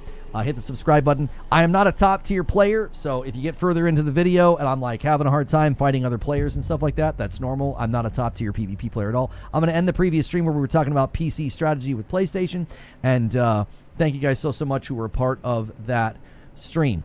So